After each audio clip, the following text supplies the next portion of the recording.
The cricket caravan has left the Twin Cities and descended down into the heart of Punjab and the teeming metropolis of Lahore.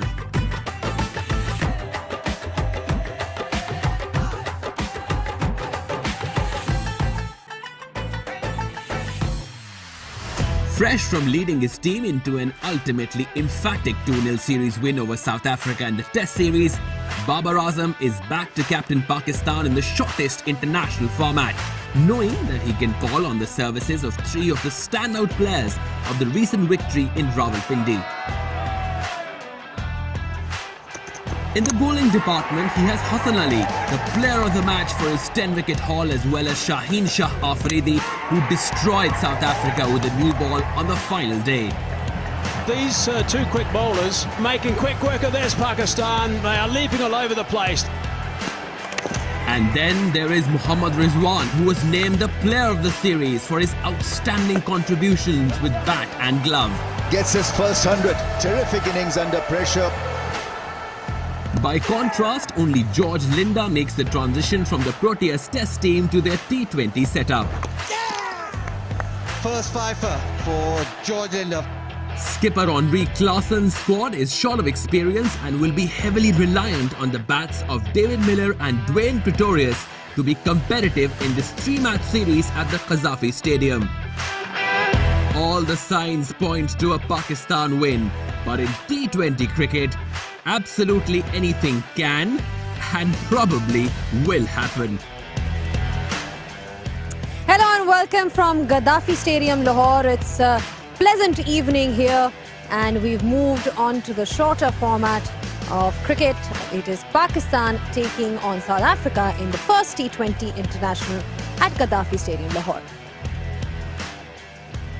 Well, Pakistan is going to be riding high on confidence after that Test series win. They won the Test series 2-0. But of course, you know, this is a chance for them to be sort of settling their team down ahead of the World Cup. We know it's around later this year. And South Africa, they've come with a rather inexperienced side. But I'm sure it's going to be a cracker of a game.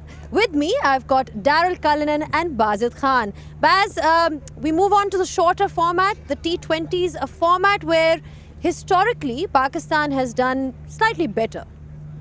Yeah, and after that initial in the Misbah era, the initial 3-0, I think they've moved on. I think now they'll be quite happy with the performance in the Test series, and this will now be a sort of a pickup to that. And obviously, you also have that one eye on the PSL, which is around the corner.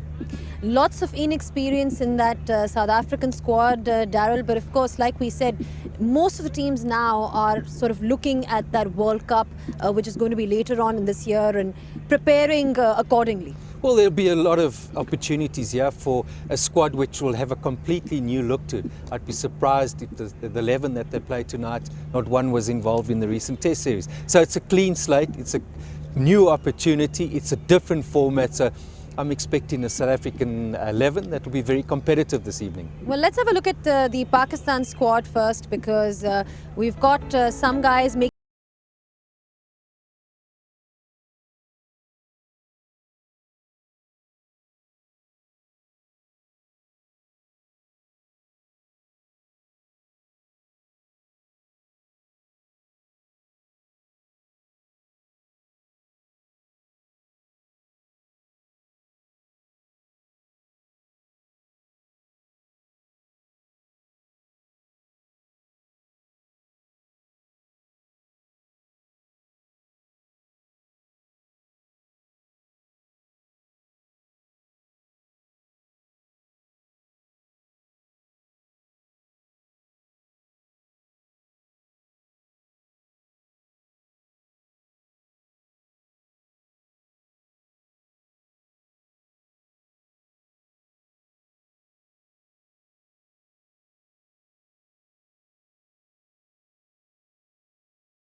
Get up front. Jacques Neyman's an exciting young player, but my only concern would be they might be just lacking in depth in terms of the batting, but they'll be a competitive side when they get on the field. And it's a younger team as well. Expect them to be hopefully good in the field. Whatever it is, I'm sure it's going to be a learning experience for them. Absolutely. And, hopefully we get to see their spinners in action as well. Tabraiz Shamsi, he's back in, obviously was struggling before, but plenty to look forward to, plenty to talk about. We'll be taking a short break, and remember, this is the first T20 of the 3.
Well, we've seen one of the lowest totals comparatively when you compare to some of the other venues in Pakistan in T20s here. And it's been rather a mixed bag when it comes to scores that we've seen historically. Let's see what the pitch is saying today. It's over to Bazat Khan and Mike Hazeman. Two things to notice out in the middle. It is a beautiful evening. The second thing is that it's a very big ground. Now, if I look at dimensions of this ground, behind me is about 60 metres. Square either side is the mid to high 60s. and long is very long. That's 75 metres from the end I'm standing at the moment. And by the way, it's pretty much exactly the same at the other end as well. Just one other thing is that the last 5 T20 internationals, boundary scoring has only taken up 51% of the scoring. So that's low. Normally it's around about the 63% mark in T20 internationals. Baz alongside me. Right, Baz, what have you seen about this pitch? Well, you've done all the math. The math that the players will be looking at is this pitch is probably slightly drier than usual. It's on the dry side rather than perfect.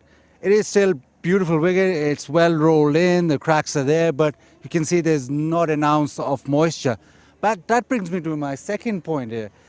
It's an evening game. It's a late start, so there will be dew formation, and you've researched that they're spraying the outfield? Yeah, it's a spray they use on golf courses actually. So they spray the leaves of the grass, and the wax stays to the grass, and then the dew forms on the grass and just falls into the soil. So it's quite a good thing, and it's pretty effective too, which is good news. But I still think that it'll slicken up the pitch. I think if you bat later on, the ball will come onto the bat much better, and I think teams will look at chasing rather than setting the target just because of that fact. Yeah, and I think also that's the way I think teams should go. So the chase these days in T20. PSL last year, I think it was like 90% of the teams won chasing. So that tells a story for sure. And 154, the average first inning score, I think that won't be enough here once the dew forms. All right, that's it from us.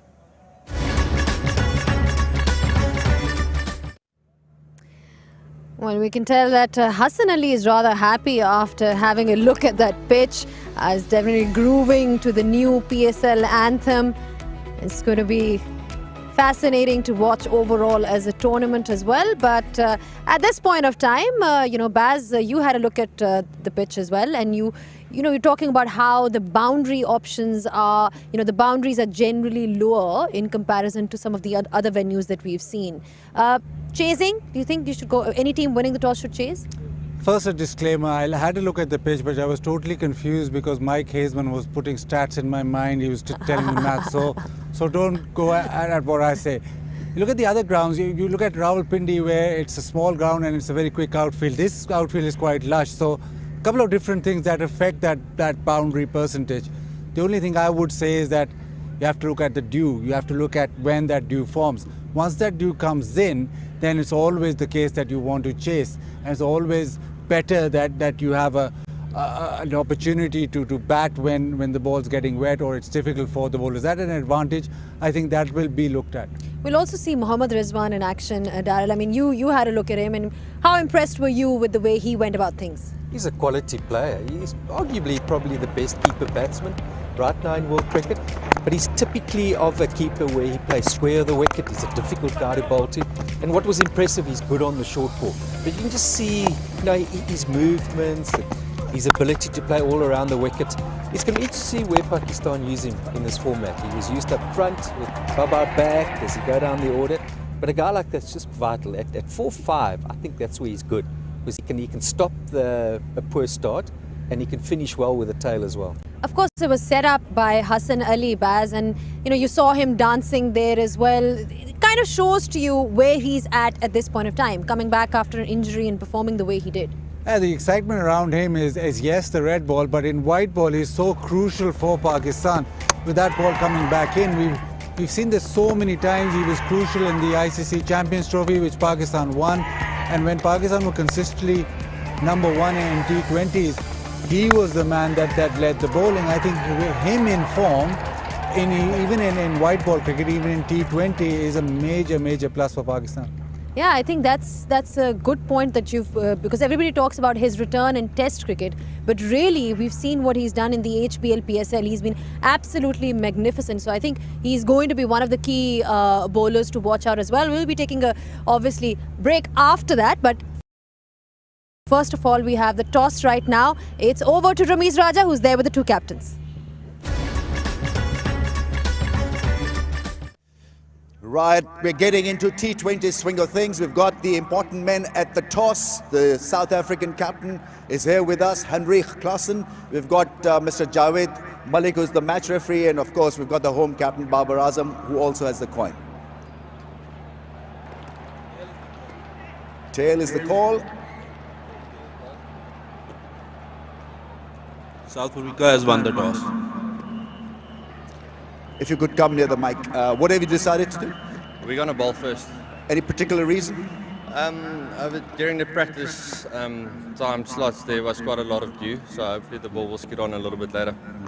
Yeah, in experience terms, you're not, you don't have a lot of experience, but obviously, you know, it's a fresh format, it's a fresh group that will help you to develop a very, very strong story and a theme. Yeah, 100%. We've got exciting talent coming through in our system, so we are looking forward to see what they can do for us, and it's a good way for them to start, especially during COVID, a lot of opportunities. What you make of the 22 yards? Yeah, look, it looks very good. So we will see after the first innings, and hopefully we can adapt quickly. Yeah, it doesn't obviously remind you of Johannesburg, does it? Unfortunately not, but we've got similar conditions back home in PE, so we're going to treat it like that for the first couple of overs and quickly adapt and see what we can do. You haven't lost a series in subcontinent, I believe, so that's a happy record to have and come and challenge Pakistan. Yeah, no pressure there. Yeah, we don't look into that too much. We as a new group looking to win this series, so we're excited to get to a good start. Best of luck. Thank you. आइए जनाब, so due factor तो है बाबर, सो पहले bowling करेंगे, पहले ही लोग bowling करेंगे, आप बैटिंग करेंगे, क्या सोच रहे हैं, कितने रन्स काफ़ी है? रमेश भाई, विकेट तो काफ़ी ड्राई लग रहा है, बिल्कुल ड्यू का है थोड़ा सा सेकंड इनिंग्स में, लेकिन कोशिश करेंगे कि अच्छा टोटल दें और उनको डिफेंड करें। दो एस्टैब्लिश ऑलराउंडर्स नहीं है अवेलेबल, इमाद नहीं है और शादाब नहीं है, उनकी कमी कैसे पूरी करेंगे? डेफिनेटली रमेश भाई, दो हमारे मेन बॉलर्स नहीं हैं, लेकिन अपॉर्चुनिटी है नए लड़कों के लिए। उस्मान कादिर है और नवाज का कमबैक हुआ है, तो मेरे ख्याल से उनके लिए गोल्डन अपॉर्चुनिटी है कि वो अपने आप को प्रूव करें। थोड़ी सी ये भी बात चल रही है कि आप कहाँ पे बैटिंग करेंगे, ओपन करेंगे, क्योंकि रिजवान ने न्यूजीलैंड में की थी, तो कप्तान हो के आप उसका आर्म ट्विस्ट करके उसको नीचे भिजवा रहे हैं? नहीं, मैं ओपन कर रहा हूँ रिजवान के साथ, और जैसे जो मेरा सपोर्ट है उस पर आ रहा हूँ और रिजवान मेरे साथ ओपन कर रहा हूँ। कितना मुख्तलिफ है कप्तानी? आपने टेस्ट मैच में कप्तानी की, T20 की कप्तानी में अगर मैं आपसे पूछूं एक दो चीज़ें जो बड़ी इंपॉर्टेंट होती हैं, क्या होती हैं? मेरे ख्याल से डिसीजन जल्दी लेने पड़ते हैं, क्योंकि शॉर्ट फॉर्मेट है, आपको क्विक डिसीजन लेने पड़ते हैं, शार्प रहना पड़ता है ऑन फील्ड, आपको विद इन अ सेकंड आपको कोई ना कोई चीज़ आपको डिसाइड करनी पड़ती है, तो मेरे ख्याल से और गुस्से पे भी काबू पाना पड़ता है। बिल्कुल, वो तो काफ़ी T20 में तो काफ़ी गुस्से पे कंट्रोल। चले, have a good one Babar, बहुत बहुत शुक्रिया आपका। Thank you. So we have the news at the toss presentation. It's South Africa won it and decided to bowl.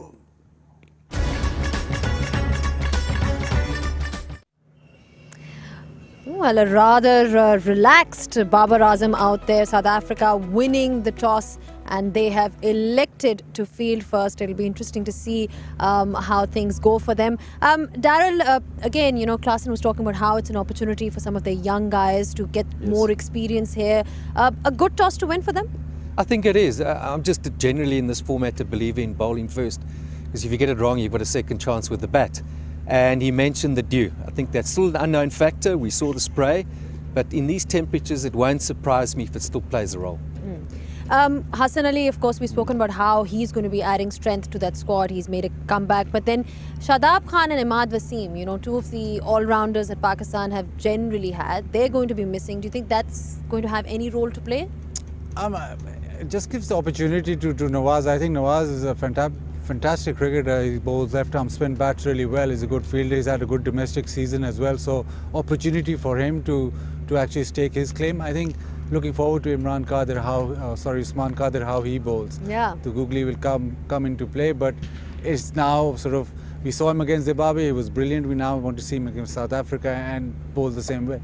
Also, the opening aspect, Bazid, I mean, I know Rambo spoke to Babar Azam about it. We've seen Rizwan open. There have been, you know, changes in the last 2 years. We've seen Fakhr Zaman open as well.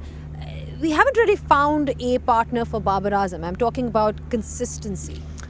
Look, there's a debate of whether you can play two players who bat the similar way, who want to bat or sort of bat through the innings. I think on these tracks, it's not an issue, because you're not going to get 180, you're not going to chase 200 or 220. That's when the problem comes, when you want an enforcer and one who sort of bats through the innings. Right now, I think Rizwan and Babar will probably play the same way, but I think in Lahore it's not that big issue. Who do you think are the key players from this squad that you've seen? Tell us a little about them. Well, Yanuman Malan had a good ODI debut. He got a match-winning 100 against Australia in his second ODI innings. I think they need to strengthen their power hitting a bit up front. Won't be surprised me if they play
a series of 3 T20s. Today is the first one, then we have a break tomorrow and the last two on the 13th and 14th. Right, we're ready with the national anthems of South Africa and Pakistan.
Fantastic tradition this.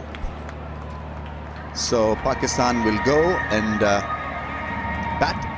South Africa have chosen to field first. I've got Simon Dool here with me to start off the T20 run for us. Simon, welcome. First time in Lahore after 1996. You've got to be kidding me. I know, Ramiz, lovely to be back as well. Looking forward to this contest. An opportunity for these young men, one or two with a bit of experience, but a lot with very little at the international T20 game, and looking forward to them being on show, and Pakistan just finding something, finding a way to build to that T20 World Cup later in the year, finding their combinations, looking at that middle order power which we talked about with Zainab and Mike Hazeman in the build-up. All of these teams around the world should be looking at that T20 World Cup now, and every game has got meaning on it, leaning towards that, finding new combinations, finding what works well for you, and building up. In a huddle straight away, and this should mean a lot to South Africa. It's a young side in terms of experience, but their track record against Pakistan in T20 series is phenomenal. They played 6, won 5, won 4, lost 1, 1 drawn. So they come here with a fabulous reputation, and they've got a new skipper who'll bring a bit of freshness after they were kind of decimated in the Test series. They lost 2-0. But this is a specialist T20 side that they've assembled, and they got a good result at the toss, Simon. Because of the dew thing, I think it's the way to go here in Lahore. Well, the mornings and the nights are cold, aren't they? And, you know, they're getting down to sort of 13, 14, 15 degrees in the morning first thing and at night. So you think that dew will play a part. I know they've sprayed the ground. They're trying to prevent as much of that as possible. In these situations, and I know we'll probably talk more about it later on, Rambo, but I just want to see changes of ball. Let's get on with the game. Every second over, if it's dewy, throw a new ball out, a different ball out. Make sure it is a fair contest. Make sure that the toss does not dictate solely what happens in the game, which I think we're seeing a little bit too much of around the world in these types of conditions. Throw a new ball out every second over, let's get on with it, and make sure the bowling side late in the piece get every opportunity as well. Start with spin, this is interesting. Yeah, it's an excellent point, Dooley, because we're talking about that balance between bat and ball, and no one should be marginalized in T20 cricket. Right, starting off with spin, testing Pakistan's technique against spin. Babar Azam is a free-scoring batsman in T20 cricket. He's one of the best. And he's got a good one in Rizwan. Rizwan has been in terrific form. Beyond fortune. 5 matches and 3 wickets. So some of these names will be a little unknown to Pakistani fans, so bear with him, bear with us. Good record domestically. Beyond fortune. Bowls nice and tight. Is used to bowling with the new ball as well, and there you look at that career of Babar Azam. Just brilliance, isn't it? Averaging 50 at strike rate, which he's been working on. It's something that so many people have mentioned, but they're quality numbers. They're still quality numbers. You find people to bat around him, and all of a sudden, then you've got the makings. Now Babar Azam struggled against Maharaj in the Test series, got him leg before wicket thrice, so this move could be because of that. What happened in the Test series, and straight away Rizwan there gesturing to his skipper. That was the arm delivery, not a lot of spin. The arm ball, be aware of the arm ball and try to play with your bat instead of the front pad, as was the case mostly during the Test series against Maharaj.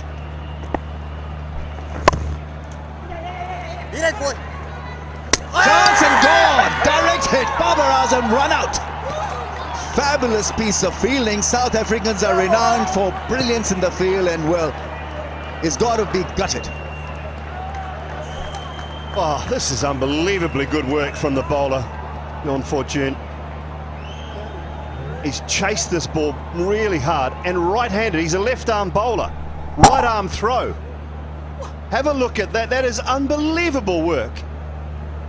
Got the big gun, got the big fish early on. Babar Azam will be on his way back, looking for an easy single first ball. And how good a start is that for South Africa? He goes, does Babar. Run out without scoring, and 1 for 1.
One for one.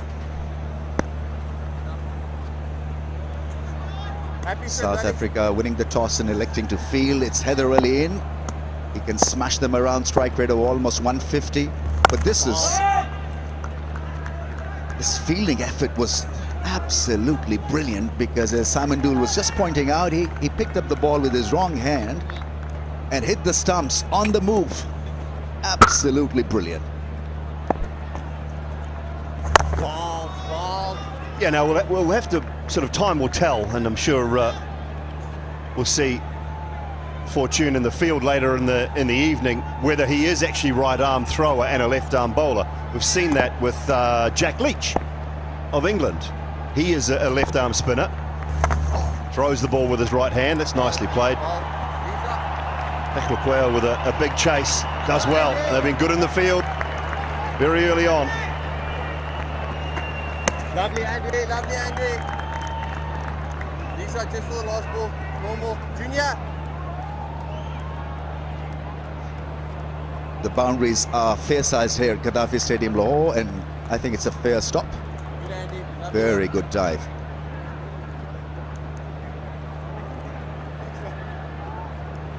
And then that lap sweep is certainly on against a guy who doesn't spin the ball a lot. And so even though this is first over with a new ball, but that angle can work for batsmen. Once again, they drift back into the stumps. 4 for 1, Pakistan.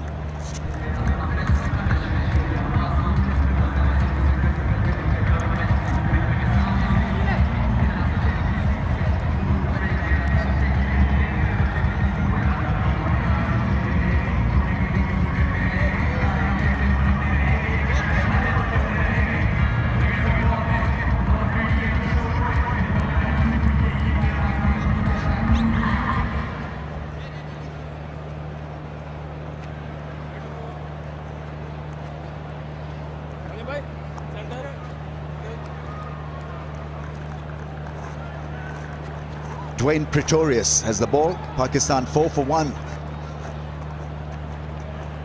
Babar Azam skipper dismissed for not.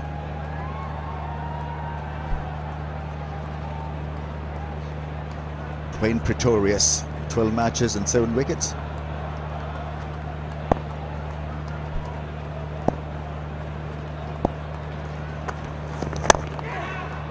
Oh yeah, that stopped after pitching.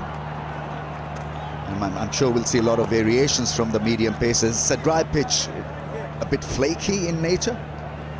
A few cracks there at the good length area as well, so rolling your fingers over the ball could be a very good option. No shine, no gloss at all. It looked very dry to me. I walked out there this afternoon, although the sun was out when we arrived at the ground, and it did look a very dry surface.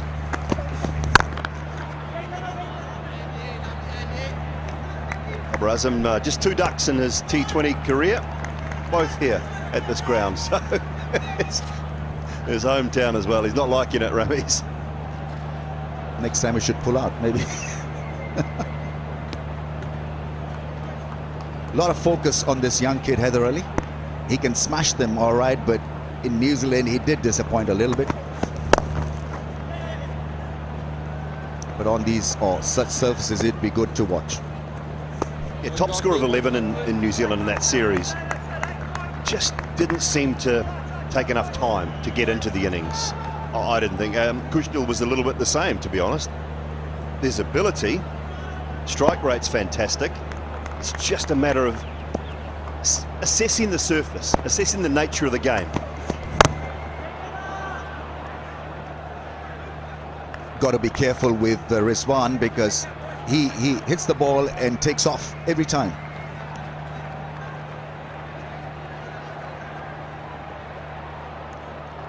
Got a great 100 under pressure, played so well with the tail enders at Rawalpindi. In fact, his 100 was the clincher in the end.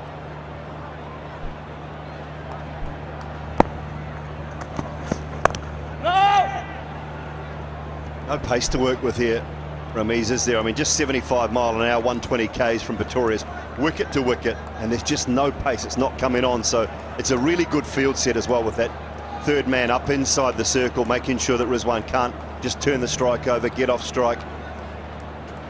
Slower balls will be a key, as you said, so deep point and deep square leg in case he just fetches it in those areas.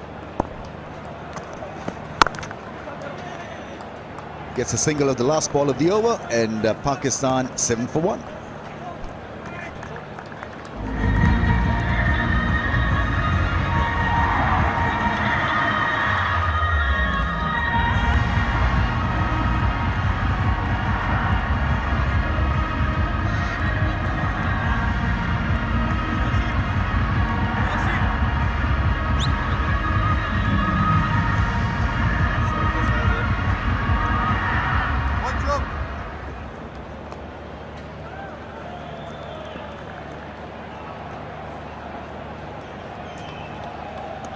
Has earned a second over here. His first over was extremely efficient and The add-on was a splendid run out. Ball, just one-handed. We always say that keeping things simple can work, and most times it does work in cricket, in all the formats. And here's a very good example of a left-arm spinner not doing a lot, just basic stuff, trying to hit the stumps, create that in-swinging or the incoming angle. He's not trying to turn it. He's certainly not looking to flight it, give it a rip by any stretch. He's just bowling that good, tidy line length. That's gone up in the air, clears the field. Has he done it? Just a flick of the wrist, nothing more than that. And we talk about the talent, we talk about the power of this young kid. He's outstanding when he gets going. He's a big lad, and he's got power. That's the one thing, but this is the right option inside the power play. You mentioned it last over, Ramiz. This is the right option. The ball's angling in. Even a top edge is going to fly away. He's actually deliberately tried to hit it up. You look at the angle of the bat, so it's clever. He read the field extremely well. 4 men in the ring on the offside. I think with that incoming angle, I don't think a lot of those fielders will be used. Maybe get a sweeper in. Goes for another sweep shot. I think that shot is definitely on. The toughest shot to hit is the one down to long off, and that's the other boundary rider. So to me, if he's able to play Hyder Ali, go down the wicket and hit over long off or mid off, then that's a really tough shot to play. The easier one is the shot with the angle. He's missed out the last ball because it was probably there to be hit more so than the 6 was. He's been changed. Long on being positioned, long off comes back into the ring. Right, can he go the inside out? Go with that shot.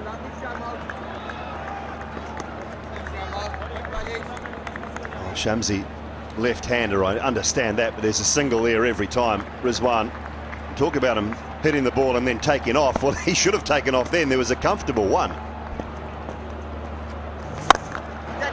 Straight, gone, aerial, gone big, over the rope for 6.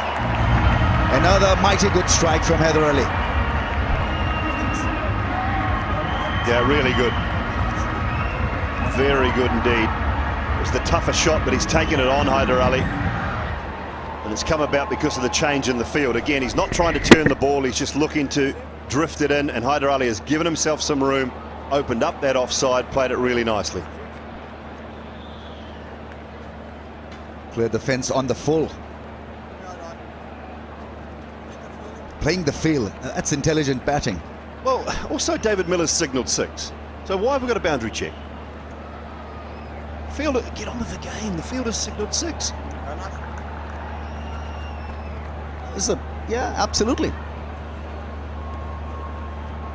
I think the umpire gave it as 4 and then had to change it to 6.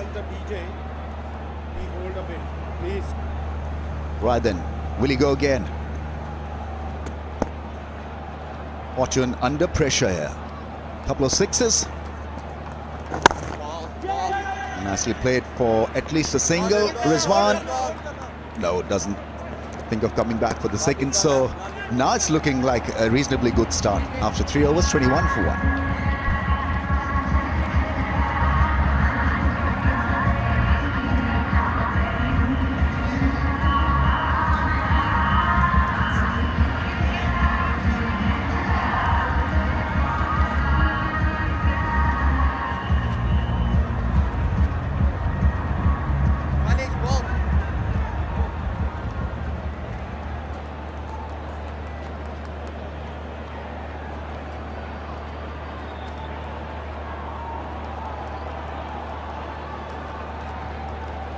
And Dile Peklaqueo,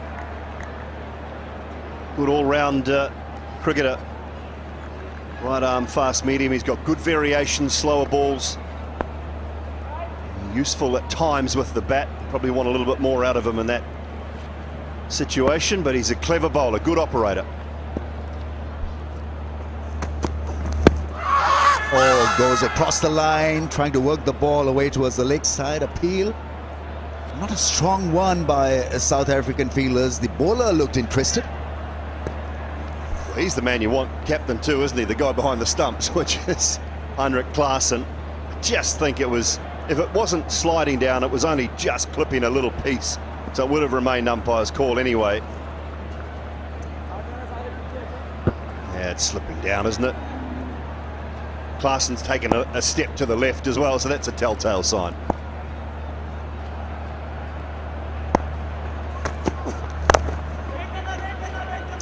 Once again, Rizwan was off. His partner wasn't interested. At times, you know, he doesn't have the strength really to sort of make use of the power play, Rizwan. He's steady, but he needs certain surfaces really to be good, and so this is a slow pitch and he has to create his own pace. That was missing the stumps down the leg side. Yeah, I agree with you, Ramiz, and that's why for me Pakistan have to find a Haider Ali or a Kushdil Shah to open the batting with Babar Azam. Particularly going to be the subcontinent for a T20 World Cup. Pace not on the ball, and I don't think that suits Rizwan's style of play. Also, I think you've got to look at openers or top order batsmen that are good against spinners, because World T20 is in subcontinent, so your Kushdil Shah could be an excellent choice. Left-hander, and tonk the ball for 4s and 6s, give Pakistan that aggressive platform.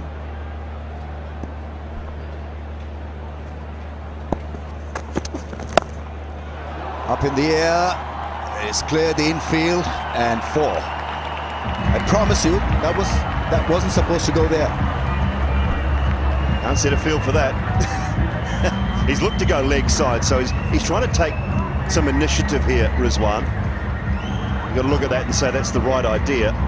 He's just got that top edge. Lucky it hasn't gone straight into the helmet, to be honest. It's gone over his head, over Klaassen, and away to the boundary for 4.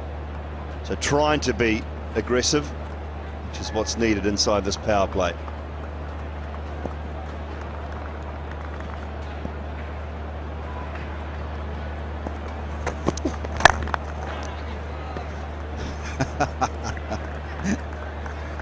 Well, he's trying hard. Yeah, and your point about Kushdil Shah is a good one as well, I think, because the only thing I'll say about that is it needs to happen sooner rather than later. He's got to have 15, 20 games at the top of the order if that's the way that Pakistan want to go. That's what we were talking about earlier, was the decisions that you make now bear fruit at the back end of the year when that T20 World Cup comes around. You can't be just throwing them in, and that's the situation. That's why we're talking about it. 6.97 in 21 matches, the worst in the power play. Smashed and well fielded. Almost. That's 4. Snyman there. Not been able to get onto that one. So Rizwan hits another 4 in that over, and Pakistan after 4:30 for 1.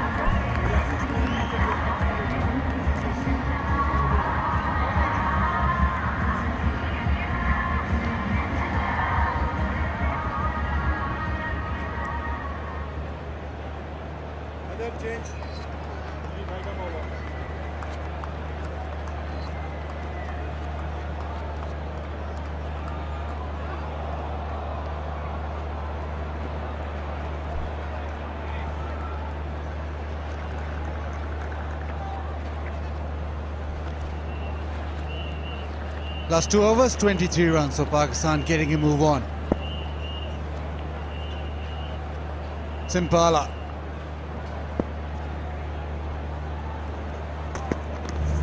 Simpamla starts off with a beauty. Luto Sipamla is an exciting young talent from Johannesburg, plays for the Lions. Watch his run up, beautiful action. He has the whole of South Africa talking about him. And it goes past the bat. Still a young man, and one feels that in time he'll generate some pace. Big test for him here this evening. He won't be allowed to settle into line length. These two players will attack him. And again, 2 in 2. It's just left him ever so slightly. Every dot ball we know in this format is like gold dust. South Africa, yeah, would love to just put the brakes on Pakistan for an over or 2.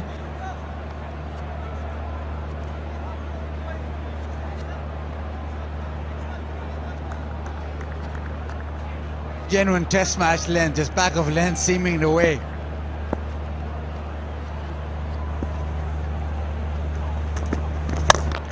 Heather Ali goes big, down the ground maximum.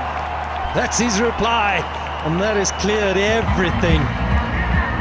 It was full, it was straight, he got that left foot out the way and just picked it up beautifully.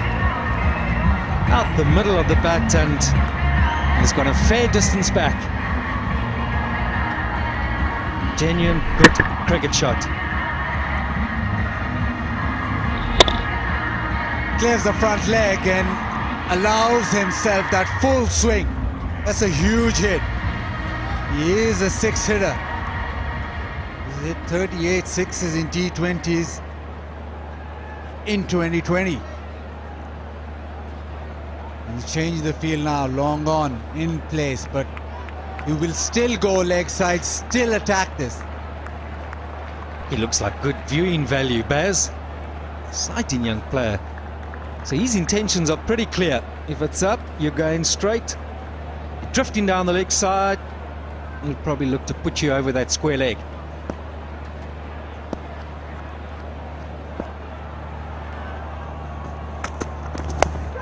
Goes again.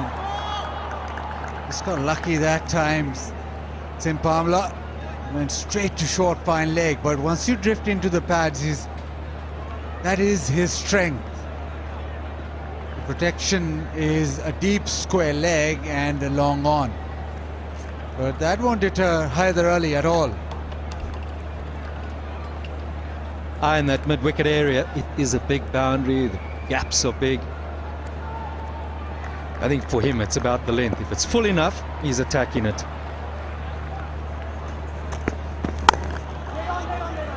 Just short of a length. That's the thing about T20s, you can't really be predictable. You can't sort of bowl a similar length all the time. He started off with two decent length deliveries which nipped away, then that same length disappeared. I mean, those are the type of shots you want to play. And he's got some pace, so that last delivery was the perfect response.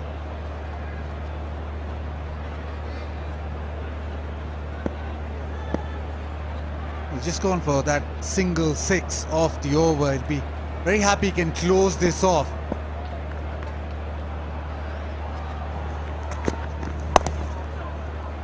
And it's bowled well, just 7 off the over, including that 6. So 5 gone, 37 for 1.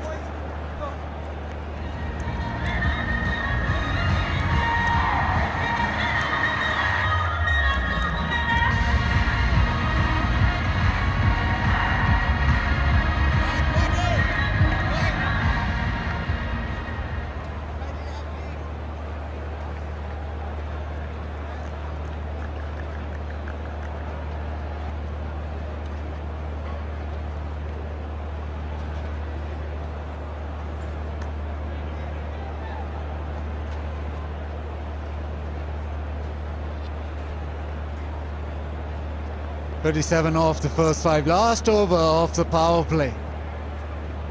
And for Pakistan, Haider Ali on strike. Lakwaya with those change-ups. Drift down leg side, it's picked up and taken. That is a brilliant catch. He sprinted across and dived and picked up beauty. He had a fair bit of ground to make there. It's the debutant, Jacques Snyman. What a great feeling. You pull off a brilliant piece of cricket on your debut. Suddenly you feel you're all part of it. This is where you belong. Any ground, particularly a smaller one, which we so often see in T20 cricket, that would have been a 6. But this is a great effort. And Peshawar there, which is so good at just that change of pace. There wasn't any pace on the ball. And he found the good hands of Snyman. So Ali looking good. He's gone for 21. Pakistan now 37 for 2.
Talat walks in. Pakistan losing their second wicket. But a powerful player. Left-hander. Is from Shadara, plays in Lahore. Rizwan goes big and goes all the way. The wicket falling's not going to just have him try and get a little partnership going, yeah. And what's clear is that when the ball's full, Pakistan, it's a purposeful plan of attack by them. They're going to take it on and take it down the ground. He's come off good form, so he's got to be seen it well.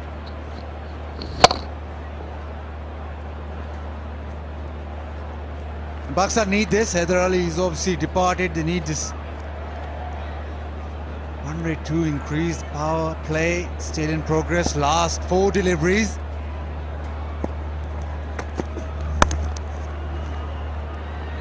Dot ball to follow. That should be the thinking right now, is that sort of length and change of pace.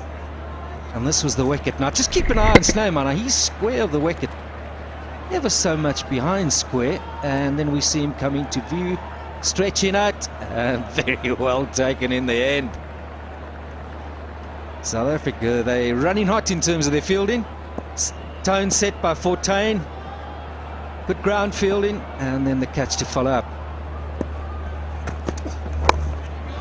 Nicely done. After that 6, he's just come back with 2 dot balls. That is what is hurting Pakistan. Even the previous over, they got a big 6 away, but only 7 off the over.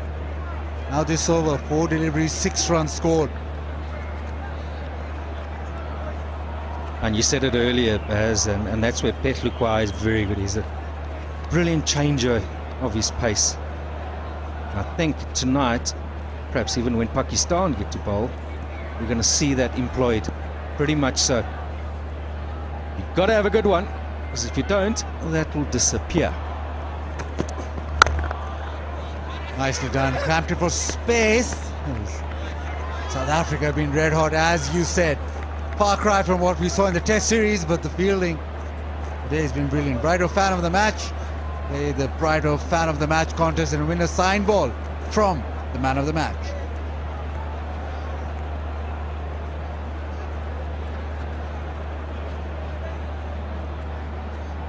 South Africa will take this. Is 7.54 they've gone at.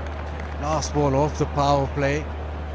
They think that if they don't concede a boundary here, they've done well, or they've been the better side in the power play.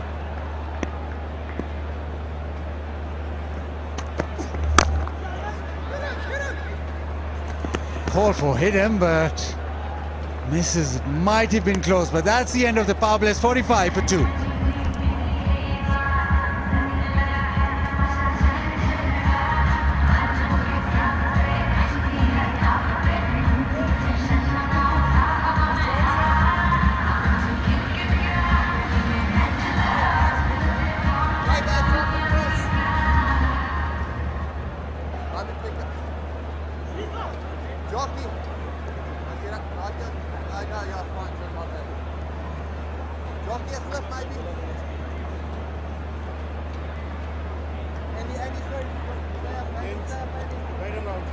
Power play done. Debutant.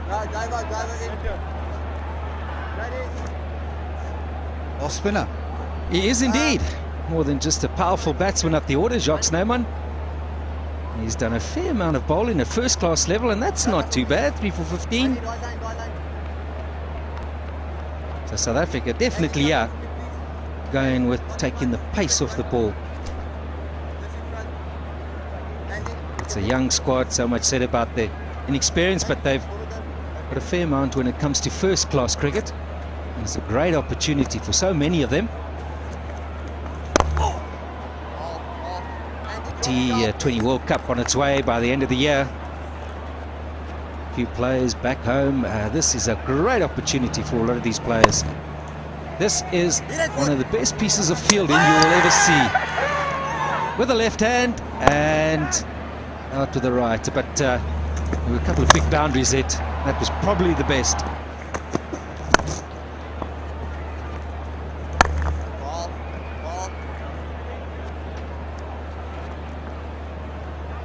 And just with T20, you need to go hard all the time. Now this is situation here after the power play. This is a terrific catch.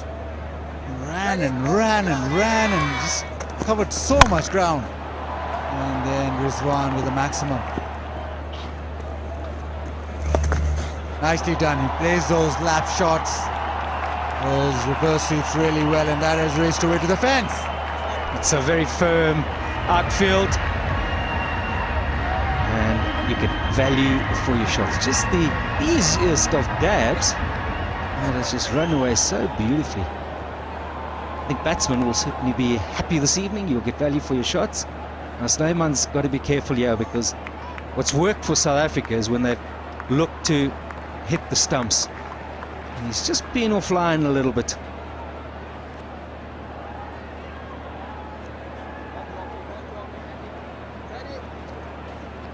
He's very good with the sweep shot, the reverse and the little paddle.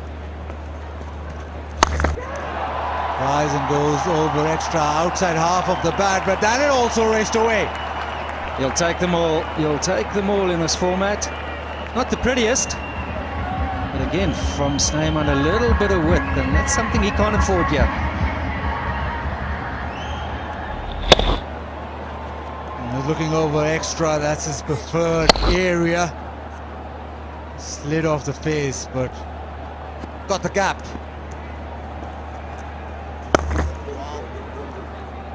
I think that's his intention, is to see it more slide in, tuck the left hander up, get that length good. Driver, jump. 11 already. Keeping with the field. Someone would like to go with the sweep shot or the slog sweep.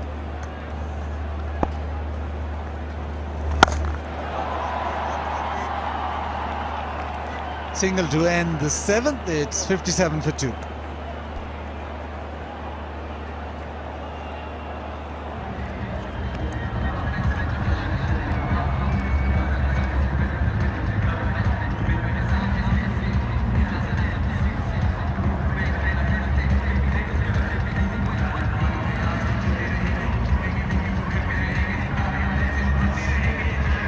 Thanks.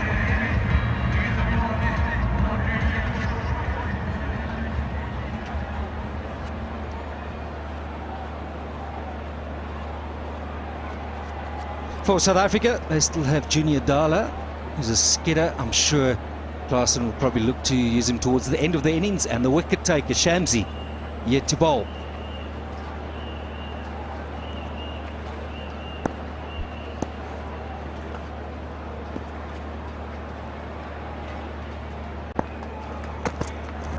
Junior Dala. That's the ball to angle back in. Just a lovely name, Junior Dala. The unusual action where he hops off the back foot, lands on the back foot, then bowls, but he's deceptive. They tell me he's a little bit quicker than what you think, and he's been a solid performer, first-class cricket, and at this level as well.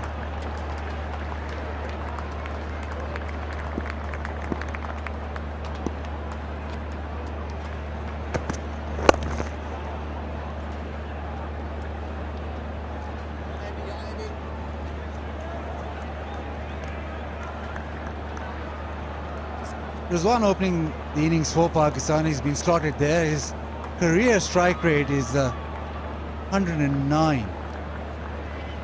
Going at 119 this game, but you would think a top order player would be striking at maybe 130, maybe 140. Pakistan have that problem at the top of the order. Runs it to the leg side. He'll come back for 2. He's good at this. He's good at manipulating the field and. Don't you think, though, with the strike? Sorry, Vas, with Babar Azam getting out, maybe that was the idea then, to have the two of them to deal with that issue of not quite being there in terms of scoring fairly quickly at a healthy rate in this power play?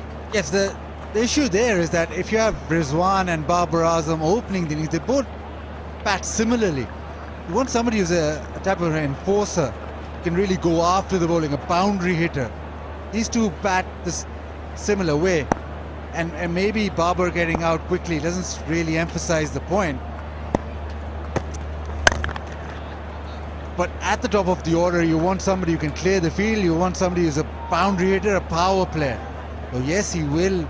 He's done well, he's really done justice to whatever talent that he has in T20 cricket. But you look at this right now and you look at this going forward, you think you want another power hitter at the top of the order. Babar and Rizwan bat very similarly.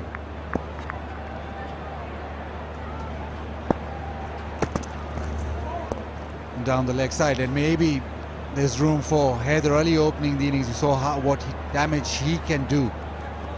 But that power play, especially on pitches which the power score is 181, 190, that power play is so important. All teams, particularly a lot of the teams and their players, would have had good experience of the subcontinent, the PSL, the IPL. We know it's essentially a boundary game, T20 cricket. Beautifully bowled. Well bowled. Little lull in the game at the moment. This is a bowler they would not have seen much of. What if that hop of his can be a little bit off-putting if you haven't seen him before? Look at that, getting it above 180, so 140, excuse me. So it's deceptive. He'll catch you at times with an extra bit of pace. Good delivery, roll of the wrist. Terrific over, 62 for 2.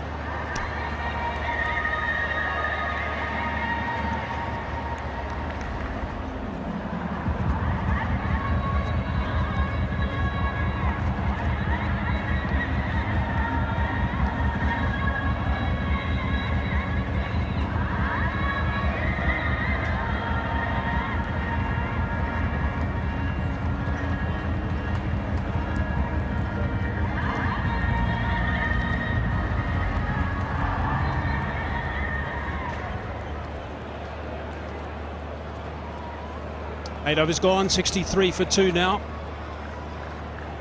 An interesting start this. A couple of things that we can notice straight away is that the track is on the slow side. The outfield is pretty quick considering it's so lush.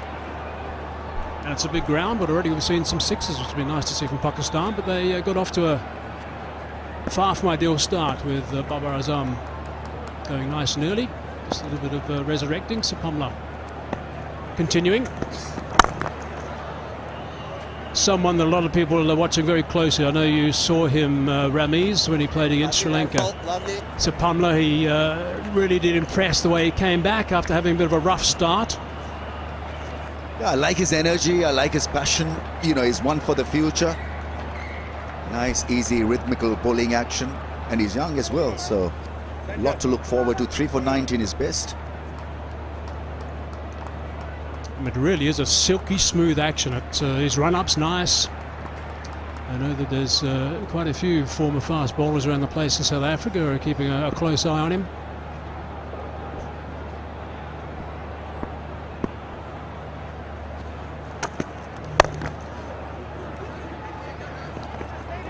Just the single in the end after initially thinking about 2 runs. Just 22 years of age. Sapamla.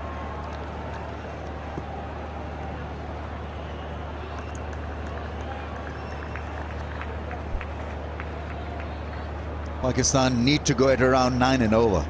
At least a 170 score here is needed. Yeah, the average score batting first in the last 5 T20 internationals is only 154, which is low. It's a better deck than that. Oh, that's picked up beautifully. Is it on the bounce? And the big dive in to the shins of Sapamla. Go low, I say. Did he lose the ball in a haze? I'm not too sure because he did not run at all. He hit this one so sweetly. And then look at him. He thought it was going to be 4. Full length dive. In.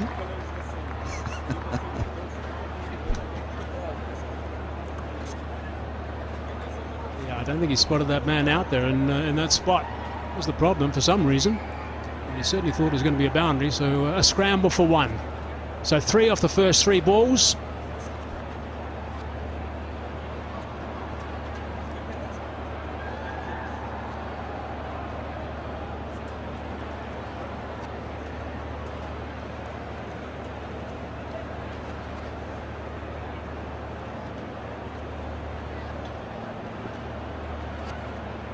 So this partnership now 29 off 21.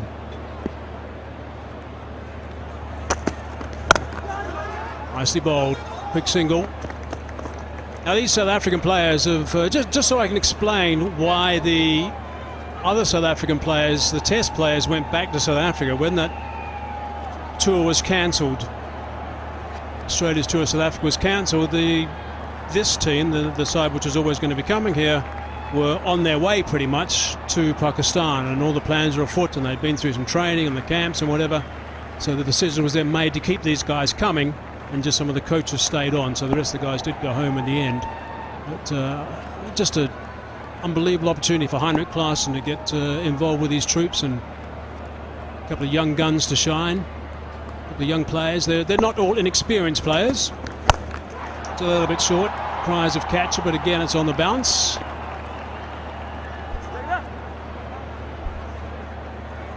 It's a great opportunity, in fact, for South Africa to enhance their cricket canvas. I'm sure you'll find 2-3 very fine young cricketers emerge from this T20 series, which can't be bad for South African cricket. And international exposure for these young kids is priceless. That's the other plus that you'll have by inserting them in Pakistan. Pakistan have always been a very good T20 side, so they'll surely be tested. And they play a fair bit of T20 cricket in South Africa as well. They've just been involved in some one-day domestic cricket. Shah Langfeld just to the right of screen there, second from the right. He stayed behind as well, along with Mark Boucher and Justin Ongtong. Enoch Nkwe right in the middle, just leaning forward, second row.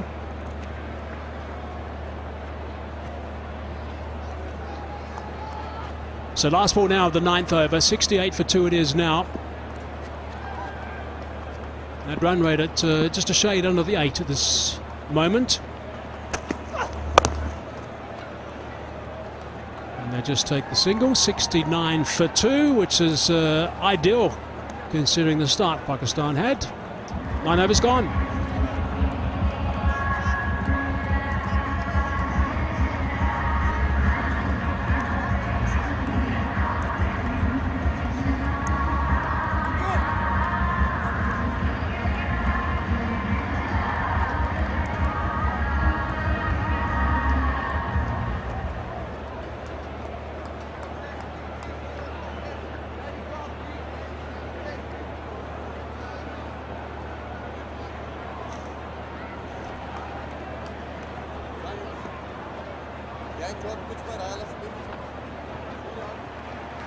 So 69 for 2. Fahim, who was so good with the bat, he's going to be hovering the middle. I wonder if he's going to be getting the pads on soon to come out and continue his fine form. Rizwan at the top, of course, was a star in the Test series. Hasn't quite got the strike rate that he will want, I would have thought. And to brace Shamsi now with his left arm, unorthodox spin, wrist spin into the attack. Would have played in that first test in Karachi, Shamsi, and had that back spasm, so he's been on the sidelines for a while.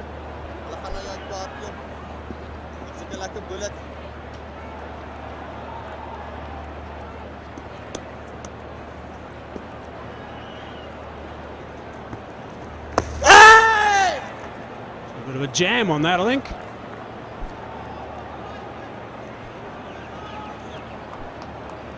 All good cricket teams look for a batting pair that can serve them in the middle order. Maybe at the top order they need aggressors who can make use of the power play. So Pakistan have got to look at that aspect of their T20 cricket. Now this is the World Cup year. Oh, that's appreciable spin, and they're very, very happy with the end result now. Is that out? Was the back leg up in the air, the back foot up in the air? For stumping, it's a fair delivery. Can I have your best angle, please?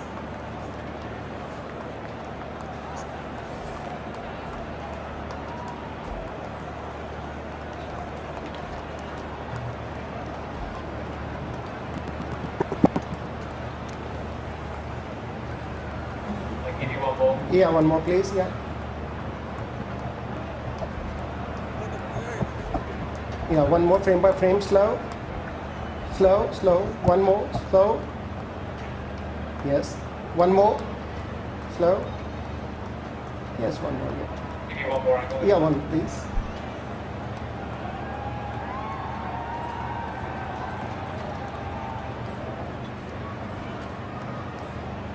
Give me another one if you like. Yes, please, yeah, other one.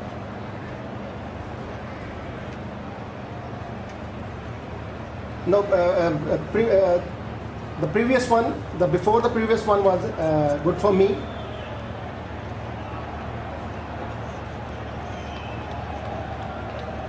Yes, yes, one more, and freeze there. Back, go back. One more, yes, one more, and freeze there. Okay, and one more. Yes, yes, I'm ready to make my decisions. I'm satisfied, and my decision is out. Big screen out. Yes.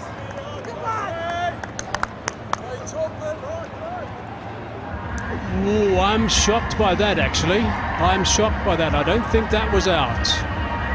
I think that's a bit of a bonus wicket for South Africa. Pakistan have lost their third. I thought that foot was firmly planted. Wow. Talat is on his way now. He goes for 15.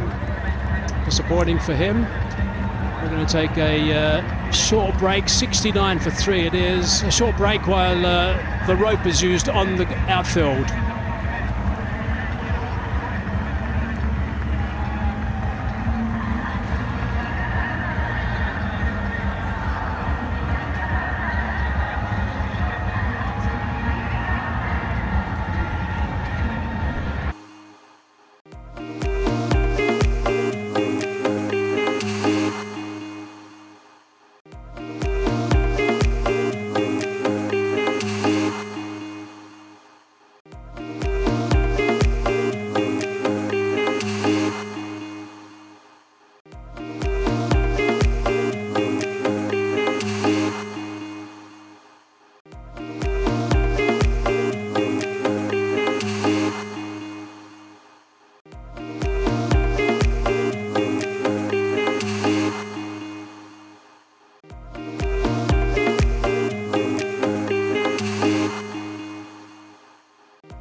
So just a bit of a break while the Super Stopper was out there just doing some extra work while the rope was being dragged around.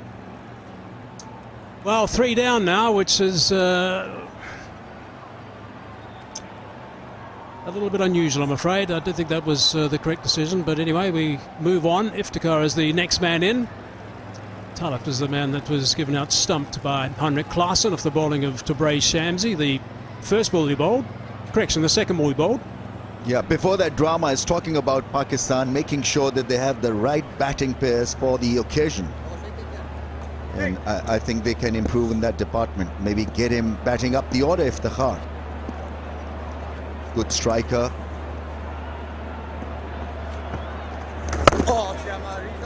So that start to Shamsi now on the bonus wicket will certainly put a spring in his step. That's what they want, wickets right at the start when they bowl. I was as surprised as you, Hazy. Because the foot was initially grounded, it was up, and then it was grounded again when the bails were broken. But the third umpire read it otherwise.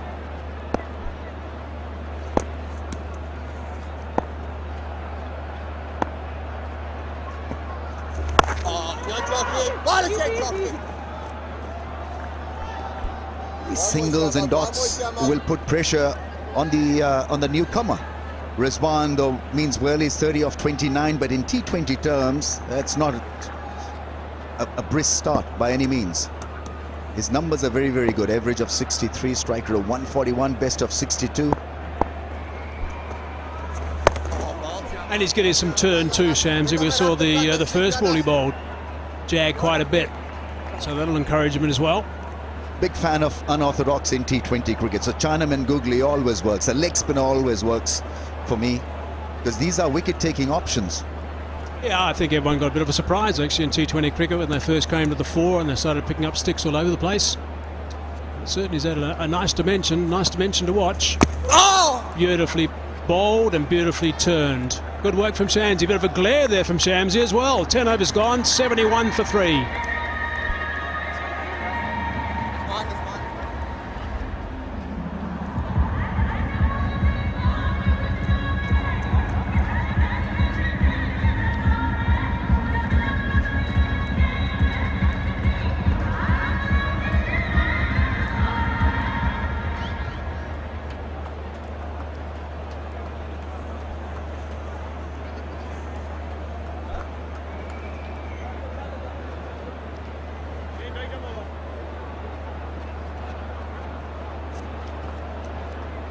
Right, so the halfway mark now. Just a reminder that that average score batting first and the last 5 is the 154 mark. But he's swung the changes. 7 bowlers used. Snayman just the 1. We'll probably bat at number 3 for South Africa later today. A big swing and a miss. Junadala. Someone who likes a couple of overs in the middle, then you come back and look to bowl to death. That's what he likes to do, and he's got some pretty good gas behind him too when he finds some nice rhythm. Don't think he's quite found it yet.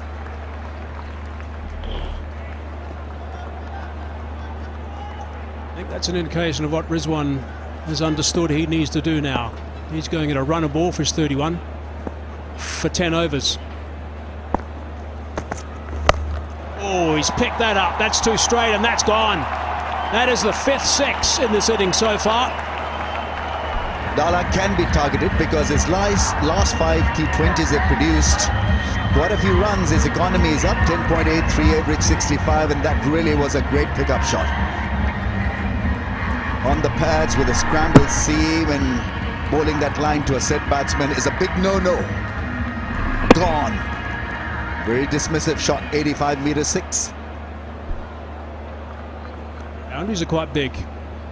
Straight there's 75. High 60s square both sides. One carried a long way.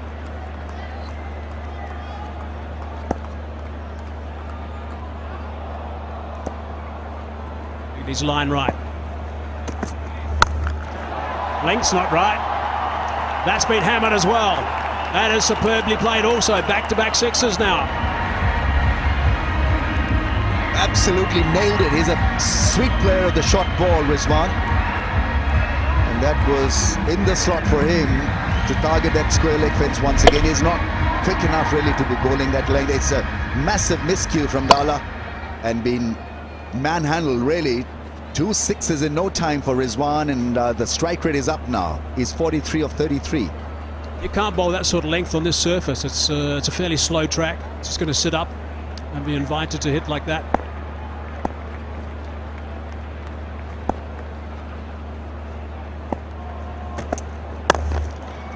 This time, nicely worked down the ground. Just takes a couple of overs like this in the middle, suddenly change the focus of the game. Yeah, wrong length and wrong direction. The first things went a long way, then the shorter ball tried. It was teed off by Rizwan for another mighty 6.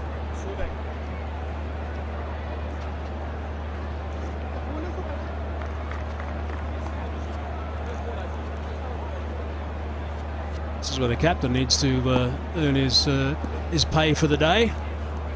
The ball starts travelling around the place in a T20 game. Sweeper on the offside. Heinrich Klaassen is someone who certainly encourages his fielders a lot, spends a lot of time talking to them as captain and keeper also. The fielding so far has been very tidy. So this was absolutely brilliant from the bowler himself.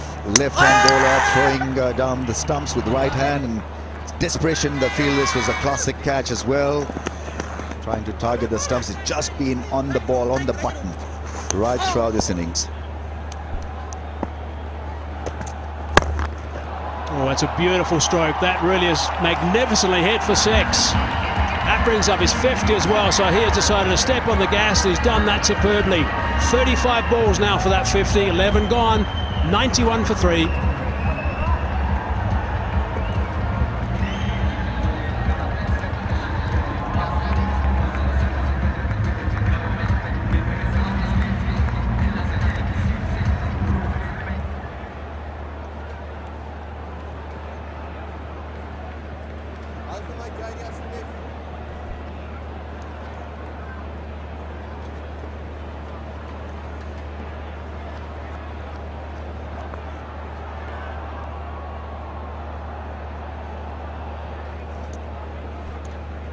Nine overs to go now, so 91 on the board already. As largely responsible for that score is Rizwan. So he was 31 off 31 balls, now 50 off 35. Shamsi.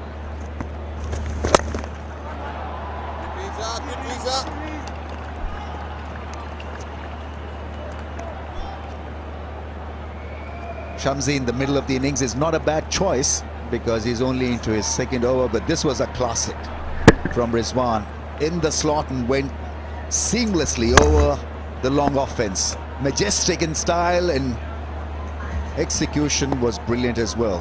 50 now for Rizwan of 35. That's gone for 4. Sweep shot exercise. It's an excellent option against Chinaman googly bowler.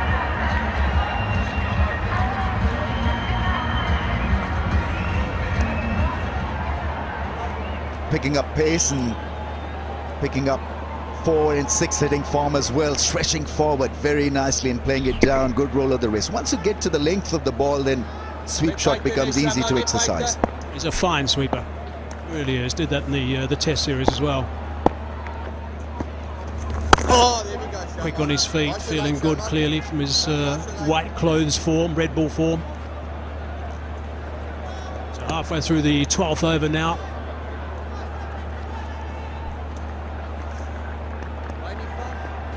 If they go at 10-0 from here, that means that Rizwan, I guess in particular, is going to play really well. 182 is that target from 10 and over. This rate, they get to the 169 mark. You may have a query or two regarding his pace initially when he comes out to bat, but to his credit, he's temperamentally strong, so he backs himself and then slowly picks up the pace, as was the case in New Zealand, where he started off serenely, calmly, and then took a liking to New Zealand bowling and played a lovely hand. That'll be a wide bit of exercise for the umpire, Alim Dar. Well, he had to at that stage, but he did it superbly.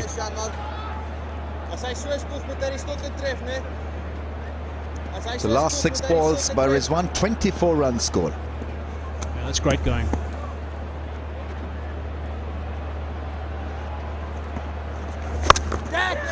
Rise of catch it on the bounce again. Now to Yanaman Malan, opening batsman for South Africa.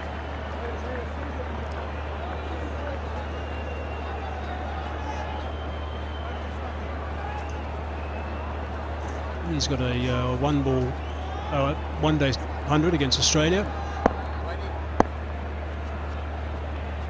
And his brother, Peter Malan, plays in the Test side. It's a nice way to finish for Shamsi. Went for 8, 12 overs gone, 99 for 3.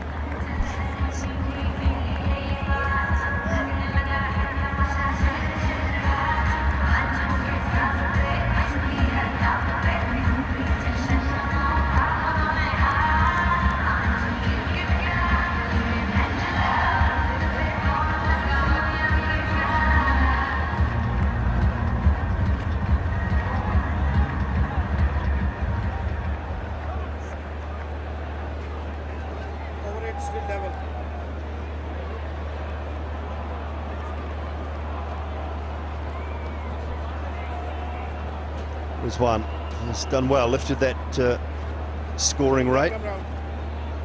55 from 38 now. He's the Lone Ranger at the moment. Iftikhar is 4. In good position with 8 overs remaining. Lahore Qalandars in alongside me and looking at 8 to 10 and over minimum in those last 8 overs, post that 165, 170 mark somewhere, Daryl. Well, that's shown to be above par and potentially a winning score. Get out, jockey!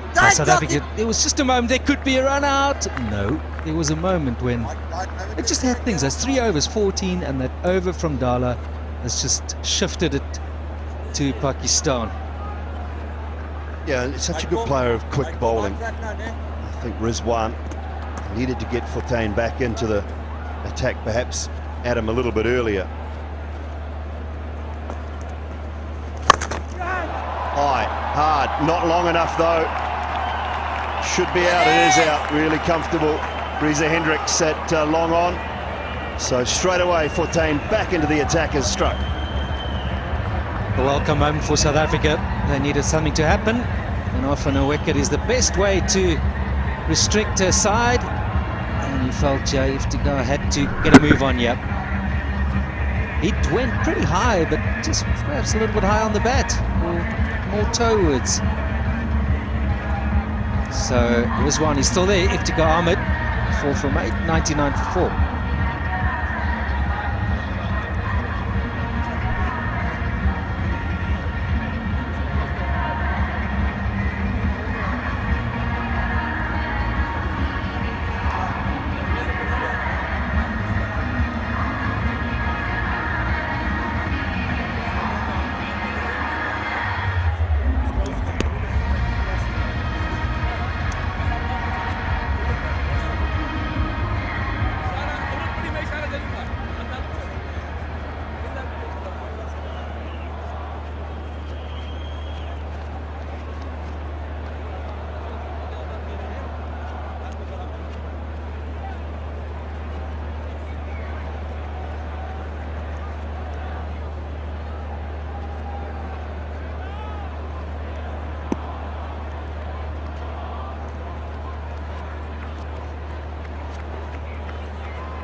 .99 for 4. Kushdil Shah is the new batsman. He's not on strike.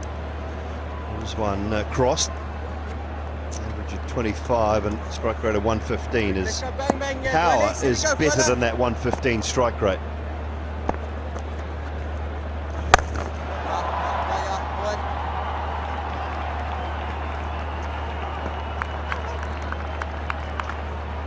Up in the 13th for Pakistan. Looked to advance. It was really low on the bat, I think, in the end, Darryl, wasn't it? Just nowhere near the middle. No, it wasn't. Towards that toe, and well taken. South Africa have been very good in the field. Something that bothered us during the Test series, but flawless here this evening. And for Fultain, you can't keep him out of the action. So, Dooley, you watch a lot of T20 cricket. What would Pakistan be happy with the field? This one's still there. Power of Kushdil. the all-rounders and bowlers to come. We talked about par. I think the dew will play a factor. I don't think they're in the game at less than 160, so they've got to be looking for 165, 170. Burning a little bit. Yeah, those are my thoughts with Pakistan and the quality slow bowlers. It will be a challenge. I think they've pretty much got to say at least 140, at least 150 maybe. In the gap, and beautifully timed as well from Rizwan. Picks up another 4. He keeps going. Well, hit that 160. He's been such a quality innings. He's shown us everything here this evening. Over the top, over square leg.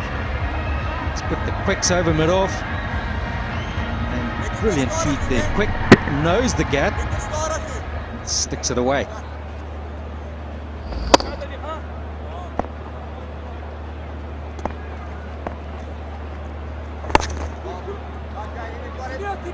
Should just be the one, it will. Now South Africa need to be tight here. They need to be clear about their plans. 106 for 4.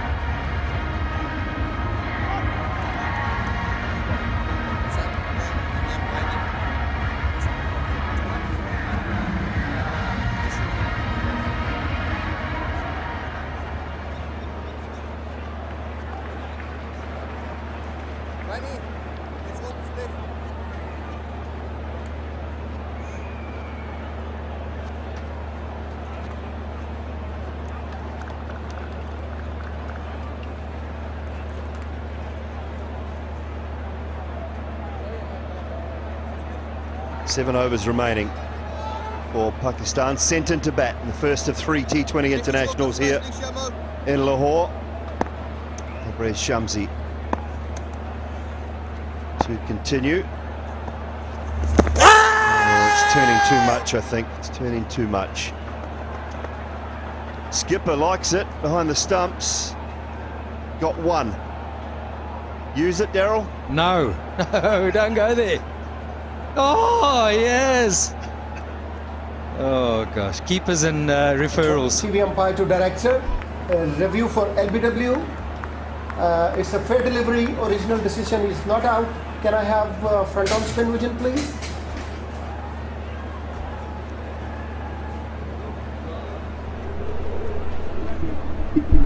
So it looked like a gap between ball and bat. Can I have ultras to confirm that?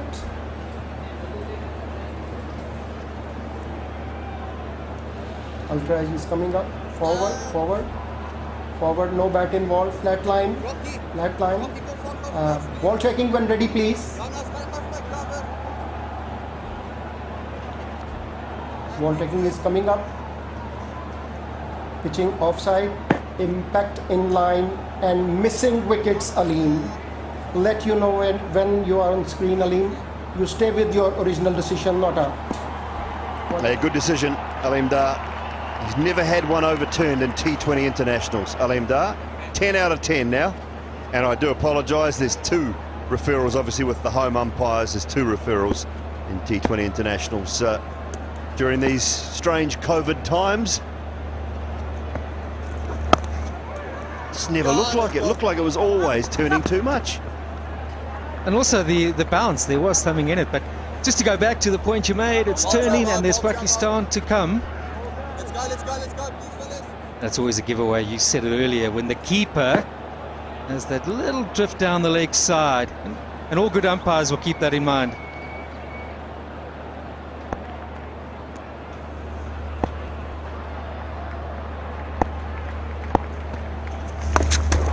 Nicely swept. It's fine. Should be 4, will be. Lovely sweep shot. Moments South Africa have strayed, whether it's been the quicks or the spinners, in terms of their lines. Rizwan has actually stuck everyone away. Saw that in the test series. Brilliant sweep with the ball. One of the best going around. Typical keeper. Have you ever seen a keeper, Dooley, who's never been a good sweeper? Sweeps and cuts. Normally small little guys. Oh, they're annoying. Bowlers hate them. Good talkers.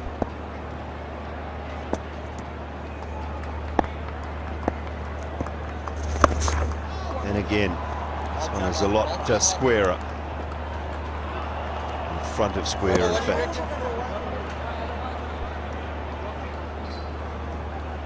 It's a dominant on that leg side, Mohammad Rizwan. Yeah, at times that can have to do with the bowling as well. Generally straight, looking to target the stumps, and you pick up those runs. If they're not bowling wide of off stump, it's tough to score out there, isn't it? Yes, and part of that leg side will be he's absolutely brilliant at picking up that back of a length ball and getting it over the onside. Really, where are we here? Sorry, boundaries 7 and 7, 7 4 7 6s. You know, it's not really a big boundary ground, but you know, you see this all the time. Where are they? Is that a consideration? We know it's a lot about boundaries. Do they need to step it up, think along boundaries, or just keep going, take it deeper? Well, they've been one of the poorer 6 hitting sides, so 7-6 is a great start with this amount of overs remaining. So we're coming up to 6 overs remaining, and it is over actually, so no wide there. 14 gone, 113 for 4.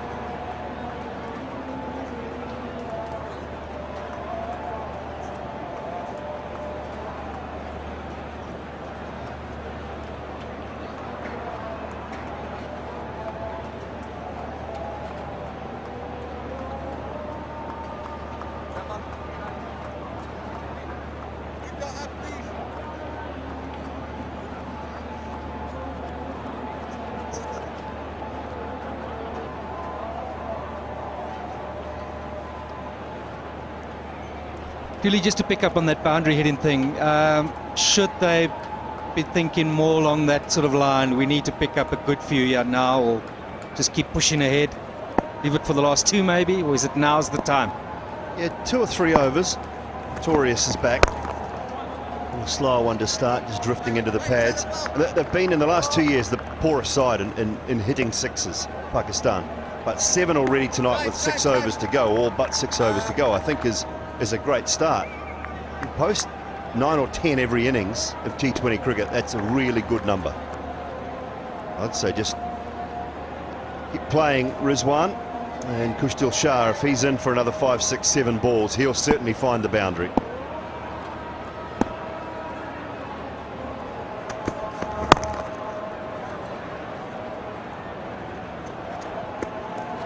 At the moment he's just, I think, allowing himself 5, 6, 7 deliveries to get in, which is not a bad option when you've still got 5.5 overs to go and you're 4 wickets down. Yeah, you don't want really Rizwan taking all that responsibility himself. Push still, yeah, give him 1 or 2 more, perhaps shove it around a little bit, but then he's got to think of it. Lovely bowling, little inside edge, was it? There was a noise, maybe it was back pad. Just nipped back a little bit. Definitely a noise. This is where Pretorius, like Peshawar, is pretty useful. He changes that pace so well, wicket to wicket. No, he's not even thinking about it.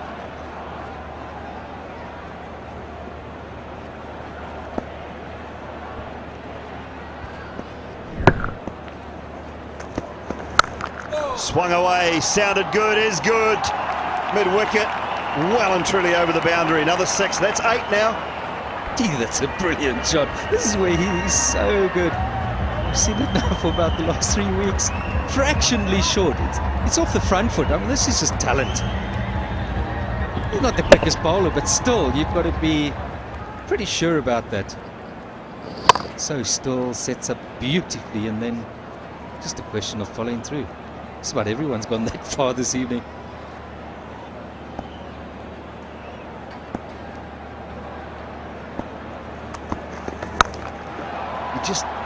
He's the sort of player that, to me, you have to get him driving.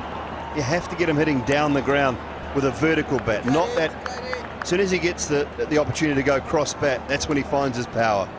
For sure, for sure. We saw that stat earlier where 80%. It'll be a bit higher now that that one's gone over mid-on. The margin for error is so small.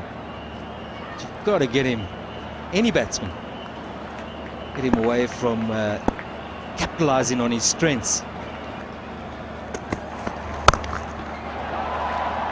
And out at deep point, so that'll just be the single. 15 gone, so 5 remaining. It's 123 for 4.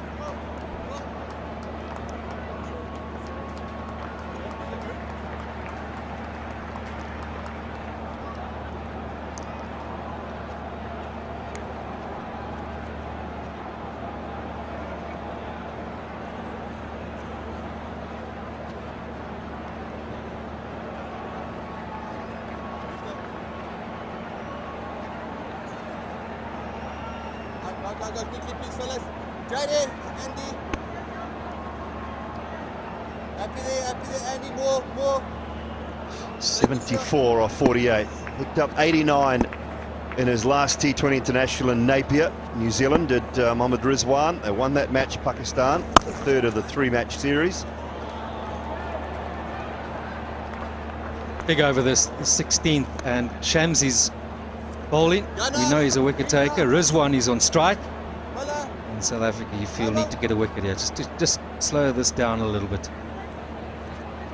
Will Rizwan look to attack him? This could be an important 5 balls here.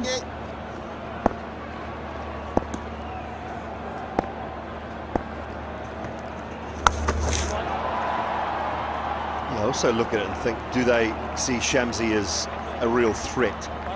Is it worth getting through this over? And with 4 to go, looking for 12s, 10s to 12s, that gives them 60 to 70 runs.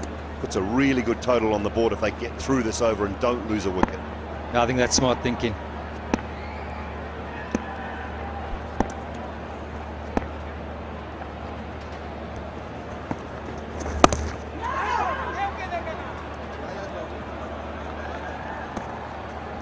The options left for South Africa. Fortain's got 1.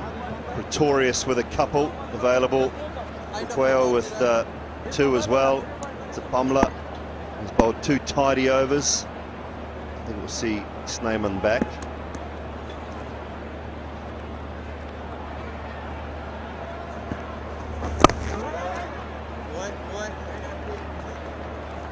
I might be just saying we'll get rid of Shamsi here.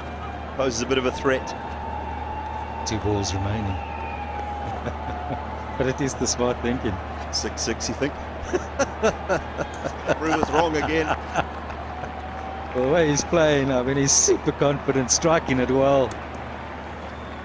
I'm surprised if he has a go. Hey, what was that?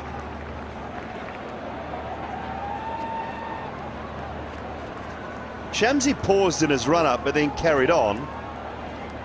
Rizwan knew he was bowling it because he looked up, and then after he'd let the ball go, he just dropped his bat, as if to say, I don't want to face this one. I don't know about this, so I'm not sure where I sit on this one. Have a look. He does pause.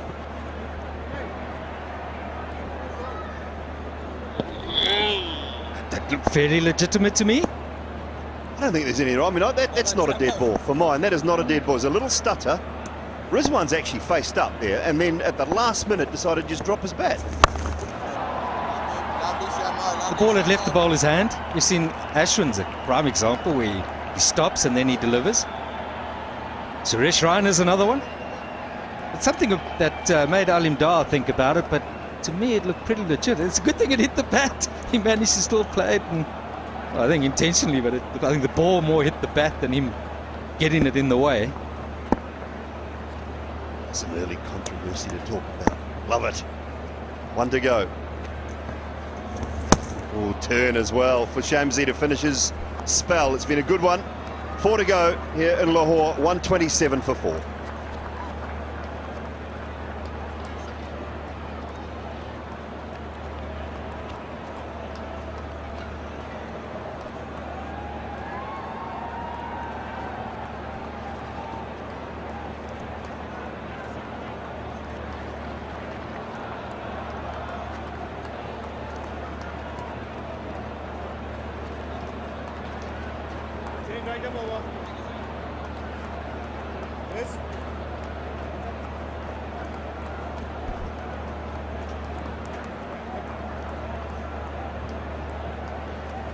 Rizwan, the top scorer. That was a bit interesting, that with Shamsi. Now, something he does do actually with his when he runs in a ball. It's something he's brought into his repertoire.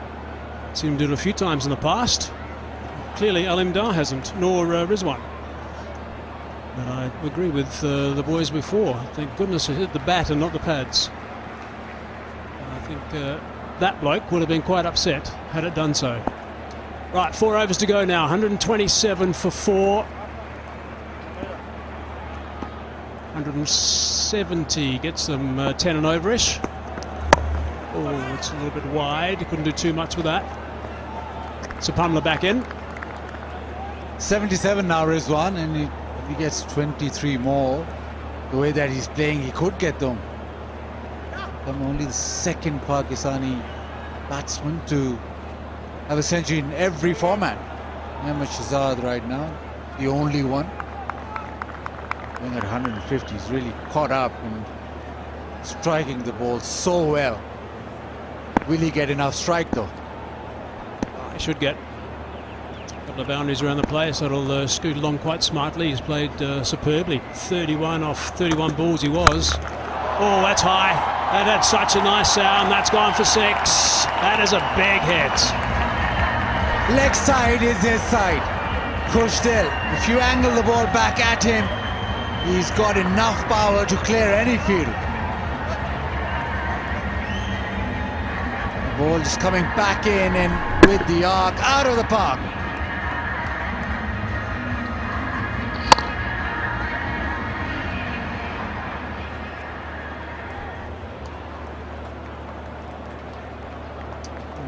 Shake of the head. He's been on the receiving end a bit tonight, going at 8.6 to the over.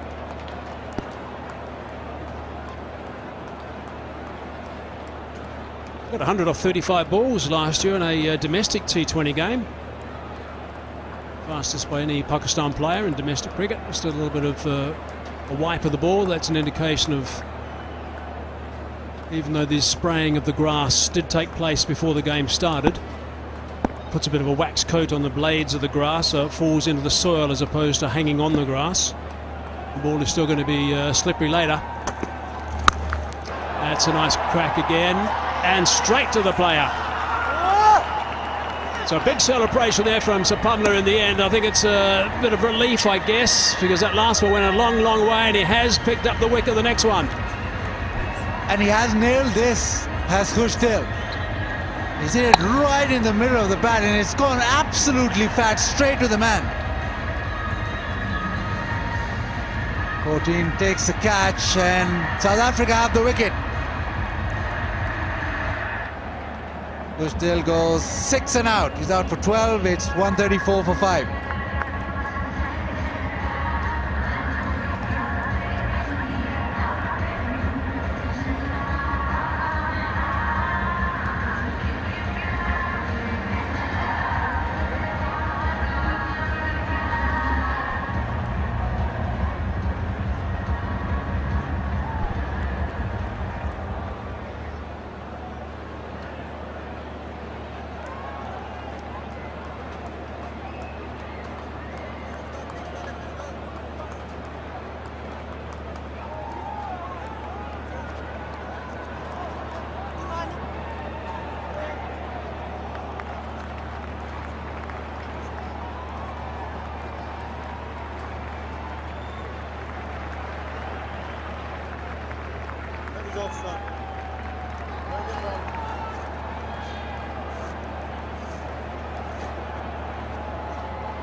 So 5 down now. That's how you just chip away at that run rate, just picking up wickets at this stage. Fahim Ashraf. Now the South Africans have seen a lot of him over the last little while. He really did play superbly in the Test series, particularly with the bat in hand. He's got bat in hand again. Change of pace from Sapamla. That's clever bowling.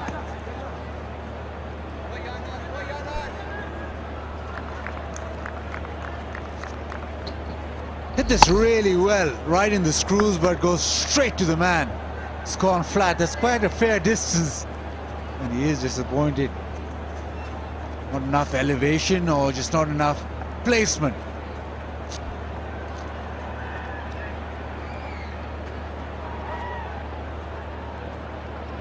It's a nice shot from the drone. Drone's nice and high. It gives us a good indication, actually, of the field placing. Now the field placing is with a man running in.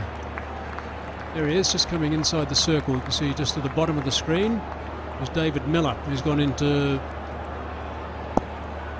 a standard mid-off position with Rizwan on strike. 77 now off 51, strike rate of 150. Slower ball, nicely bowled by Sapamla.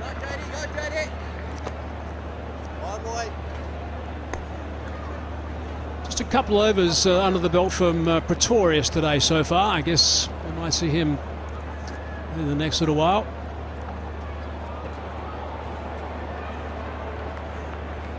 Don't smile, boys, don't smile. That's it, in sync. Oh, that's synchronized. That is synchronized drinking if ever I've seen it.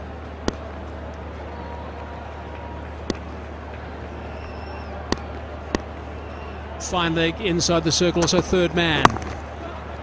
Again, change down of pace. End of the over, a wicket. Also 10 from it, 137 for 5.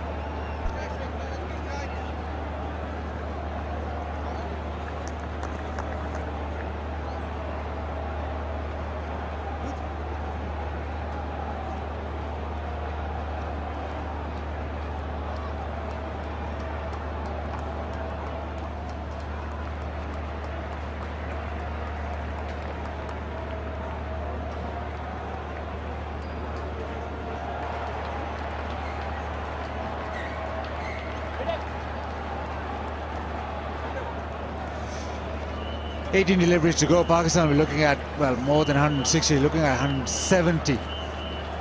Rizwan, we're looking at 22 more runs, but still got batting to come. Who else can hit the long ball? Usman Qadir, no mug with the back either. Yeah, they've got to be thinking 30 off the next 3 and 1 over going for more than that. Petraquayo now into the attack. Now he's got a couple of overs up his sleeve. He'll bowl 18 and also 20. There'll be change of pace from him. Nice drive through the cover region. So we'll see him bowl with a couple of variations. We saw some change of pace in that last over from Sapamla. There's a look, the first one at 134.8. That disappeared. The next one was dropped considerably, and that was flat and out. So good work, good thinking from Sapamla. Petraquayo's got the back of the hand, he's got the cutter, he's got a standard pace delivery. Some people think that Petraquayo maybe overdoes it a little bit. I think in this situation he won't do too much. Oh, there's a friendly full toss down the ground. Good teamwork. That's really slow, that one. He's got a slow one and a really slow one, and that was probably the really slow one. Lovely work. This is what has been missing in the Test series for South Africa. Yeah, Reza Hendricks is very, very quick out there as a boundary rider. So is David Miller. You've got to have your key men in the right spots, and they're the blokes. They'll be going pretty much the length of the ground, both Miller and Hendricks. Another full toss. This time it's a little bit straighter. Hasn't got all of it.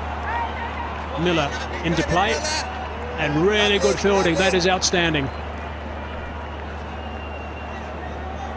Anything that doesn't go to the boundary is a result for the bowling side.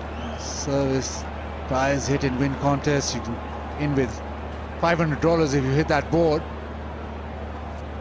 Probably the time to hit it. Come on, let's make that board a bit bigger. What do you reckon? And make it all around the ground. We had a game at the Wanderers a few years ago, Australia versus South Africa. They had a... it's picked up. Just going to be the one. They had a competition. If you hit the scoreboard, the Wanderers, on the 4, you would hit a bar of gold. Neil McKenzie bowled to Adam Gilchrist on a short boundary, and he missed by metres. McKenzie was most upset because I'm sure we'll do a share. Look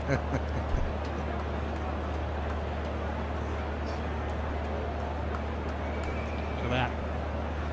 Only one thing would make that ground look better, I suppose, and that's a full house, which you often see at this venue. It is spectacular when it's full, but of course it's COVID times now. Hopefully it won't be long before we can get 100% back into the grounds around the cricketing world.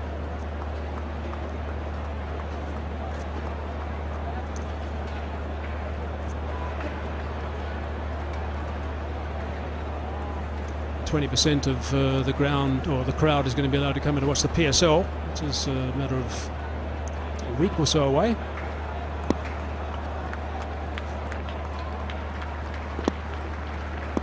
This is a pretty important last ball of this over. 6 from it so far. Fahim on strike. Oh, it's another full toss. It's a low full toss, and he might have picked up a wicket. He has picked up a wicket. That was so easily done by David Miller. What a very good catch. Total control from Miller. He's so good at the boundary, just brilliant. Full pitch, edge down the ground. Fahim thought he'd cleared him, but no, Miller just eases across. Little skip and takes it with utmost ease. Fahim out for 4. It's 143 for 6.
.59 catches now for David Miller, the most by any fielder in T20 internationals.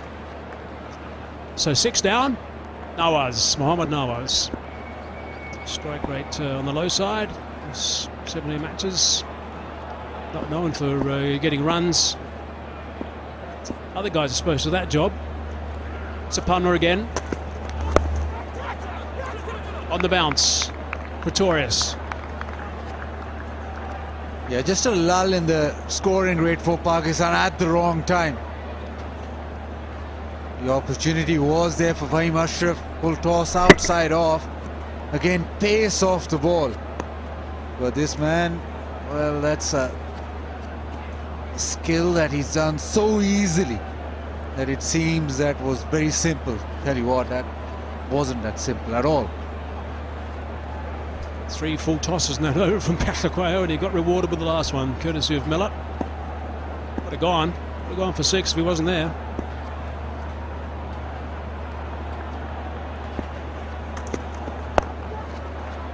Clever bowling again by Sapamla. What they've got to do is make sure Rizwan gets a lighter strike towards the death here. This is the secret for Pakistan in this game. Yeah, just a loss of rhythm for Rizwan. Just 9 runs off his last 8 balls, so definite dip, and he's annoyed. Got it beautifully, but it's just a back end where Pakistan just in the last couple of overs seem to be struggling. So Nawaz has got to somehow get him down the other end. There's enough balls left in this over for him to make a difference still. Rizwan.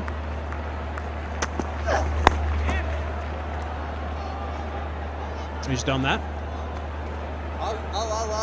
So now Rizwan's got to go. That's put a bit of extra pressure on him, although I'm sure he won't be feeling it too much of the form that he's in at the moment.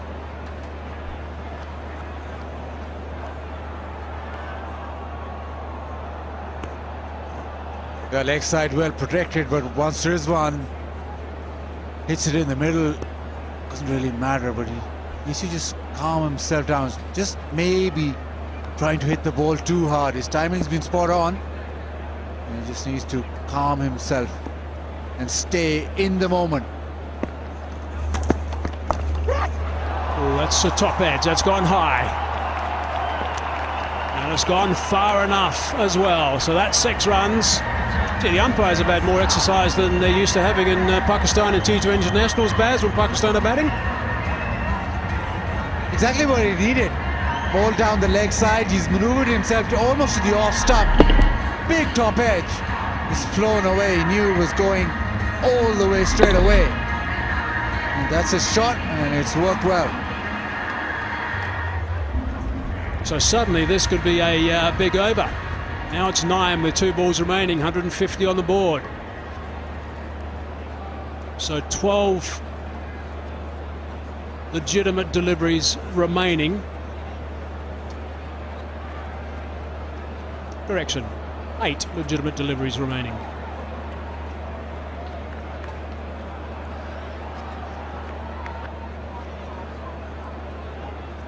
The captain very happy with the way his opening partner has batted.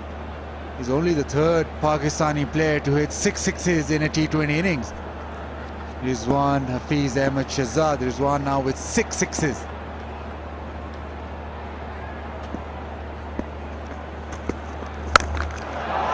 Good sound off the bat. Cries of catch, it should be taken. Peshawar is walking. Oh, he's put that one down. Yes, bowler! Junior Dala, my mistake. Not Peshawar. Junior Dala it was. Disappointment for Sapamla. Should have taken that. And with that drop, Rizwan moves to his highest score in T20s. It just seemed as if he hadn't got this under control. We'll have the check. Oh, that looks interesting as well. That is 4 runs. Yeah, there's a bonus. So a couple of bonuses there for Pakistan. The catch going down and also a boundary runs. A sense of humour failure for Sapamla. It's high in the air for a long time. Check shot, just for 1. Big over, 14 from it, 6 down, 157 for 6.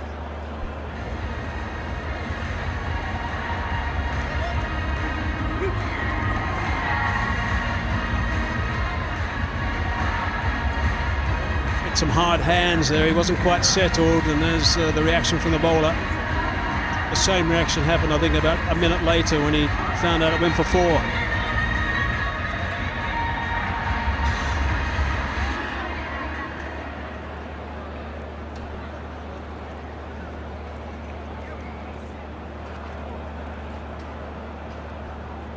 So 19 overs gone, 6 balls remaining now.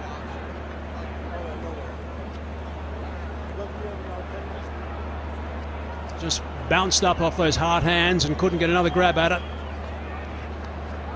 And then a boot on the rope didn't help proceedings for Sapamla, as was stopped by Reza Hendricks. So here we go, here's the last over. Only one other Pakistani batsman have ever scored a century in T20Is.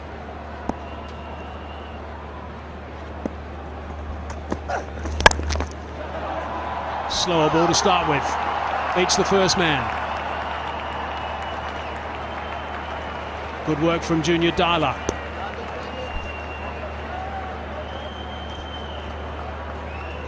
Four more now needed. So that really slow one. You placed it well enough. Junior Dala doing well at the fence this time around. A bit of a hobble going on now. Rizwan. It's nothing that he needs to worry about too much. He's got a job to do with the gloves as well. There's a little bit of cramp. He's trying to just walk off.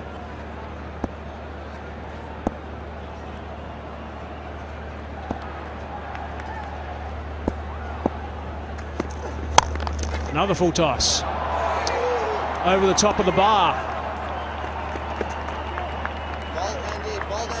South Africa helping along to this 100.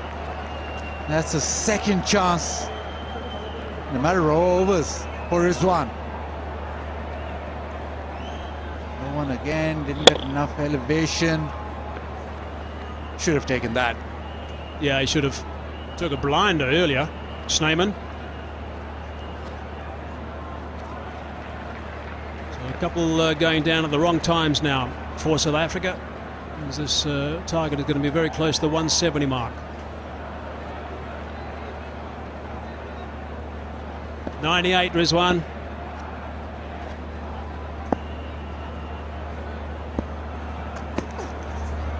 Swing and a miss. Needs 2 more, but you look at the overall picture. Last 3 balls of the over remaining. It's the last over of this innings. You're looking at 170, 161 for 6. He's going to be that slow one yet again. Rizwan got his 100 in Test match cricket a few days ago. His first 100. Looking for his first 100 in T20Is. Slow goes big, and in typical fashion clears the road. What an innings! Mohammad Rizwan, take a bow. That is a sensational innings from Mohammad Rizwan. He's just got himself a Test 100 and a T20 International 100 in the same week for Pakistan. That is some going. Outstanding knock. What a player. What form. He hasn't wasted this form. It's magnificent stuff. 7th, 6th of his innings, most by a Pakistani player in a T20 International. The slow one just got to the offside and smacked this out of the ground.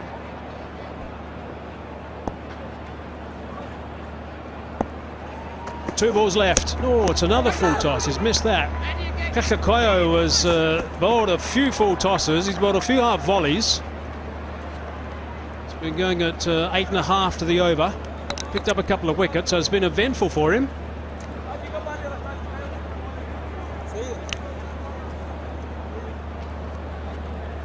Yeah, he's shaking his head. I think he realises that he hasn't quite got it right. Of course, it's not easy with the ball. The South Africans have been working on that ball a lot. That might be one of the reasons why he's shaking his head. First opportunity he got in this over, right at the start, he got the cloth and started wiping the ball straight away. So that's an indication that tells us it's going to be tougher later on when Pakistan are bowling, hence the reason for Klaasen winning the toss and electing to bowl first. Last ball of the innings.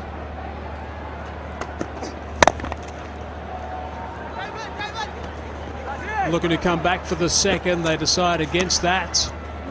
So it stops at just shy of the 170 mark. 169 for 6. It is a pretty good effort from Pakistan. Good to see the spirit out there between the two players. Outstanding knock from Rizwan. Really impressive. Nice to see some of the South African players just giving him a low 5 as he runs past.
छोड़े उन राहों पर जिन राहों का पता नहीं, ढूंढते रहे जिसे वो हम सफर रहा नहीं। हाथ है मलते तड़पते सुलगते, दर्द मेरे हैं मेरे संग चलते, जख्म लगे हैं दिल पे गहरे, आंसू गिरे जो पलकों पे ठहरे। ऐ आतिशे इश्क मेरे, एहसान मुझ पे है तेरे, हम रह गए हैं तन्हा बिखर गए। ऐ आतिशे इश्क मेरे, एहसान मुझ पे है तेरे, हम रह गए हैं तन्हा बिखर गए।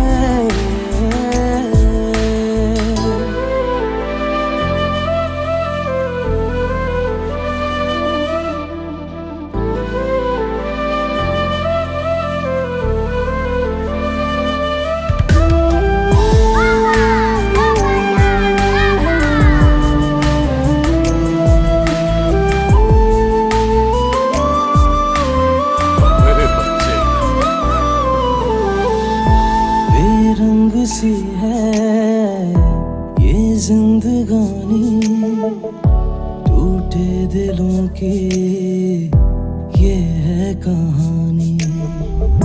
क्या क्या सितम है, तन्हाई गम है, उजड़े से हम हैं, आंखें नम हैं। बातें दिल की हम किससे कहते, मर ही न जाए दुख सहते सहते, जख्म लगे हैं दिल पे गहरे, आंसू गिरे जो पलकों पे ठहरे। ऐ आतिशे इश्क मेरे, एहसान मुझ पे है तेरे, हम रह गए हैं तन्हा बिखर गए। आतिशे इश्क मेरे, एहसान मुझ पे है तेरे, हम रह गए हैं तन्हा बिखर गए।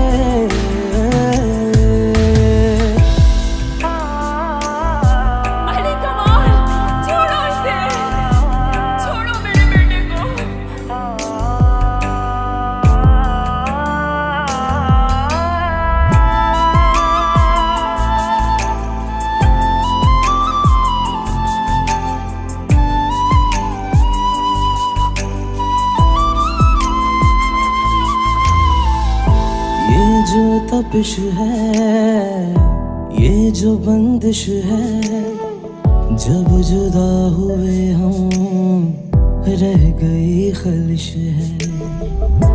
इश्क में लुट के हाय मर मिट के, मिल भी ना सके हम ऐसे हैं भटके। बुझ सा गया दिल रोते रोते, काश कभी तुम मेरे संग होते। जख्म लगे हैं दिल पे गहरे, आंसू गिरे जो पलकों पे ठहरे। ऐ आतिशे इश्क मेरे, एहसान मुझ पे है तेरे, हम रह गए हैं तन्हा बिखर गए। आतिशे इश्क मेरे, एहसान मुझ पे है तेरे, हम रह गए हैं तन्हा बिखर गए।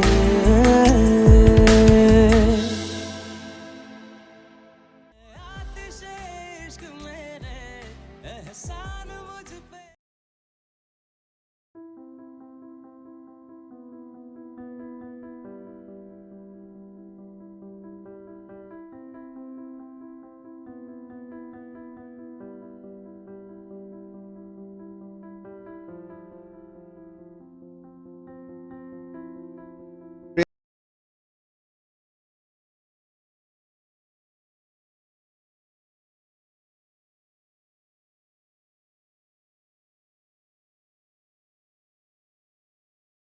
Just a wonderful cricketer he is, a fighter, a team player, a complete delight when he goes out to play his cricket, whether he's keeping wickets or scoring runs.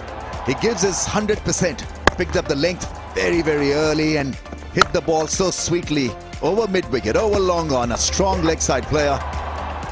Showed his resolve, temperament and power hitting. Yeah, that wagon wheel dominated by leg side fours and sixes and hits. And some drives to the offside as well. He almost 60, in fact, 70-80% of his runs have come through the leg side area and very few through the offside, but he found the rhythm and the area and made history. Top scores for Pakistan in T20 internationals, 104 not out.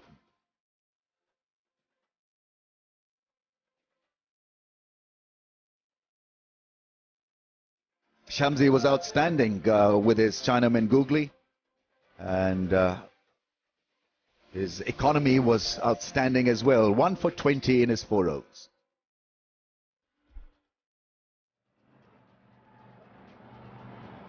So, in a huddle, Pakistan. And Daryl, I think that the biggest challenge would be how to hold the ball and not worry about the dew factor, because that can hit your process, your thought process, your rhythm. So treat it as an ordinary working day with the ball and just go for it. Particularly for the spinners. So that's going to be a challenge.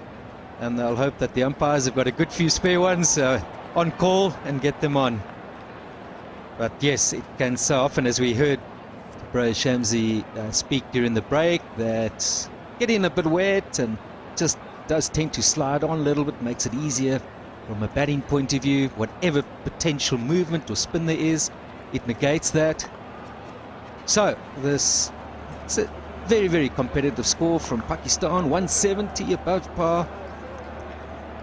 The record at this ground suggests that they should win this match, but we've just spoken about the conditions and how it can favour the batsmen. So I think South Africa need to just take a leaf out of that Rizwan's book, because the way that he timed his innings, he got off to a good start. Power play Pakistan, maybe a couple of runs short, but importantly they didn't lose wickets. They only lost 2. I think South Africa, they feel that that's the maximum amount of wickets. Get yourself in, and you certainly do have a very good chance of playing a good innings here. But can it be as good as what we saw from Rizwan? That was a special knock. Really, really a talented cricketer. Right, then the opening partnership is going to be critical. They need a couple of good partnerships. A guy getting maybe, if not 100, then 70s, 80. This is going to be a challenge because the pitch conditions are different for a South African team that doesn't visit Pakistan that regularly. So it's about adapting, it's about having a plan. And I guess the first 5 or 6 overs are going to be critical. In a run chase situation, you need to get off to a good start, aggressive start, in Pakistan starting off with a bit of left arm spin. Mohammad Nawaz is a good all-round cricketer. Do you think it's got to do with maybe they've had a study of Milan and Hendricks, or they want to get an over or 2 in with a spin while the ball's still good? I think that seems to be the trend as well in T20s these days, you know, especially if you're playing in subcontinent. It's a rough pitch, so get the new ball, proud seam, harder ball, and get it to spin. Milan, what has he got on offer here?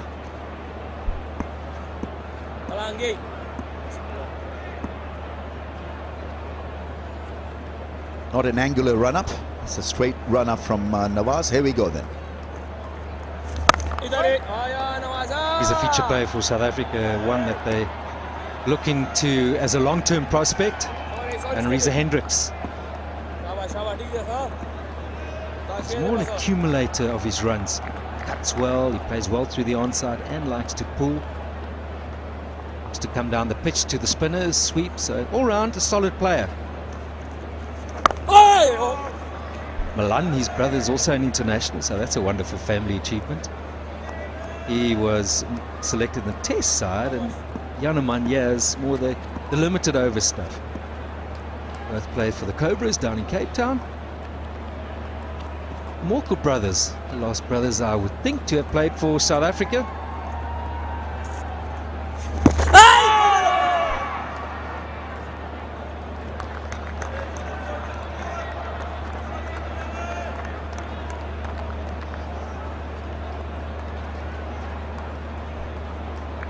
Good in a way that he's leading Pakistan in a T20 contest after beating South Africa in test matches.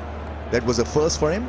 A couple of test matches as a skipper, and he's off to a great start. 2-0 is the record in his favor. Oh, edge and gone for 4. Fast outfield. Just making a little bit of room, the batsman, and the ball turning, gripping and spinning. You don't want it to find the outside edge, but when there's no slip, you don't mind at all.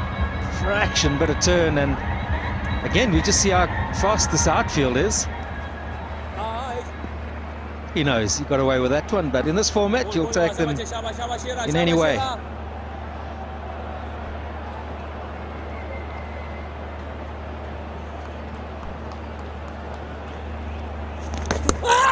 Oh, that looked close.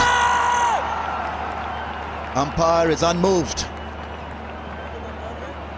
Aleem Dar's record in T20s is seamless. 10 out of 10 correct decisions. Are they looking for a review here? DRS timer is just about to burn out. Oh! Will that be granted? I think they just about made it.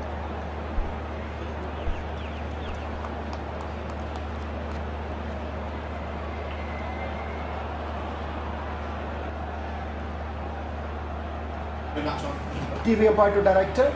Review for LBW. Original decision is not out. It's a fair delivery. Move on to spin vision, please.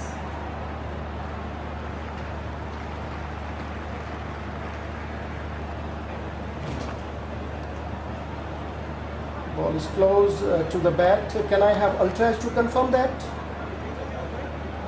Ultraj is coming up. Forward, forward, forward. Yes, it's a clear spike on the bat. Roll back, yes. It's a clear spike. Go to the on-field umpire. Go to the on-field umpire. Aleem, it's a clear spike on the bat. You stay with your original decision, not out. Yeah, it's a great decision by Aleem Dar.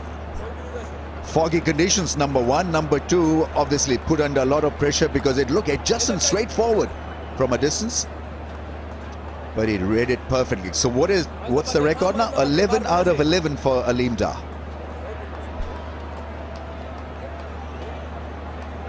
I think his hearing's pretty good as well. Still good after all these years. Milan would do much better playing straighter here. Can't be playing across the line at this stage. The one that found the edge and went for 4 turned here on this occasion. Looking to work it on the onside. Slips come in.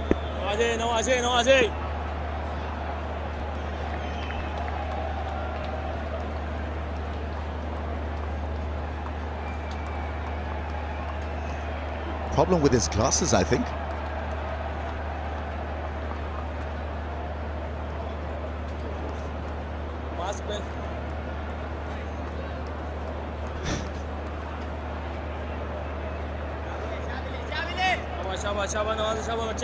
Glasses steaming up, and he is not 100%.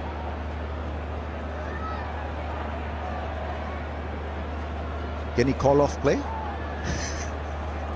What's the next one's a big shot. Oh, yeah.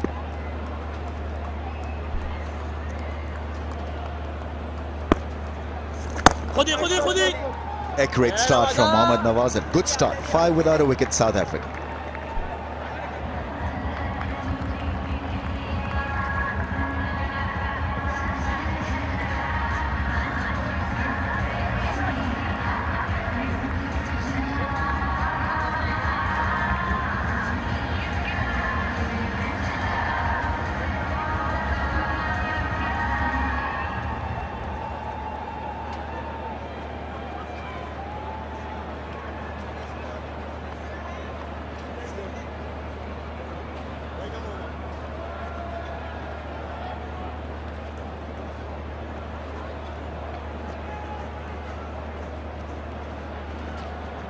5 without a wicket. Aleem Dar still struggling with his pair of glasses. He looks really He's a wiper. bemused. That was a good question. If he's not happy, what does he do then? 457 AD. AD I know is Aleem Dar. 457 matches probably is umpired. Over 100 test matches and 133 test matches.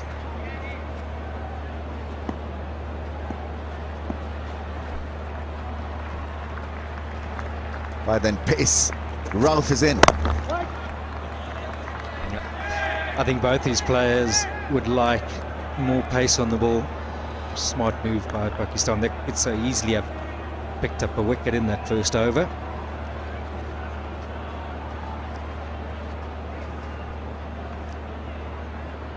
Just need to spend a little bit of time at the creasy field just to get through a couple. Pick up the light, pick up the ball against the white surface.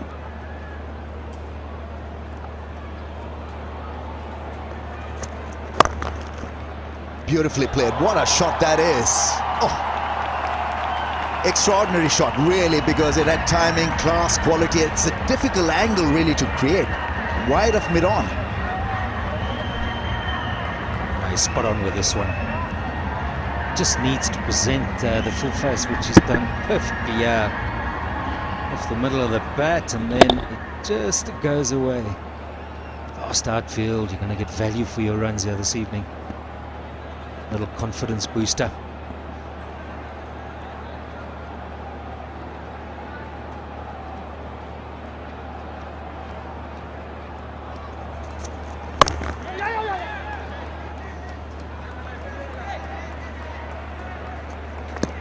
He's got a fast bowling arm, Ralph, and can generate a lot of pace.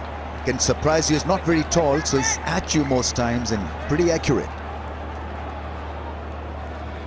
As much as South Africa may have learned from the way Pakistan batted, I'm sure Pakistan would have seen that once South Africa were off their lines with a new ball, they got punished. So more than anything now, they've got to be so tight. It's about there. It's about that sort of length as well. Fuller, Rizwan early on looked to take it on when it was full, and as you said there, Rami's got a bit of pace. ITEL Mobile's question of the day. So what is Pakistan's highest score in ODI cricket? Answer on ITEL Pakistan's Instagram page to win daily phones and merchandise. Highest score in ODI cricket? Mazhar?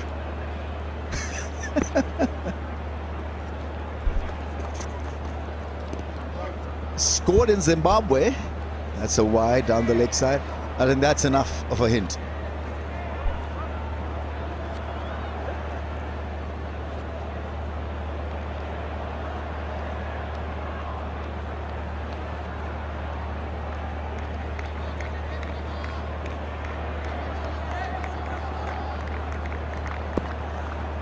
Haris Rauf was included in the Pakistan Test squad for the first time. Didn't get to play any matches, so could be just a little bit raw. Pulled majestically for 4. A little shorter in length.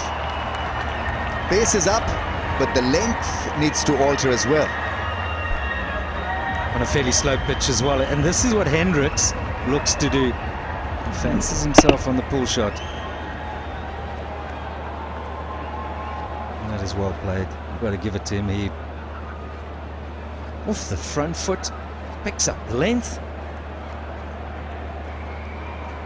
It's always good early up, Rummies. Pick that up.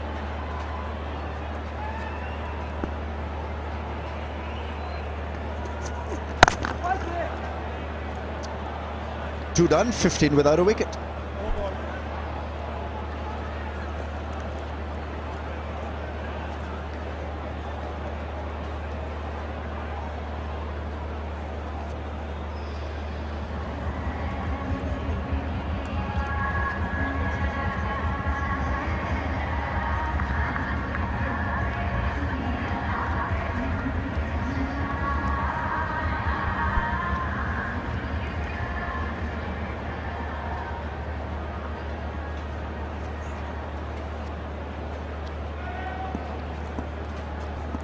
So, Milan and Hendricks settling in for South Africa. Just an opportune time to just look at that batting lineup.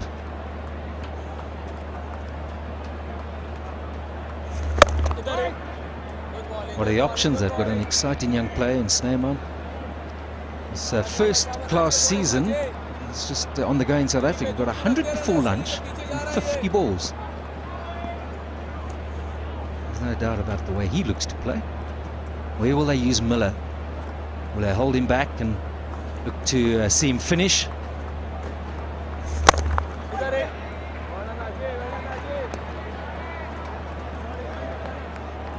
Where's he going, Yaram? What would you be doing right now? Over cover.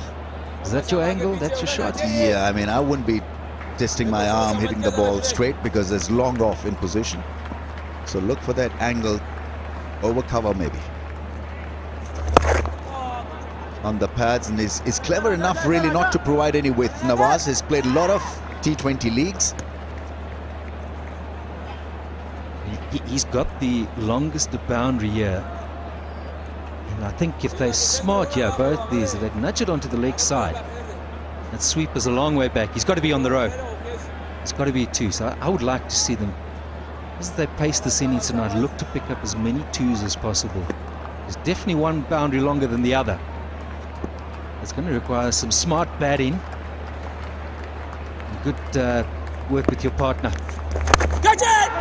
Oh, miscued it. Top edge, earning him a single. Didn't look comfortable at all. The ball is gripping and spinning. So, and to his credit, Nawaz has not really fired the new ball in. He's quite prepared to flight it to get some extraction off the surface.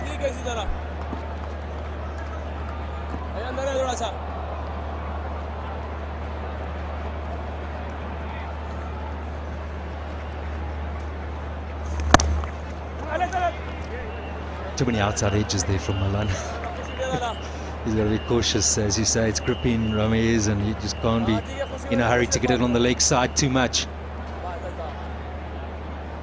Now, Hendricks is a guy, he does use his feet, and he may be the one to go over extra.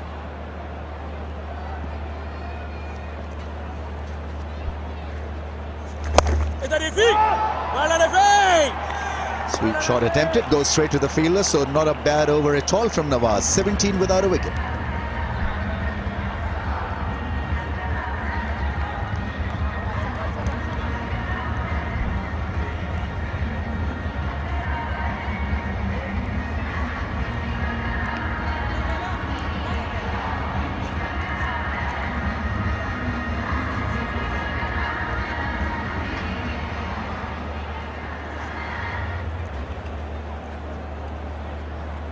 Change.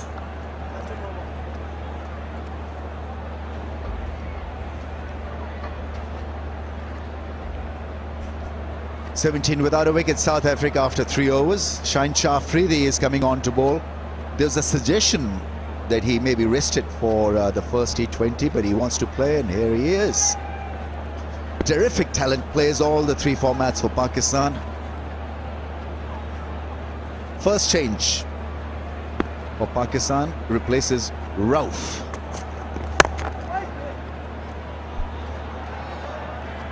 He ran in so well in the Test series and impressed with his pace, bounce.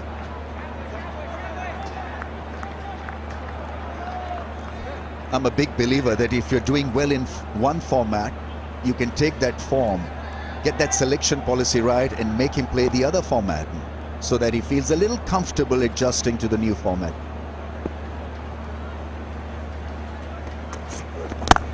So from a one-day bowler, he became a test bowler, and he then regularly has played T20 cricket for Pakistan. So they were very clever in making sure that he takes his form into the other formats.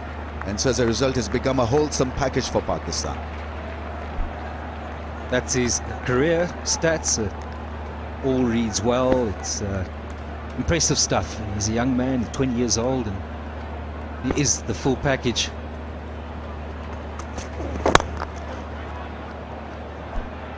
And with a World Cup coming up, it's good that he does keep playing these circumstances.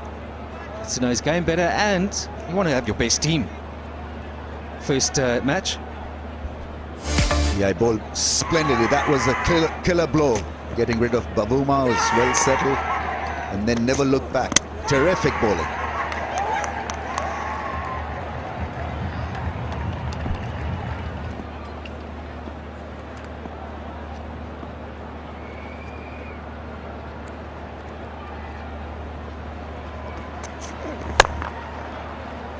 Into the gap for 4.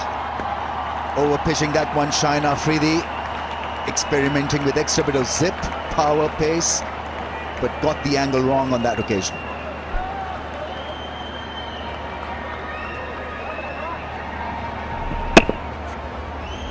Well guarded. He knew when that ball was going to be foolish. He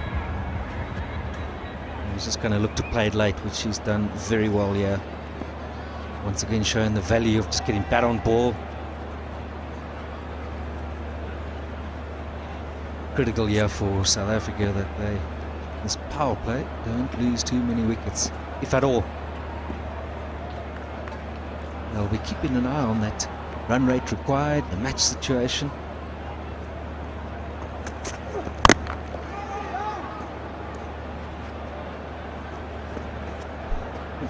He's living dangerously. Knots and crosses. The Inveric Solar Energy Challenge. Who's winning this? Oh, he's being kind.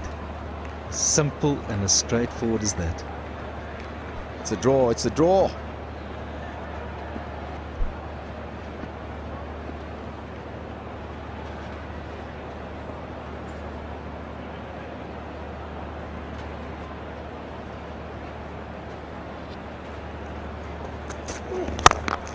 Smashed down the ground for 4. Beautifully struck.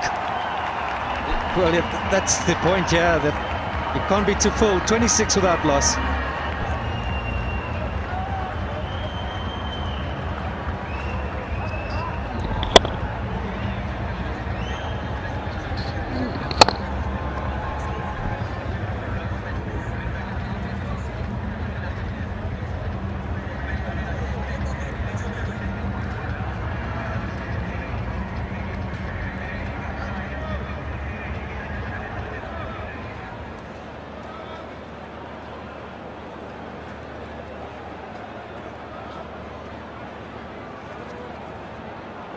Four gone, 26 for none.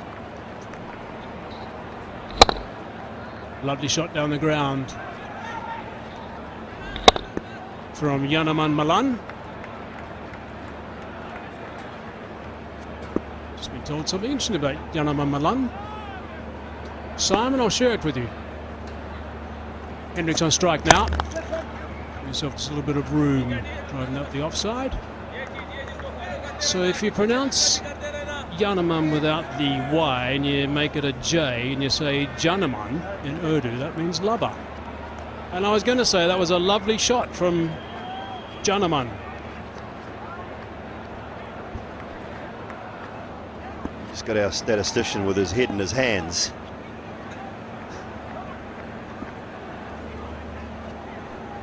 Good to see you practicing your Urdu. Dragged away, and that's going to be a boundary. So that's a very handy boundary, second ball of this over. That slower ball, wasn't it? Off speed, looking to just take pace off. He's read it well here. Just dragged it with that slow nature. And they're going to be harder and harder to bowl, I think, with this wet ball. These slower balls, they're going to have to maybe just do a couple of cross seam, revert to something else that's going to help a little bit more rather than just have all these variations. There's a bit of a cross seam. Short delivery. Good grip on that. Same result. Full speed, 145 kilometres per hour. Really good, quick bouncer. But well played as well from Milan. Right off the grill. Yeah, whipped away, and he almost got a little bonus with that shot.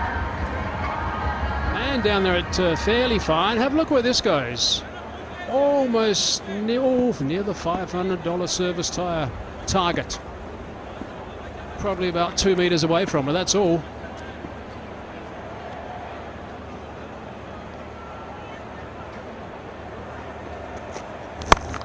Oh, he's whipped that up. So this is now going to be a big over. Taking full toll now. Well, it's not great bowling. It's drifting onto that leg stump time and time again. The slower ball was dragged down, and a really good pull shot. And now this one just drifting in onto those pads. Got to put them away, but this is good batting. Yeah, and all of those boundaries have been in that same region, just near that service tie hit and win board. A small one. Come on, guys, make it bigger. Give them a target to go with. Yeah, how about each game it just gets a little bit bigger when it's not hit? That's a good idea.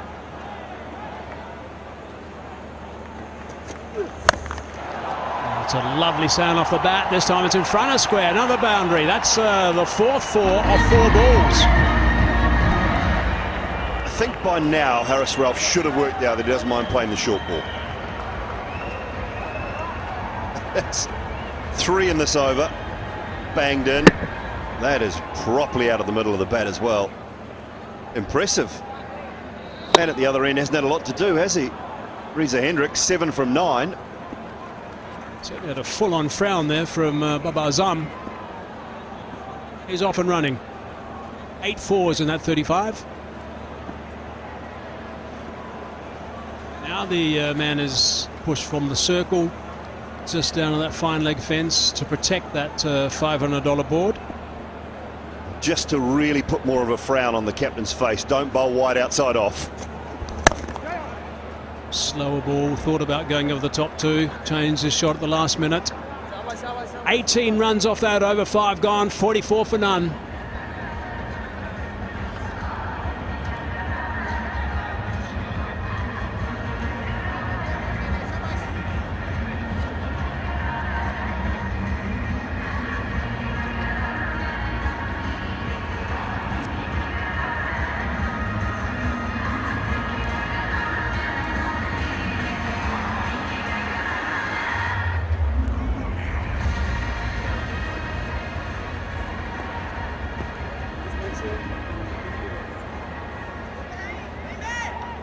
Nice tall building early in the development of the city.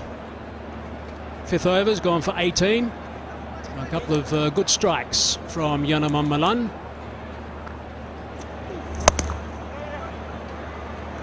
Four boundaries. And this one was a really good pull shot. That whipped away, just 2 full and leg side. Another short ball. And crunched. So 4 boundaries back to back in that previous over. It's quite a nice simple technique too, Yanaman Malan. No excessive use of the feet. It's all based on balance, all based on eye-hand coordination.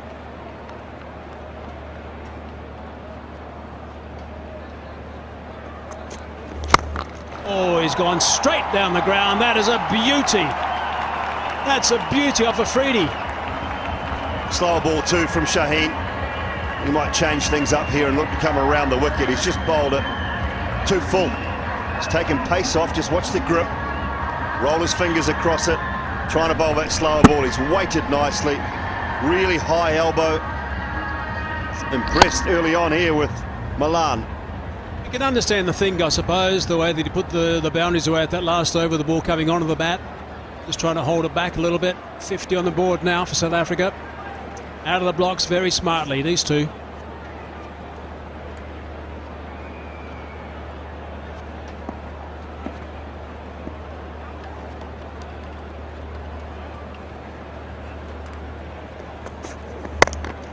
Full toss. Straight to the man, and Malan knew it. He's disgusted with himself there, Yanaman Malan. Look at to where they're bowled, and a lot of them have been short. Boundaries in the slot and boundaries short.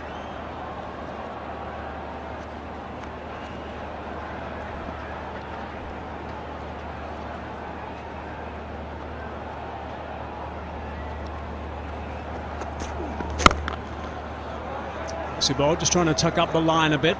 around the wicket now. He seems to change that light quite easily. Shaheen Shah-Afridi doesn't mind slipping into a round as soon as he needs to. What they do need, Pakistan, is a wicket. They need to break this stand.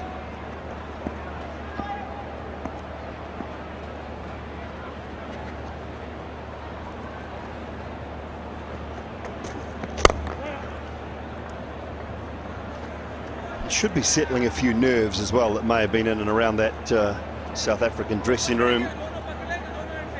Quite a few inexperienced type players in there, but I think they did a relatively good job with the ball. Maybe 10 to 15 more than what they would have liked, but a great start. Just be pleasing for those gentlemen sitting in the dugout, I'm sure. Klaasen ready to go. Love watching him play. Very, very good player, Henrik Klaasen. He seems to do a really good job whenever he's represented his country at the 50-over stuff or T20s. Relishing the opportunity to be captain of this T20 team for South Africa. Was suffered quite badly from COVID. Said he's only been able to practice. He had it some time ago actually, but only been able to practice hard over the last 3 weeks. He said he's fine now and couldn't wait to get going. Only had a couple of hits.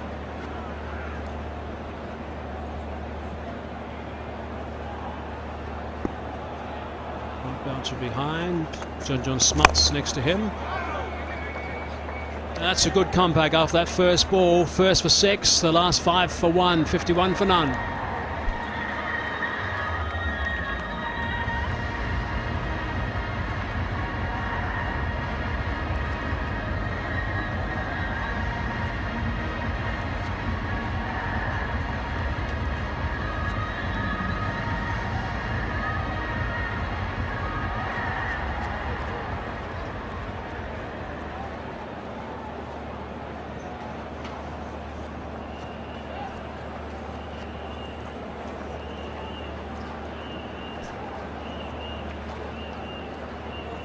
So that's the end of the 6-over power play. They went very nicely, South Africa.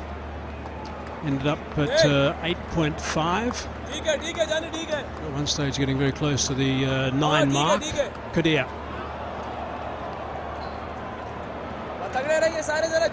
Son of Abdul Kadir.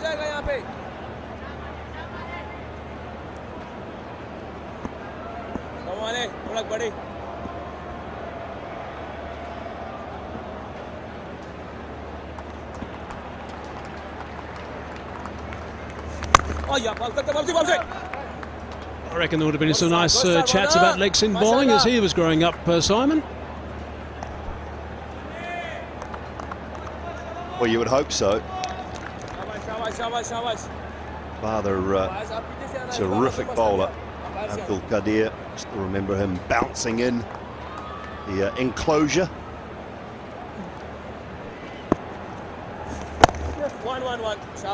Funnily enough, the instant thing I see here from Usman Kadir is just before delivery that, have a look at the left arm and the left hand is exactly the same as where his dad was. Had that little bend of the wrist just before bowling, did Abdul Kadir. Very similar at just before delivery. Was lucky enough or unlucky enough, I don't know which way to go here, but to play against him actually in a first-class game. Abdul Kadir, and Pakistan toured Australia in the early 80s. Magnificent bowler. Such a quick action. Very difficult to pick that wrong un versus the standard leggy. The ball used to whir along as just to come towards you. Magnificent bowler. Some seriously good players out in this time, that's for sure. So Milan 44 now of 26. His performance so far has been really good. Strike rate of 170.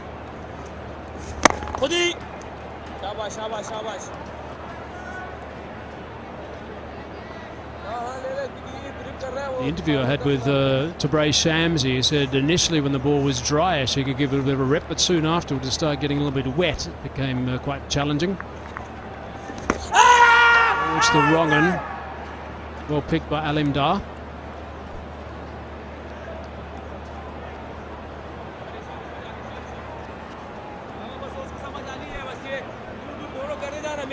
wrong in, so it was definitely missing leg stump. No sign of a review.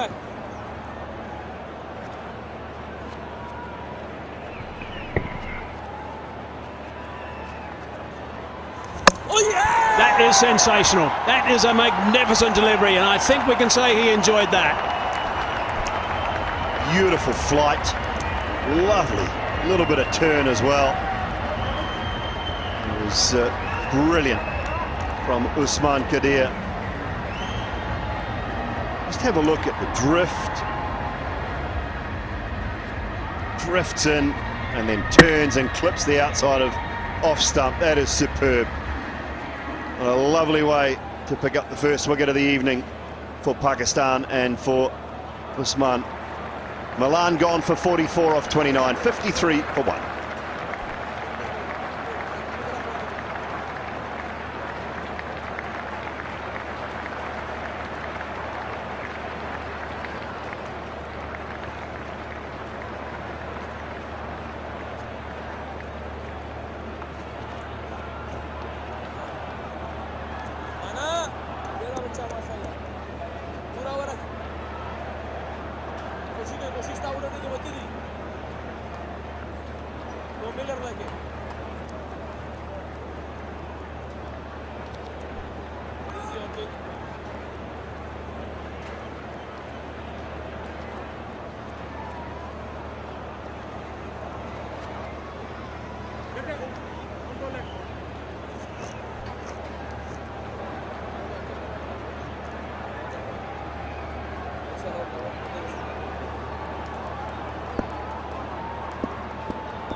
Debutant. Swinging and missing at that first up. What an outstanding delivery that was to pick up the wicket in that over as well. End of the 7th, 53 for 1.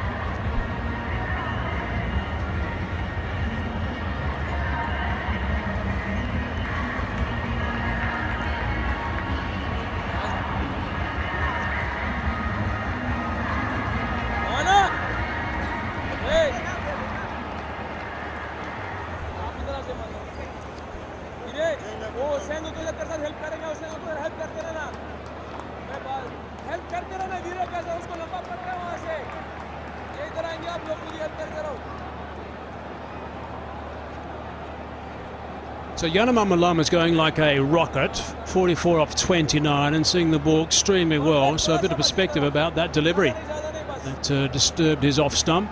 Indication of what a beauty it was. Kustil now. Again straight to the fielder. Well, Hendricks has to pick up the mantle here. Look at this, Mike. I mean, this is just beautiful bowling. Completely played around it. Every leg spinner's dream. He hasn't faced many deliveries, Hendricks, so he's going to have to get a couple in the middle, I suppose, and then make sure he steps on the gas here and not do anything silly. There's another quick wicket with the debutant just arriving. That's a fine stroke. That is beautifully played along the carpet for 4. Yeah, I mean, he's bowled 2 relatively good dot balls to start. Yes, a little bit of width on them, but he's just given this one some air. Finally given Hendricks something to play with. He's been able to come forward and pierce the gap on the offside. So you heard Rizwan in the stump mic. I think he was best pleased with that delivery.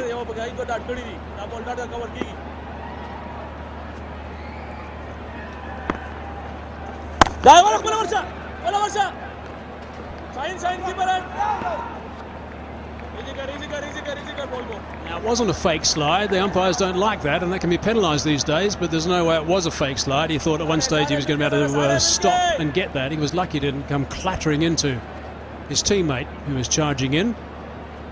Should I dive? Should I? I'm going to dive. Look out. All okay. Thankfully, says Shaheen.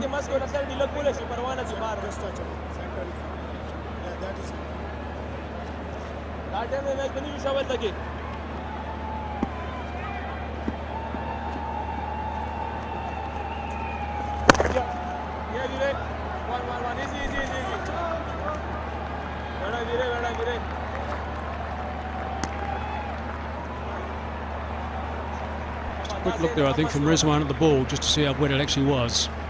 So it's a good thing, or good work from the skipper, Azam, just to get the spinners involved at this stage, but it's still not too wet.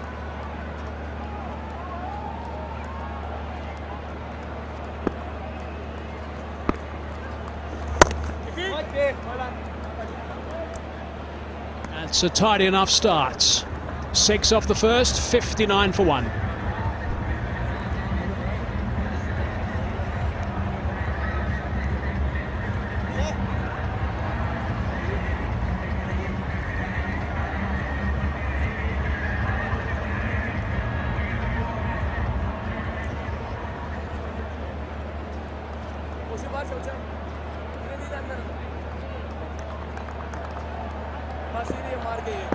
उसको जाने दो, सामने देख, अब बाबा को भी आवाज दो और स्क्रीन के साथ बंदा है। बाबा बाहर ना थोड़ा सा।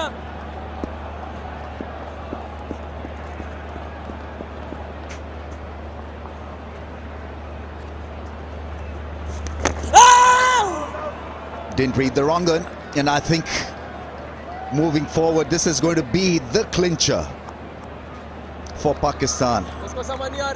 They'd want to introduce trial by spin for South African batsmen. Back at the hand, delivery not read.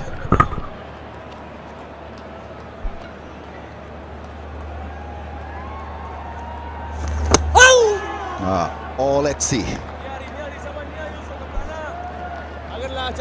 Yeah, once you don't read it off the hand, it's A, very difficult playing it, and B, almost impossible to attack him.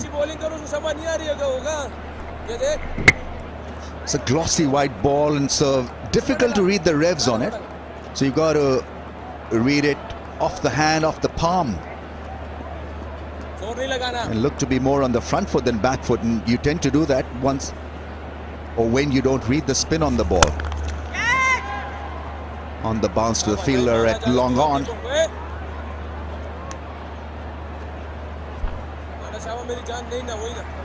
Yeah, the only chance you'd think if Usman Khader just dropped short. Strike rate 147.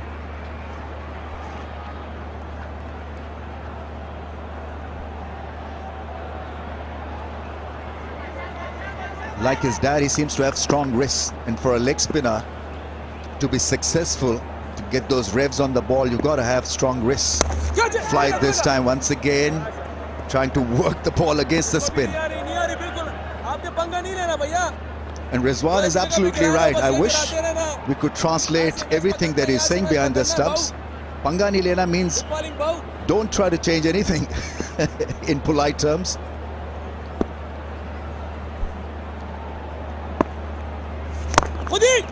He's got this natural loop as well.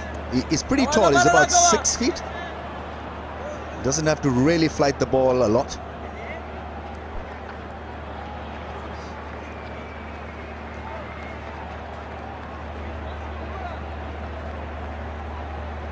And with the opportunity, both batsmen not reading him, he just has to hit his length time and time again.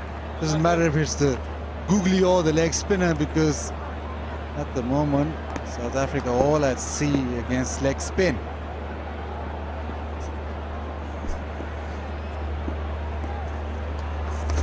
Ball leg, very much on the cards.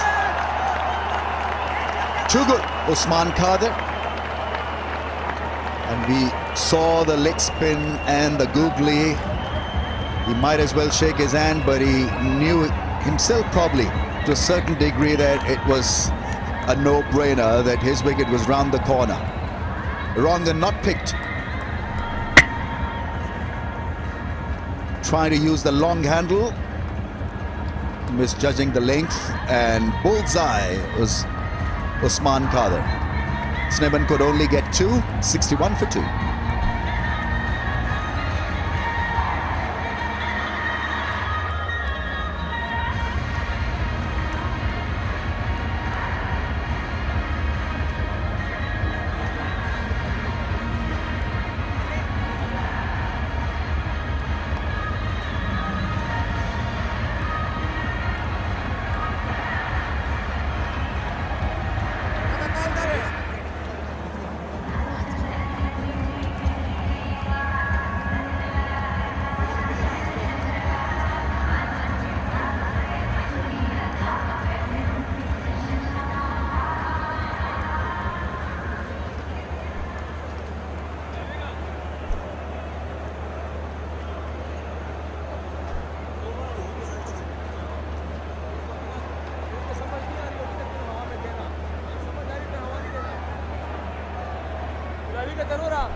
popularly known as Killer Miller, is out there. On the day, it could be brutal, David Miller. Strike rate of almost 140, best of 101.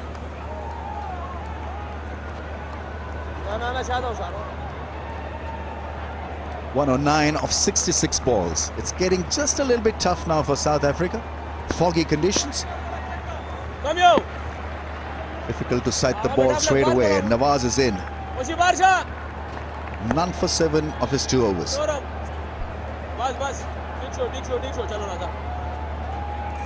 Pakistan clearly using spin against South Africa in this phase, and I think it should work well.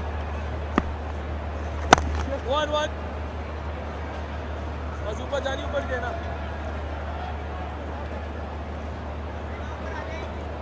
Yeah, the googly, he just had to hit his length because he was not reading him at all.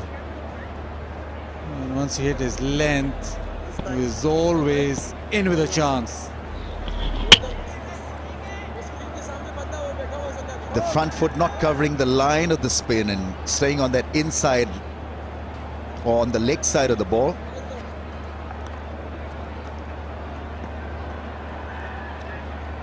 This should be a natural angle for Miller, left arm spin.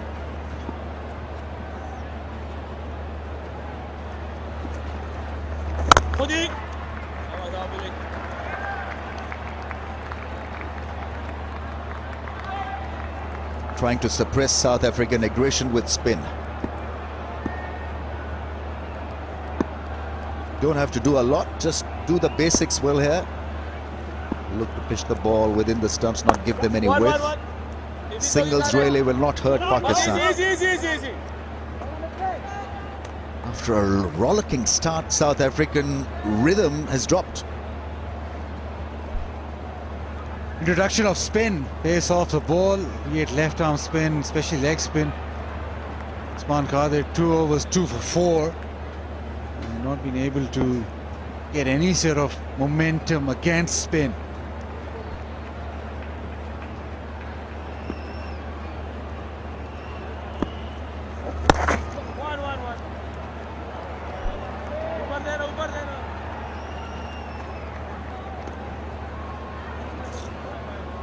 Required goes over 10s. There is problems, and the problems will continue if they don't solve how to play spin.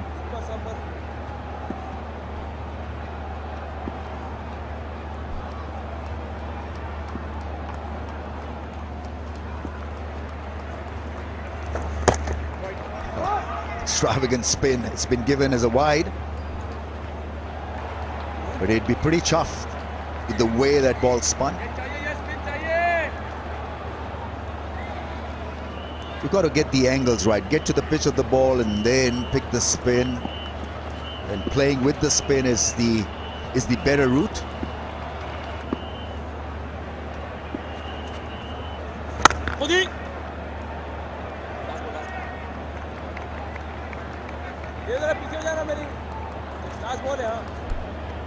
Problem for South Africa is that this trial by spin can continue because there are plenty of other options in spin for Pakistan. Khushdil, Iftikhar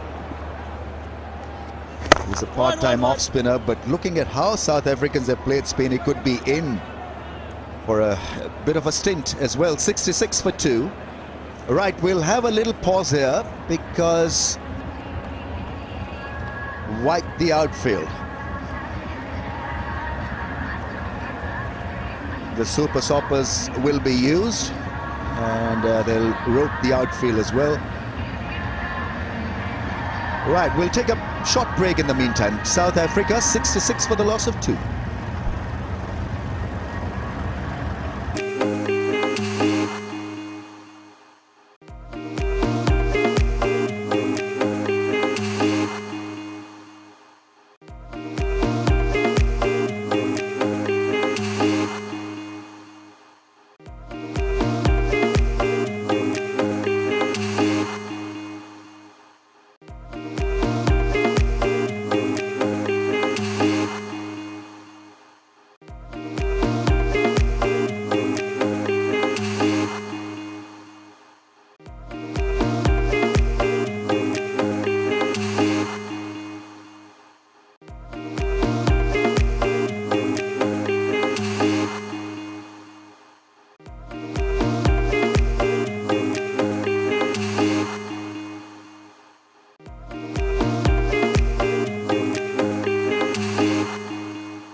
66 for the loss of 2.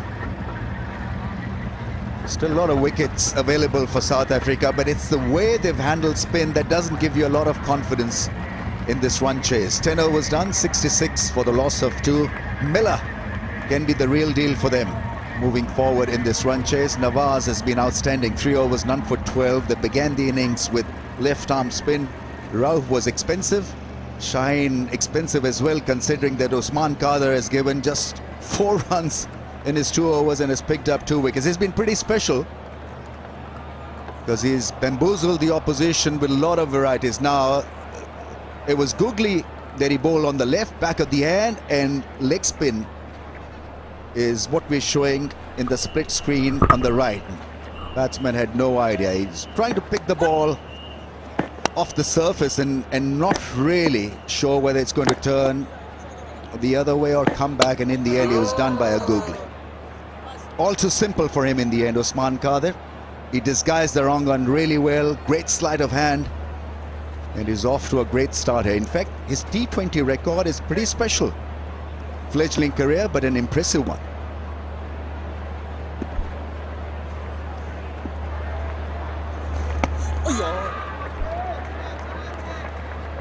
Yeah, that's the option now. Sweep and reverse sweep. Although Miller, experienced player, the only player in the South African squad who's played in Pakistan, came with the World 11, but right now he'll have to pick the leg spinner and the googly. He'll rely on that big sweep as well. What is delightful about this bowling spell so far is the pace with which his bowled. He's not really fired them in. Enough flight to allow the ball to grip off the surface, and he's bowled an immaculate length as well.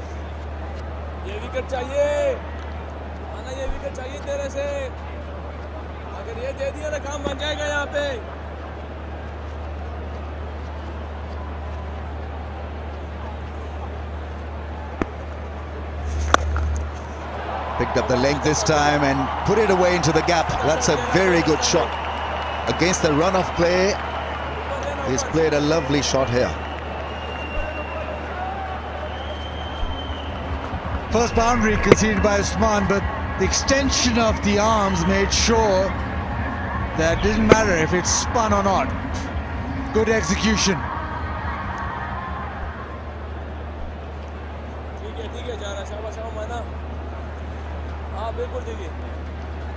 अच्छा shot खेला है वो, कोई मसला नहीं, अब भी अच्छे बॉलिंग कर रहा है।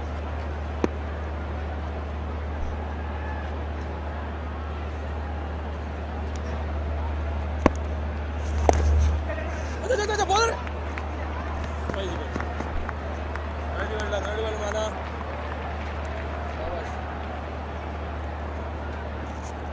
अकेले हो गए हो सैनी, जरा बाहर हो जाना। Brighter fan of the match, play the brighter fan of the match contest and win a signed ball by the player of the match.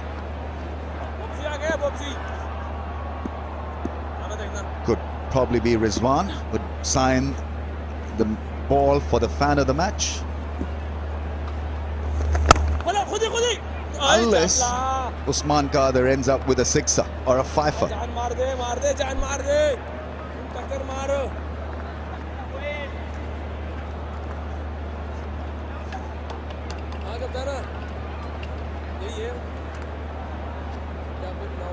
Seven off this over. Will Hendrick sort of settle for that and just make sure he gets a single, or will he attack Usman with that sweep shot again?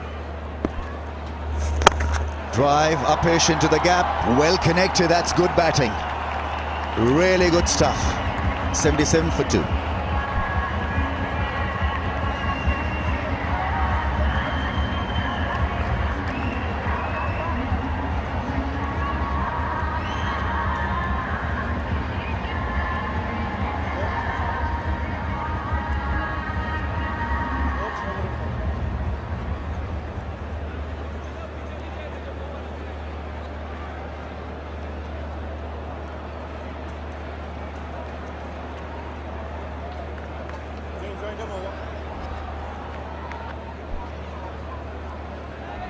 So that's the equation then, 93 of 54 balls, 8 wickets in hand.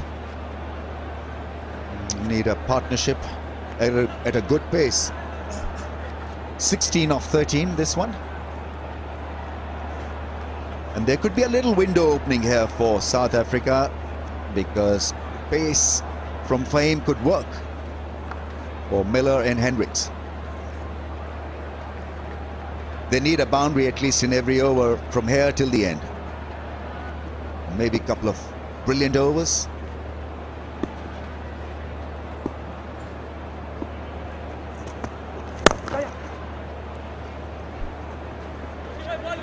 And Miller normally does this. He gives himself a bit of time, and then he'll get into that mode where everything disappears. But he makes sure that he gives himself enough time at the pitch in the situation so that he gives himself every chance of making an impact. Yes, some say it's promise unfulfilled because he's got a lot to offer, David Miller. But pace of the ball could work also, because he can get a little anxious at times and miss it a slow ball every now and then. The CV against spin is also okay. It's not great.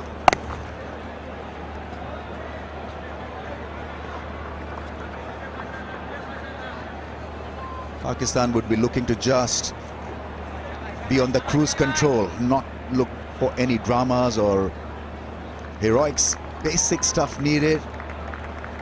Block the 4s and 6s. Field well. Pakistan at the same stage were 96 for 3, so 17 runs is their advantage.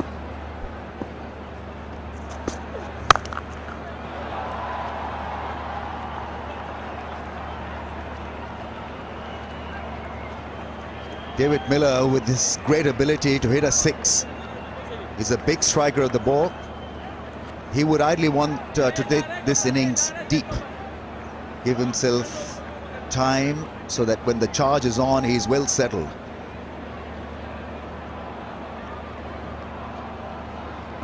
Pakistan would probably keep Usman Qadir up the sleeve when Miller gets a bit aggressive later on in the innings.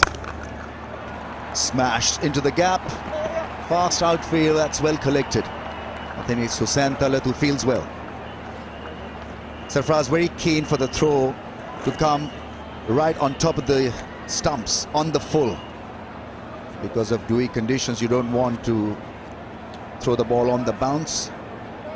Pakistan with a clear advantage at this stage.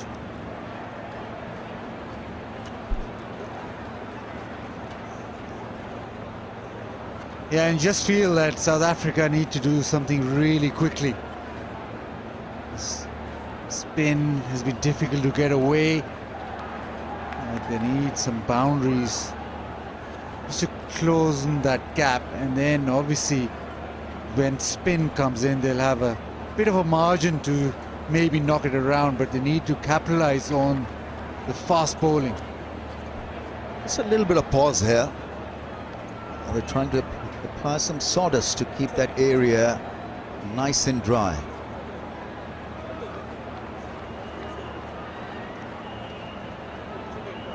What is happening is because of the dew, you're taking that moisture which is formed on the sole onto the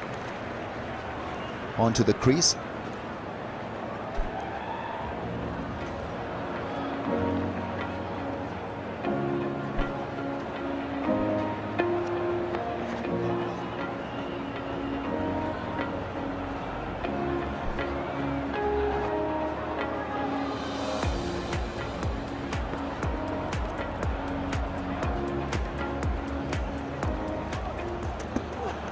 Slow ball,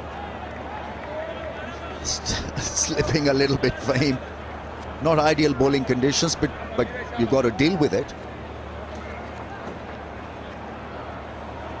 And I think if Pakistan go on to win this, defend this score, it'll be great for them, because South Africa called correctly and had the best time to bowl.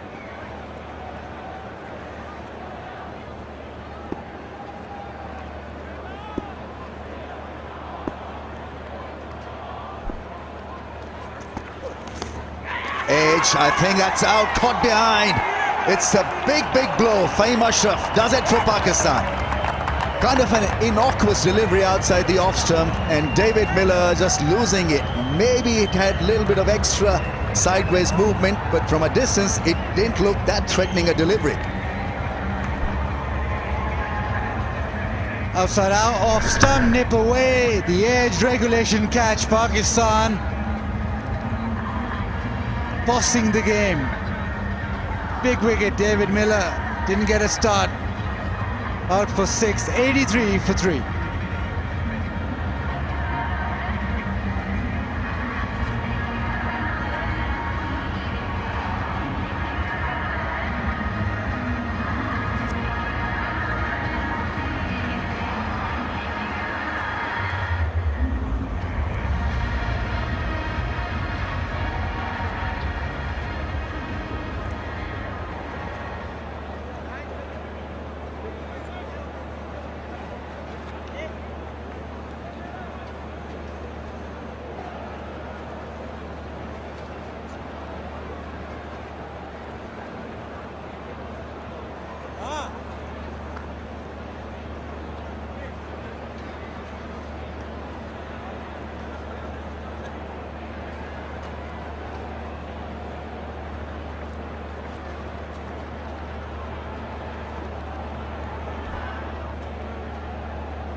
Run break now for Pakistan. They were 99 for 3 at this stage. Means South Africa got a little bit of work to do to get back on track. Henrik Larsson is a very fine player. 14 games, T20 international career. Striker over 150 is certainly healthy. That's the way he likes to play. Best of 69. Daryl John Cullen, they've got some work to do, the South Africans, to get it back. They have. I was fancying them till Miller got out. We saw that strike rate of Claessen's. It's a pretty good one at 150, but he's going to need some help.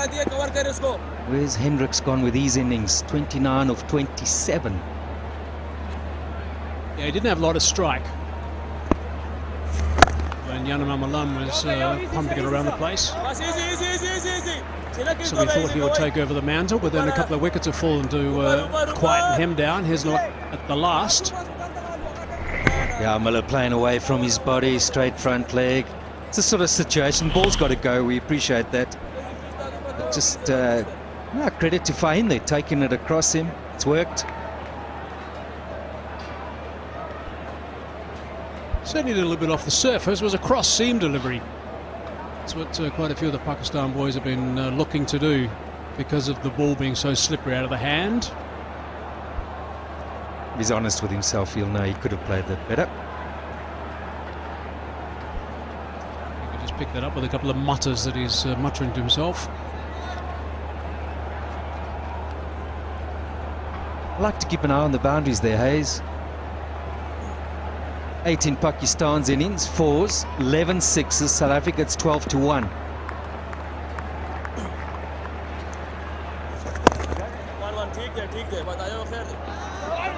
So whilst they're still very much in the game, at some stage you feel that there's going to have to be a fair amount of boundaries.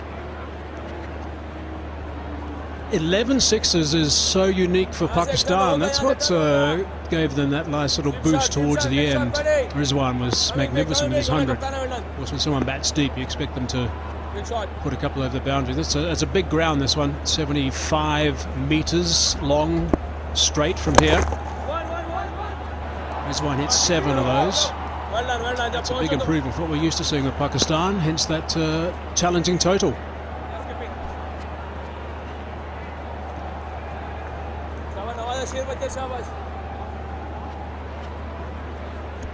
I guess it was just a little bit of soreness, or perhaps a little bit of cramp. Got him limping. I picked up one word there, energy. That's all I needed to hear. That's what he was encouraging his teammates to do.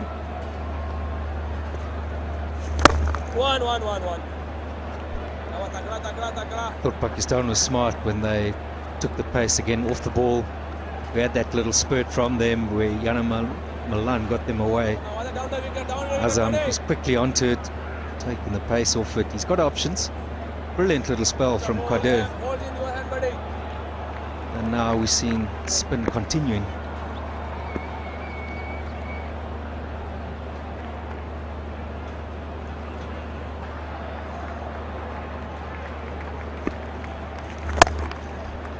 One. Keeper, pass easy. Keeper. Klaassen will be itching to get going. Hendricks has got to start going. He's got no choice, I think. He's such a talented cricketer, Reza Hendricks. When he is playing well, he's beautiful to watch and a boundary rider. Last ball, Abdul Bashar Desi. High percentage of boundaries when he's playing well.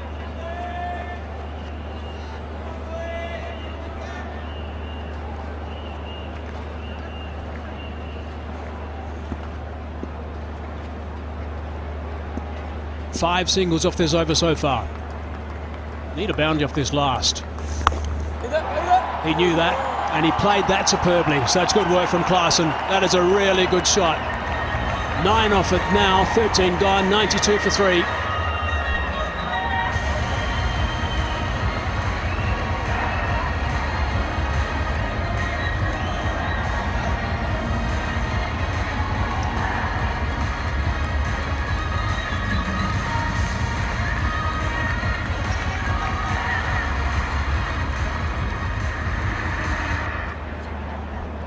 With 13 gone, 7 remaining. South Africa 92 for 3, and they need a little partnership to really develop here.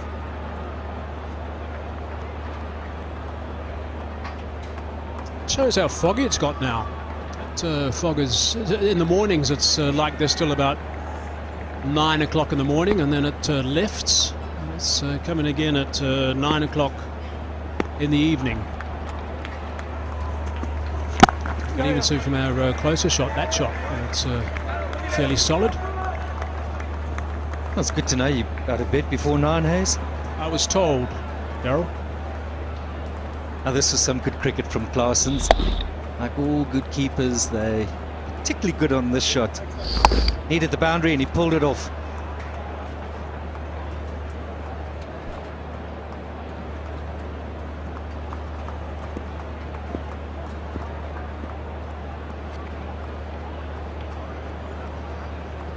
Fahim again, a little bit short that time, whipped away. Hendricks must have come back for the second. Nope, he's just side on the one, so it's one more to Klaassen. Hendricks saddle blocks very quickly from the non-striker's end. Here's the ITEL mobile question of the day. What is Pakistan's highest score in one-day international cricket? Answer on ITEL Pakistan's Instagram page to win daily phones and merchandise. As Statsman Muzz has just told me, I won't let everyone know. You have to get on that page and check it out. Slow ball. Still got away for a couple though. That's good running. That's something South Africa haven't really got going this evening, that ability to just knock it into the onside or the offside for 2. But the way he set out there, Hendricks, it's perhaps time now where he's realised he's got to up it a little bit. Got to start dealing with it. Well, probably at least a boundary and over, if not 2. They don't want to leave themselves with too much to do in the end. Well, they've got to go at 12s pretty much from here. So they've got to be thinking certainly 2 boundaries and over probably at this stage. There's one. That is superb. One bounce and races away. So Hendricks becoming a bit more proactive now. Always impresses me how good these guys are today when they pull off these sorts of shots. Well watched, and that's how you do it. The man's up, it invited the shot, and that is a little boundary for South Africa. So Hayes, you reckon at least 2 and over, and they should make for some good view. And let's remember, they've still got 7 wickets in hand. Yeah, 1 or 2 to come are good boundary hitters. Dwayne Pretorius to come, and Dile Pashlakoya as well.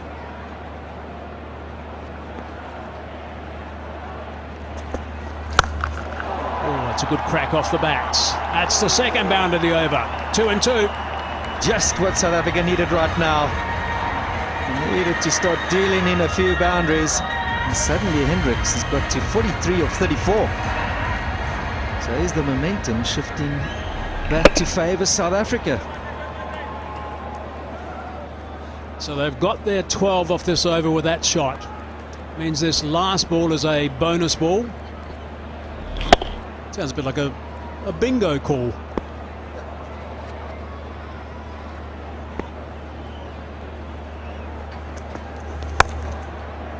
Oh, it's fine and it's gone. It is a bingo call. 3 fours in a row.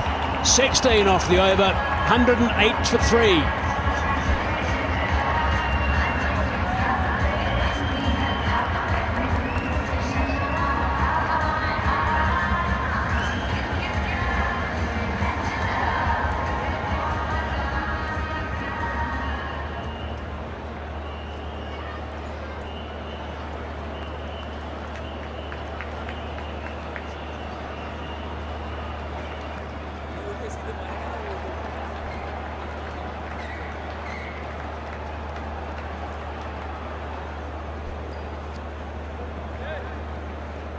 A little bit of an upturn. Those worms want to so quick a low, I think. I wonder if that green worm is going to go past the blue worm.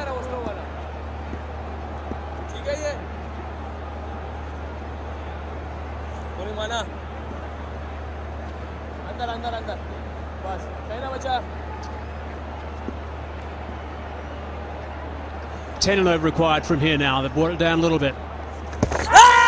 Wrong. Up goes the finger.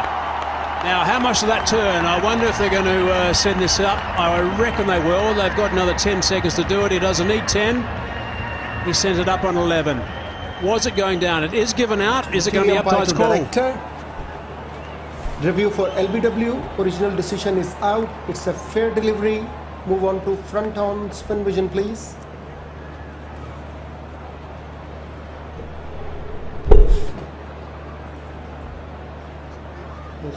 Yeah, ball is not close.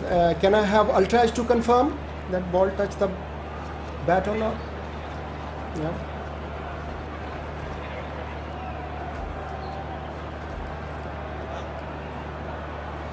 Waiting for ultrage. Forward, forward, forward, forward. Flat line, no bat involved. Ball checking when ready, please. Yes.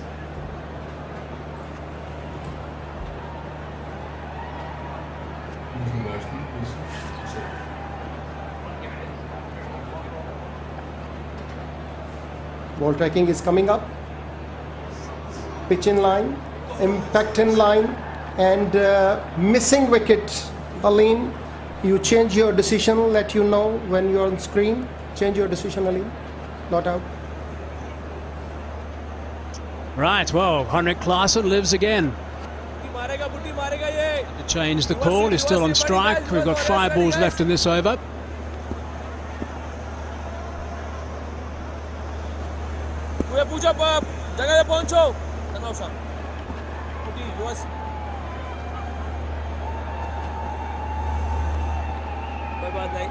Worth mentioning, 12 out of 12 for William Dar. So his clean record continues.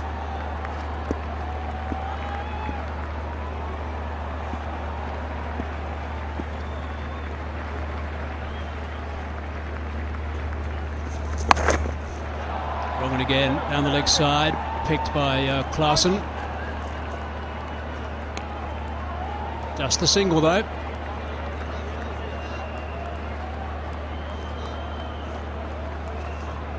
South Africa surely got to think now that 61 of 34, 7 in hand.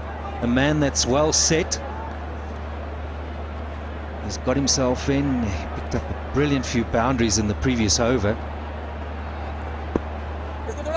As you mentioned, hey, South Africa at least need to be backing themselves to pick up 1, if not 2 boundaries and over. Yeah, got to go 2. Have to go 2 boundaries and over from here.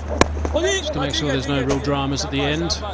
Bound to lose a couple of quick wickets on that the chase as things get a little bit tight. Because if they do go 2 and over, it's still going to be fairly tight towards the end.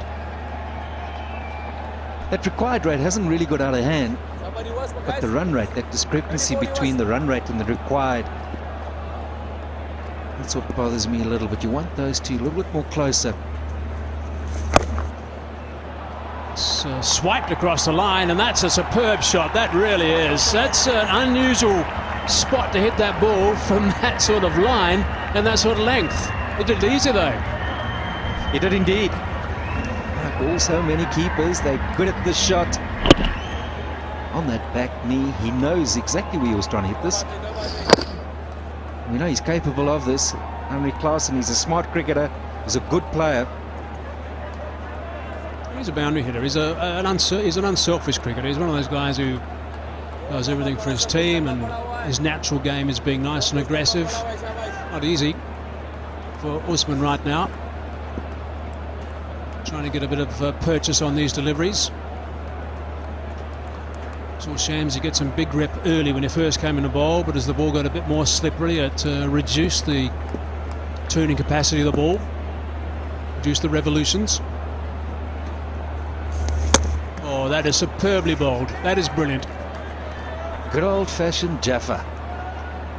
I spoke of Shamsi. His first delivery was exactly one.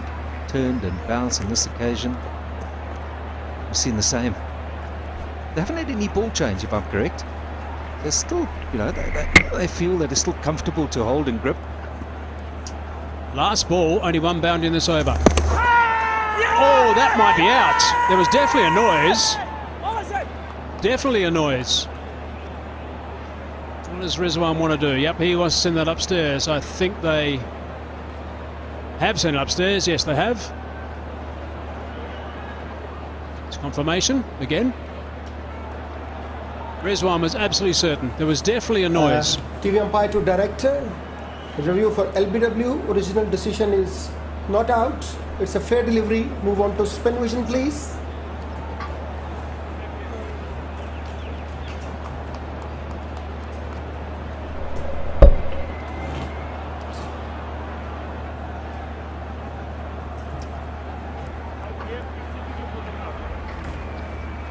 Can I have Ultrage, please?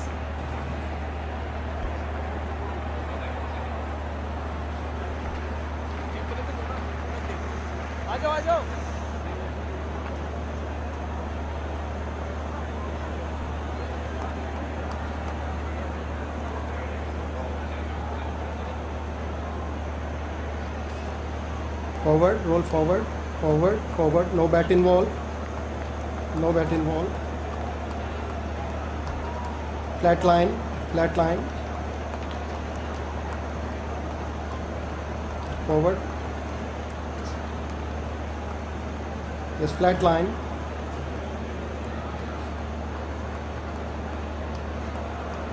Okay. Forward, forward, yes. Flat line. Ball checking when ready, please. No bat involved. It's a flat line.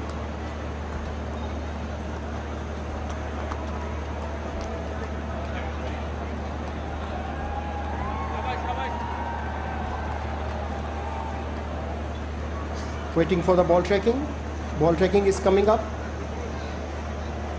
Yes, pitching outside, impact outside. Stay with your original decision, Aleem. Not out. Let you know when you are on screen. You are on screen now, Aleem. Yes, not out. Never. You could understand actually the excitement from Rizwan, because it hit the helmet and came back towards him. 114 for 3.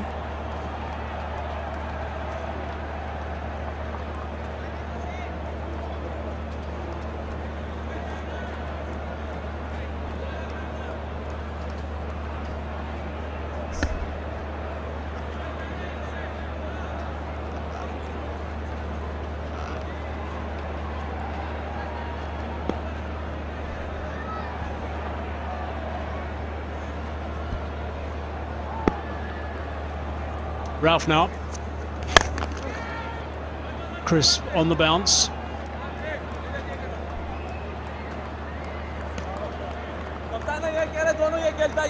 He was expensive in his first spell. Harris, Ralph, and he's back now under pressure. South Africa is still very much in the game. We've seen where that extra pace has just allowed them to pick up the boundaries, and that's what they need right now.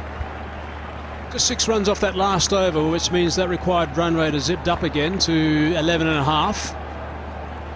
So again, they'll need 2 boundaries of this. Pakistan will be very keen to break these 2 power hitters. And they have. He did not have to move. Pulled it straight to him. Very unlucky for Klaasen.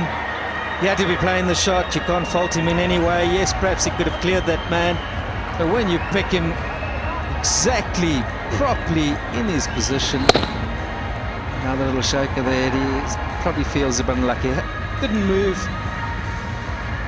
Kind of happens in this format. Can't always get it right. So the pace for Pakistan working on this occasion. So captain Henry Klaasen leaves South Africa 115 for 3.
Four down now. 115 on the board. And Dili Pekhlakoyo is the next man in. Strike rate of just over the 100 mark. Average is a little bit low for a man of his ability. Very talented cricketer, 24 years of age. He's got an opportunity here to make a serious contribution.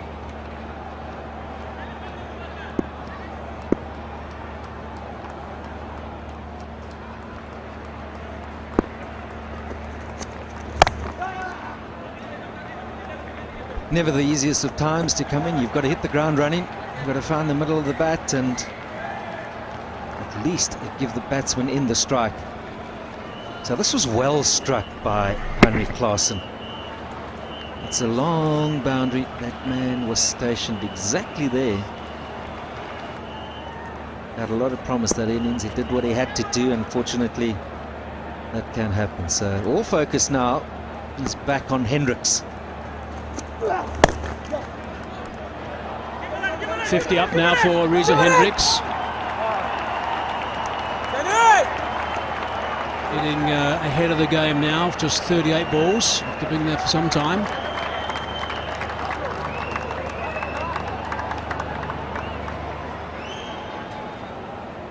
Well played by him. 11 dots, 7 fours. He's done well in rotating that strike. He had a very useful over where he picked up 3, maybe it was 4 boundaries. But yeah, it's important that he pushes on. He's now got to take South Africa through. What they need here is they need a couple of guys to push through. Pekhlakoyo as well. Certainly good enough to make a serious contribution. That's a boundary. He'll bank that bonus. He won't mind about the fact that it went in that region. They need to get a little stand together. South Africa, Haris Raf would be delighted, of course. He was to pick up another quick one. Yes, one man alone will seldom win a match for you in this situation. 53 required of 26, so it's got to come from both of them. You need to see more of that. Boundaries, not exactly like that, but it's got to come from both ends. If they can keep Hendricks going, and he does deal with the odd boundary, picks that up, then those to come, if needed, will have to look for boundaries immediately. Got to get bat on ball at least. It'll just be the one. Dwayne Pretorius will be next. Then it'll be Bjorn Fortuin. 122 for 4.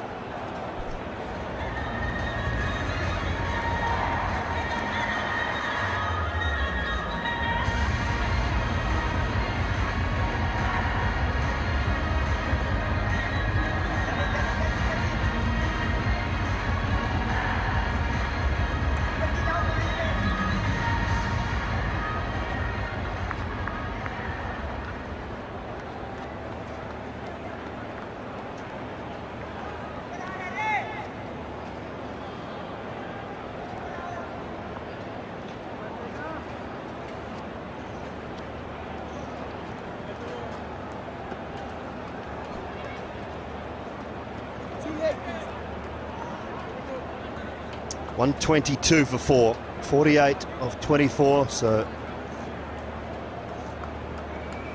12 and over.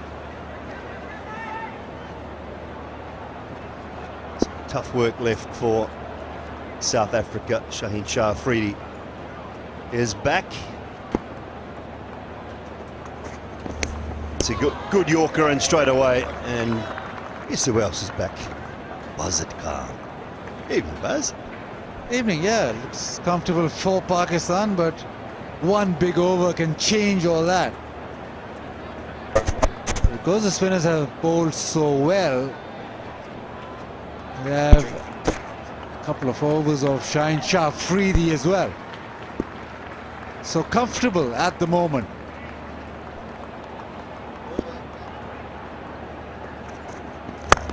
Straight down the ground, got plenty of it, I think. He has indeed. Half volley and put away. Just like that, it all changes. Once you miss your length by only a fraction, it's such a good shot. Maybe 6 inches, 8 inches, and you pay the price. Extension of the arms, golf swing like, smash.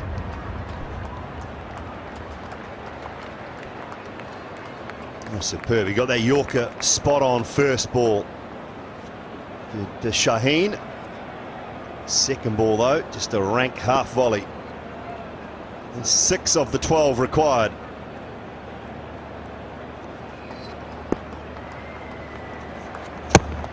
Nicely followed him.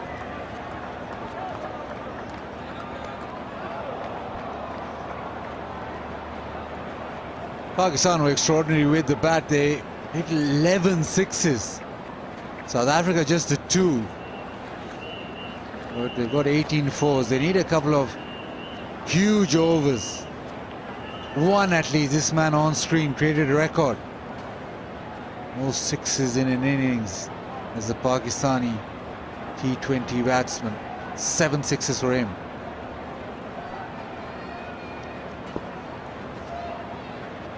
It was superb, Rizwan.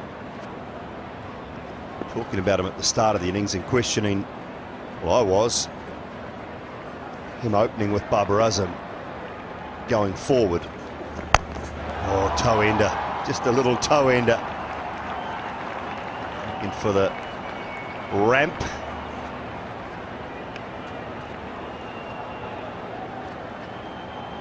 Scorer's just been enjoying a warm beverage on a cool night.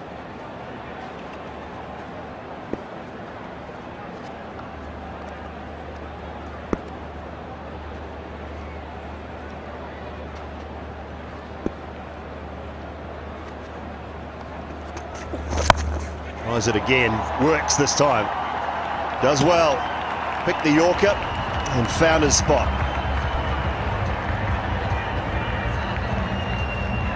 This time around, got towards the ball much quicker.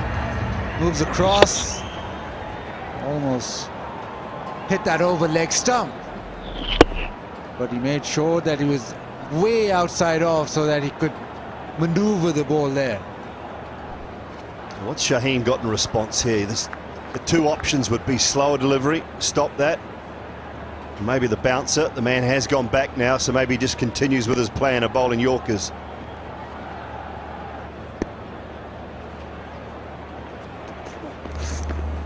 Slower one, really nicely done. 133 for 4, 3 to go.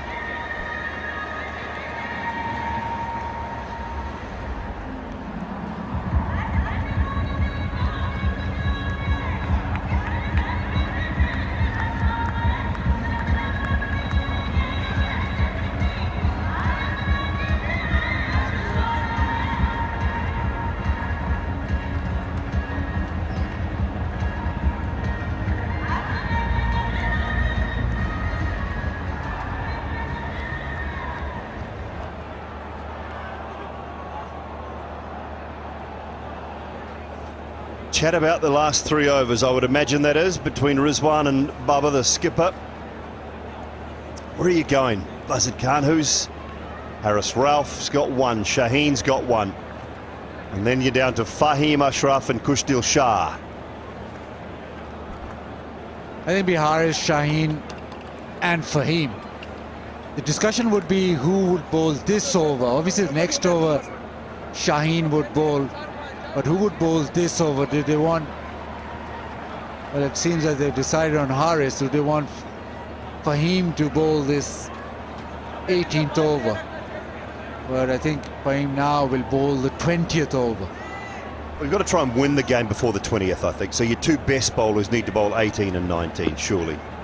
And you try and leave Fahim something like 18 to 20 runs to defend in that last over and hope that he gets the job done.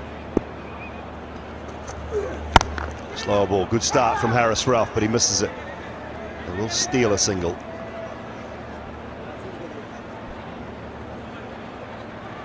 Hendricks has to take charge now. He's batted for quite a long time, 41 deliveries. Has to make sure that he hit boundaries there. Where does he go though? Leg side all packed in Haris Ralph. Well, he's bowled that first one into the pitch, the slow one. And he's relied on that. He's just relied on bowling short of length rather than going full. So he can almost trust himself to just stay on the back foot.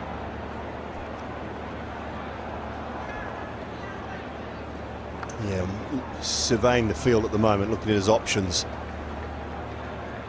Field coming up, so the third man comes up inside the circle, long off, goes back. It suggests a leg stump line, slower balls, taking the pace off it perhaps. There's the slower one, does well again. Oh dear, oh my goodness, he's gone here. He's been run out brilliantly by Rizwan. And I think there was just confusion.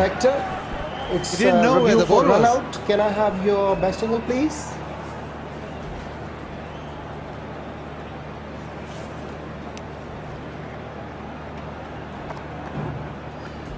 Yes, forward, forward, forward.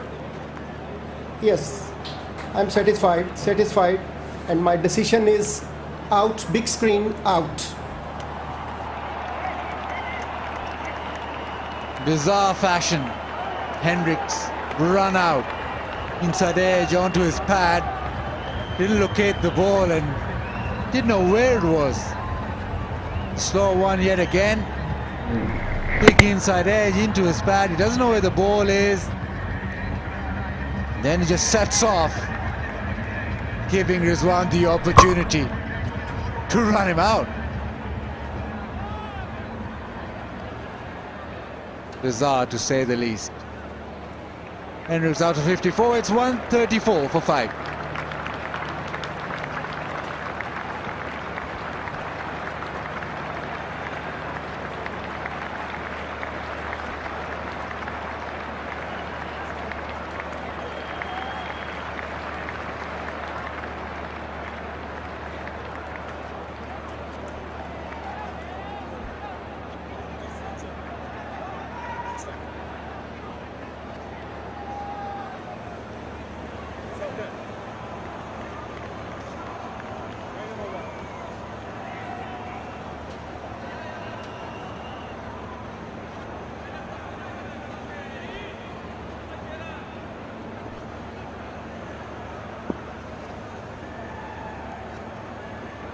Dwayne Pretorius, the new batsman, and straight away looks to go over, long off. He does it successfully, picks up 4. Does well, no other option. It's another slow one, but this time slightly too full. And just release his arms. It off in the circle, but he's connected well. Need a few more of those. And quickly.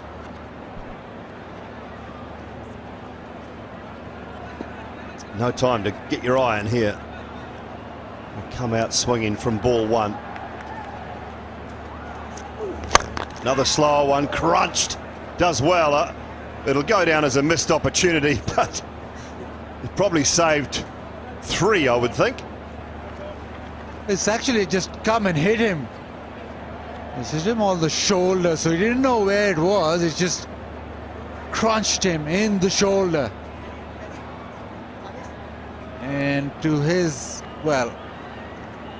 luck, or him being unlucky, he's actually saved runs, but might have done some damage.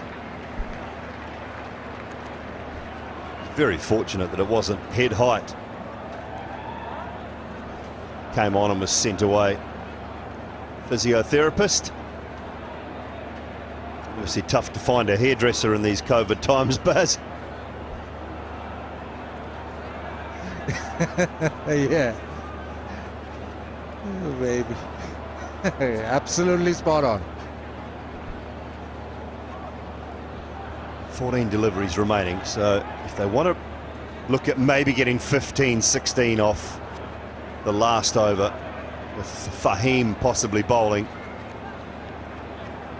they'll find a way to get 16 or 17 off the next 8 deliveries.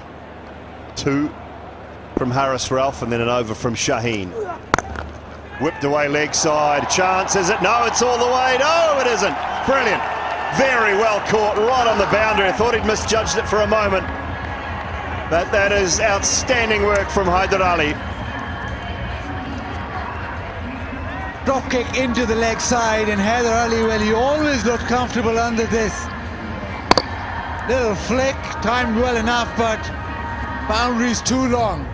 Hyder Ali very aware of the rope. Haris Rauf has another wicket. Pakistan marching along. Lakwaya out for 14. It's 139 for 6.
.31 required, last ball of Haris Ralph's spell. He's been expensive but picked up a couple of wickets, 2 for 42 with 1 ball remaining.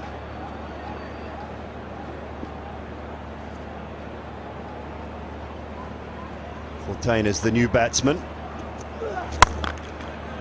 Victorious goes leg side, it's towards the gap. They should take 2, they will. Shaheen just losing his footing a little bit. Oh dear. Fortain's done a hamstring here, or a calf, is it? He's done something anyway. Not sure what that is at the end of the over. We'll find out more, I'm sure. 141 for 6.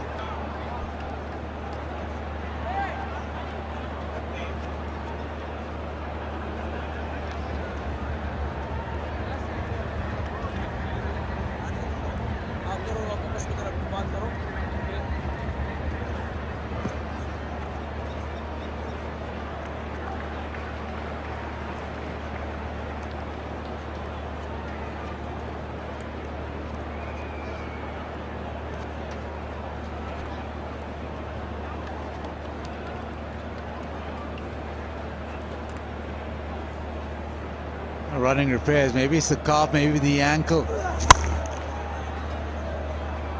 Just as he slips, it looks like the ankle. Lost his footing as he was about to turn.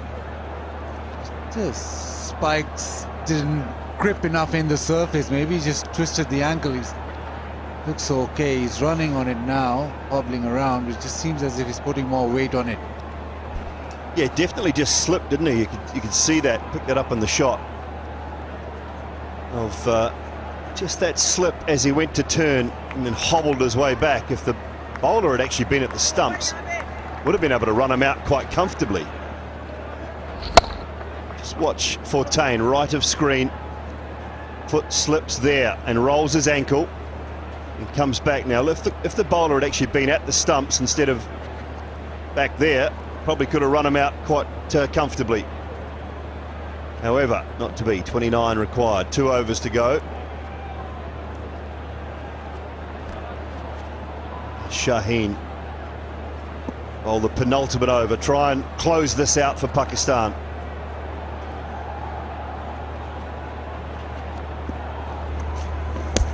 Beautiful start. Yeah, just another 5 more of those. 29 now, 11. So, saying 5 balls, they need at least 13.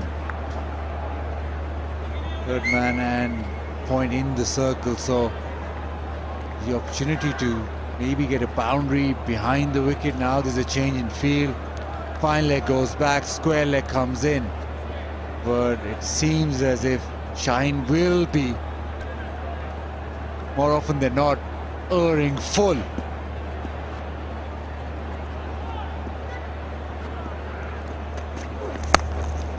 That's away over third man and into the boundary for 4. A little bit of luck.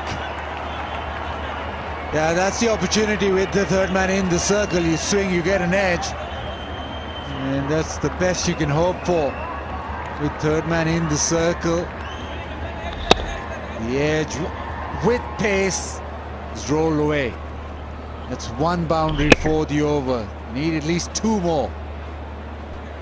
There's no slouch with the bat beyond Fortain. 3 first-class hundreds, highest of 194.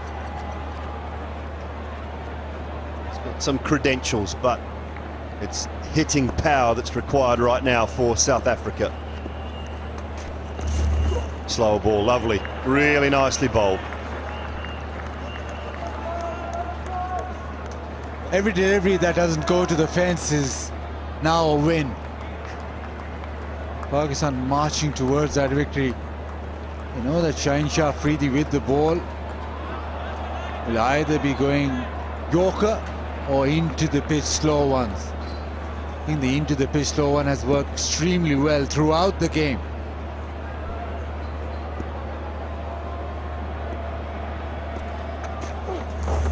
Oh, quick short one. Can't get a hold of that either. Possibly had the right idea.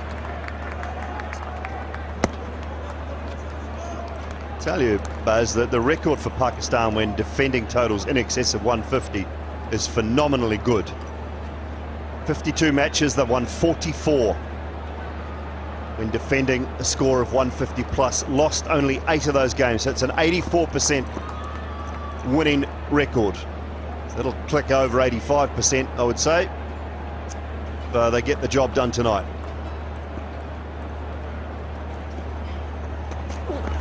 Another cracking Yorker, but he's done well. Not sure how. Shaheen's not sure either. It almost seems as if that's the only place that the ball's going to go or runs are going to be had. His third man. Babar Azam still resisting the want to get a third man in place. Is a short third man, an outside edge. Narrowly scraped the stumps. 21 off 7. Third man still in the circle. This is a free hit for Fortain because you probably want Pretorius on strike for that last over.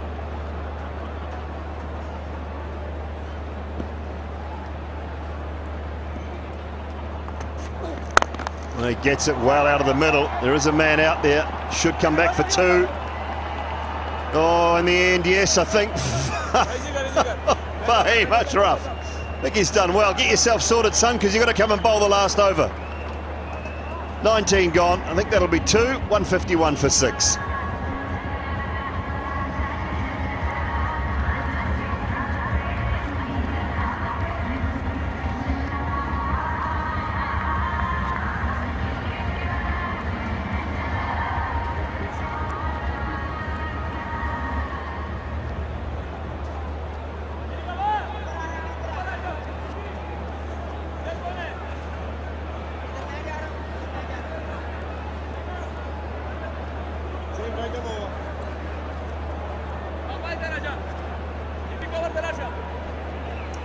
1 over to go in this first of 3 T20s here in Lahore between Pakistan and South Africa. A day off tomorrow and then back-to-back games.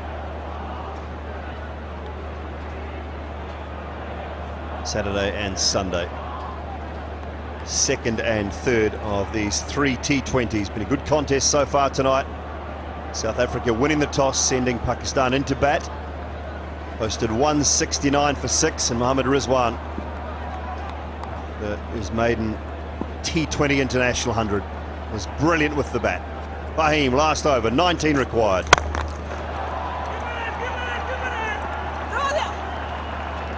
Just a single, so Victorious off strike.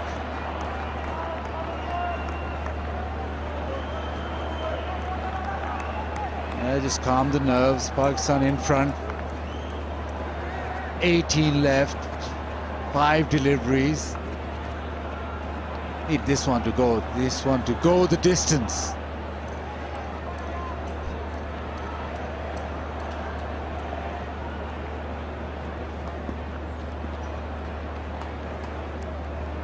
Long on, long off now. On the boundary. Oh, terrific. Really good Yorker. Keep Pretorius on strike with that single. 2 ones. Good start for Fahim.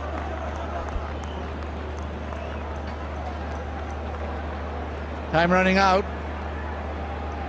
But that was terrific skill. Just the way that Pakistan are trying to dry the ball, making sure that there's nothing untoward in terms of the length of the bowling happening. Victorious, can he clear the ropes? Yes, he can. Yes, he can. Don't worry about that, Buzz. That has gone. Just a little flick over long on. There is some hope in that South African camp still. And what a shot this was. It's just a little poke to mid-on and it's sailed away. No high backlay, just a little chip. It was almost the perfect Yorker. It's ended up over the ropes. It's a seriously good shot. You're right, it was just a little flick. Right, 11 from 3 now. Pressure back on Fahim. Full toss, he's clothed it. Should just be the one. It will.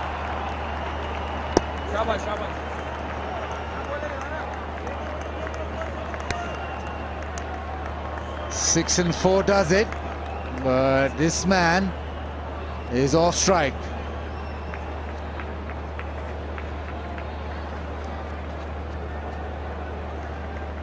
What about a 6 and a 3? Where are they going to get a 3, Baz? There's no 3s on this ground, not available. Fine leg. We had a 3 tonight? Baz, we haven't had a 3 tonight, have we? No, there you go. There's your answer. 2 to go. Gets the 4. There's the 4. We're now down to 6 required. Has he got the power? 14. A terrific shot. Little ramp shot. Perfectly executed. Well, now the hard part. He looks as if he knows how to place the ball, knows how to place those dink shots. Can he show us some power? Oh, it's a terrific start, isn't it? It's exactly what we were hoping for, a good contest. It's come down to the final ball of this first T20 International, the first of 3 in the series. Some pressure on Fahim Ashraf. Can he get that Yorker in the hole? Can Bjorn Fortuin find the middle of the bat, find the boundary? Square leg, mid-wicket, mid-on, or long on and long off on the boundary with a deep extra cover. He wants a change here as Rizwan and Babar Azam are making some last-minute decisions. Baz? Just make sure you don't overstep or bowl a wide. and just disappear out of the ground. Fahim Ashraf. 6 to win. Oh, it was probably there. It'll go in towards the gap on the leg side. End up being a couple, and Pakistan managed to defend 169, and they take the spoils in the first of 3 T20 internationals. Really cracking affair here tonight in Lahore to start the series off. They've won by just 3 runs, but we've seen a very good game, and a young, inexperienced for the most part South African side have pushed Pakistan all the way. Very happy captain after that brilliant innings from Rizwan. It meant that Pakistan had a more than competitive total in the end. A ball second, that meant it was more difficult with the ball getting wet. But this man, because of his innings, Pakistan ended up victorious. 7 sixes in his innings, and becomes the second Pakistani player to get hundreds in all 3 formats. For Pakistan, go 1-0 up. That's a really good start. Enjoyable start to the series. I mean, not so much for the players, perhaps. Might be a few nerves out there for them. But we're looking forward to a good contest, and we've certainly got one. Rizwan was outstanding. With the bat, 104 not out. After 89 in his previous T20 international in Napier in New Zealand. 100 in the test match just recently as well between these two sides, and continued on that form, that fine form. South Africa at different stages throughout the innings. They looked like they were in front, maybe even, looked like they were behind at times. They found a way to take it all the way to the last ball. Would have been almost a travesty if Pakistan hadn't got across the line after a brilliant innings from that man. Yeah, it deserves all those handshakes, deserves all that credit, because it was one spectacular innings. And then Pakistan with the ball under lights with the dew, made sure they did the job. Spin was a deciding factor as well. South Africa fought hard.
So the run chase getting underway for South Africa. Looking for a decent start, and they certainly got away to a good start. Some 4 boundaries in a row for Yanaman Malan.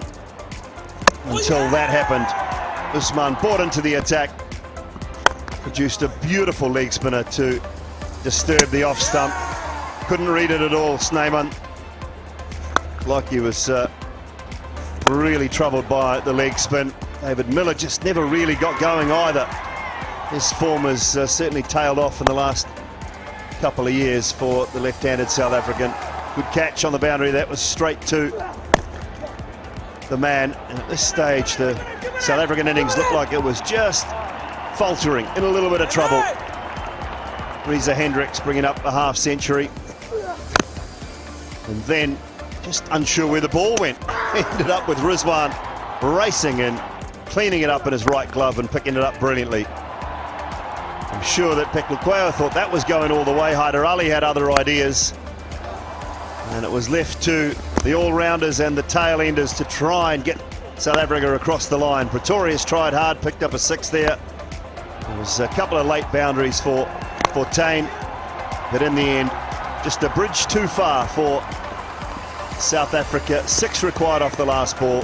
They picked up 2, and Babar Azam, the Pakistan skipper, very happy with his charges. They win by 3 runs in this first of 3 T20 internationals. Time for a short break, and back with Ramiz Raja in the post-match presentation.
Well, this series off to a great start. South Africa taking the game deep into the 40th over. So congratulations to both sides. Pakistan winning this by a narrow margin.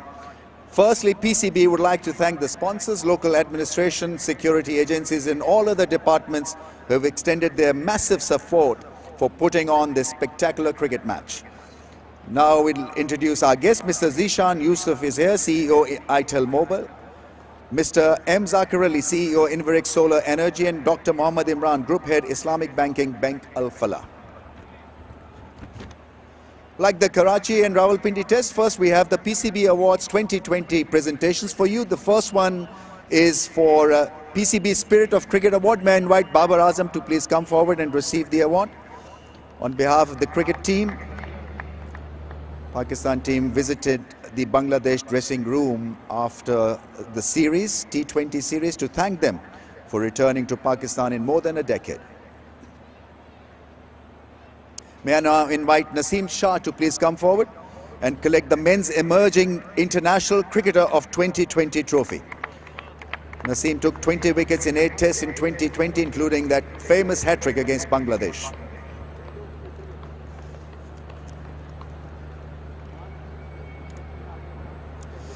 Now to the individual awards. The first one is for Usman Kader for his wonderful bowling performance. 2 for 21. May I invite him to please come and collect the Bank Al Falah Outstanding Performance of the Match cash award of PKR 50,000. The next award is the Inverex Solar Energy Energetic Player of the Match award of 50,000 rupees. Bjorn Fortain is the winner. I believe he's not 100%, so may I invite the South African captain to please accept the award on his behalf. And if you please could come forward, we could have a word with you as well. Yes, please. Okay, cool. Happy, I'm listening. Oh, right, you're ready. Sorry. COVID times, I forgot. It was an extremely good game in the end because you guys fought hard and made it tough for Pakistan. Yeah, I'm a little bit disappointing about the result. I think the lack in the batting intensity from for 4 overs there in the middle cost us a little bit. But yeah, good game at the end, but disappointing in the result. Yeah, I mean, I guess moving forward, the trial for you guys will be Pakistan spill bowling. I think that's where it will be for South Africa to move forward. If you can play spin a little better, I think you'll be able to win a game or two. Yeah, it doesn't help if you get a guy that bowls 2 overs for 2 wickets, 4 runs. That doesn't help you chasing 180. So yeah, intensity need to lift in the middle, and hopefully we can get it right in the second game. I mean, not great viewing conditions, fog and all, and outfield a little bit as well, but you've got to deal with it somehow. It's actually good while you're in a 22 yards, so then you don't have any visibility issues, but from the outside it's different than what we used to, but it's also good memories that we can take back home. All right, okay, well tried. It was a great game, and best of luck for the other T20 that is coming day after. Thank you. Okay. Right, Mohammad Rizwan was outstanding today. 104 of 64 balls, 7 sixes and 6 fours. He'll collect the ITEL Mobile Player of the Match, Vision 1 Pro Mobile for Rizwan. He'll sign a ball for Brighter Fan of the Match as well, Mohammad Rizwan. And will collect the Sky247.net Player of the Match trophy and cash award of PKR 100,000 rupees. Wonderful day's work. Let's not forget his effort behind the stumps.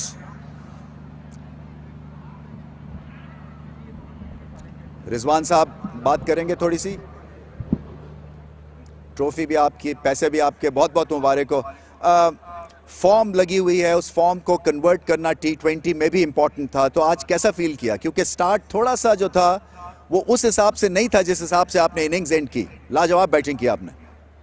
बिस्मिल्लाहिर्रहमानिर्रहीम. बिल्कुल रमीज़ भाई, हाँ, हमेशा जिस तरह कहते हैं कि हर एक मैच इंपॉर्टेंट होता है, तो मैं इस चीज़ पे हमेशा रिलाई करता हूँ कि T20 हो, ODIs हो या टेस्ट क्रिकेट हो, तो मुझे जो आता है मैं उसको डिलीवर करने की कोशिश करता हूँ. और जिस तरह आपने स्टार्ट की बात की है तो थोड़ा सा प्रेशर आया सिर्फ इस वजह से कि जब आपके पास आपका कप्तान और जो वर्ल्ड रैंकिंग में वो अल्हम्दुलिल्लाह वो आपसे रन आउट हो जाता है, तो आपको थोड़ा सा फिर आपको बहुत सारी चीज़ें देखनी पड़ती है पीछे भी. इसलिए मैं बार बार मैसेज पास कर रहा था पवेलियन के, मुझे बाहर से जो चीज़ें ना वो दिया जाए प्लान, कि उस प्लान के थ्रू मैं चला जाऊँ. तो वही अल्हम्दुलिल्लाह थोड़ा सा पिच को रीड किया, उस हिसाब से मैसेज करते रहे, प्लान करते रहे, तो अल्हम्दुलिल्लाह एक अच्छा टोटल हुआ. एक जो मैसिव इंप्रूवमेंट है आपकी बैटिंग में, न्यूजीलैंड में भी देखा T20s में, और यहाँ पे भी छक्के लगाने की अहलियत वो बहुत बेहतर हो गई है. आपने कमाल कर दिया, 7 छक्के. रमीज़ भाई, जो सुना है चक्कों के बारे में कि चक्के नहीं लगा सकते, मगर यही है कि मैं तो सिर्फ इस चीज़ पे हूँ कि अल्लाह पाक मेरी मदद कर रहा है. मैं प्लान कर रहा हूँ, हिम्मत कर रहा हूँ और थोड़ी सी इंप्रूवमेंट लाने की कोशिश कर रहा हूँ अपनी शॉट्स में.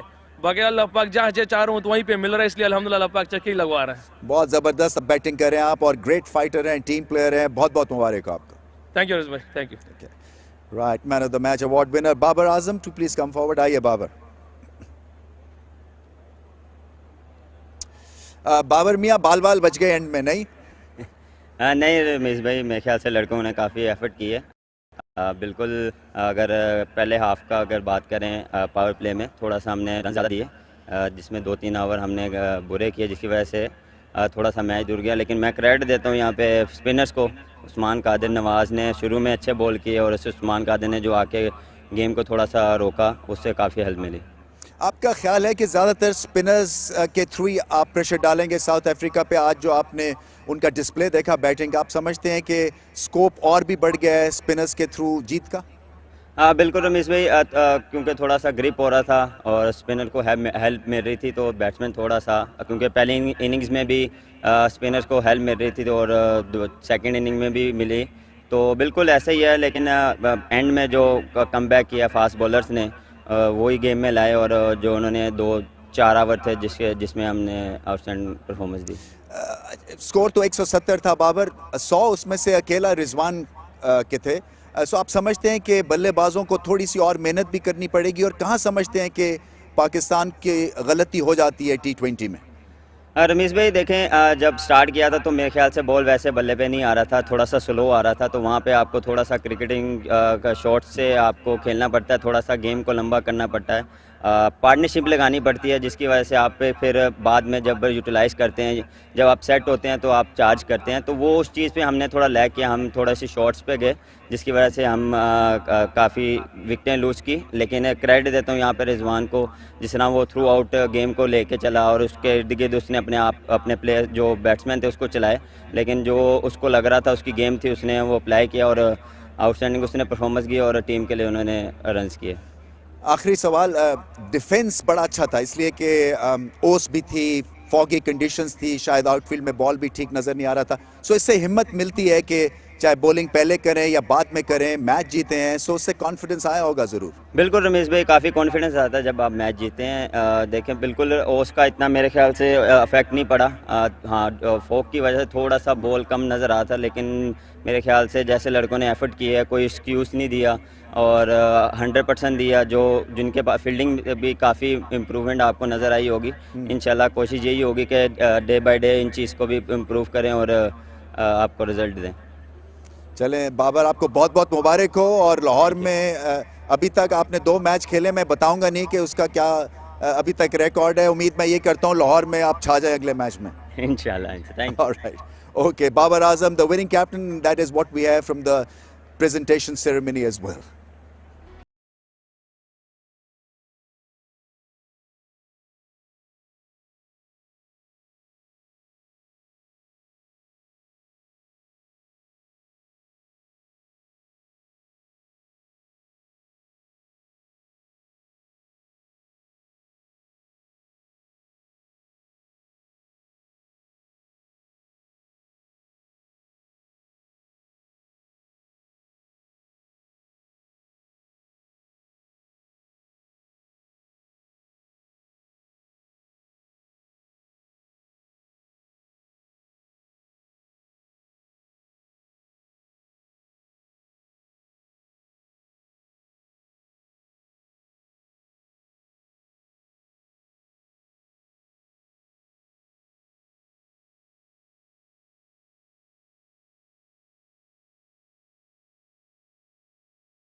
in this series. Thanks for your company tonight, and we look forward to the second game in 2 days' time.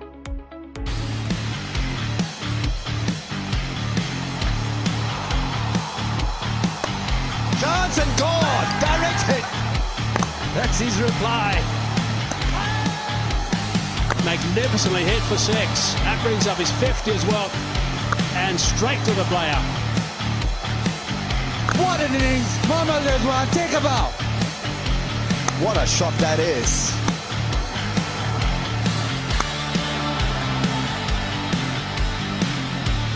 That is sensational. Ball very much on the cards.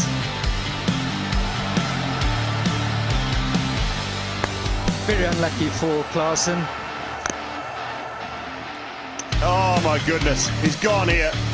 He has indeed, half volley and put away. And they take the spoils in the first of 3 T20 internationals.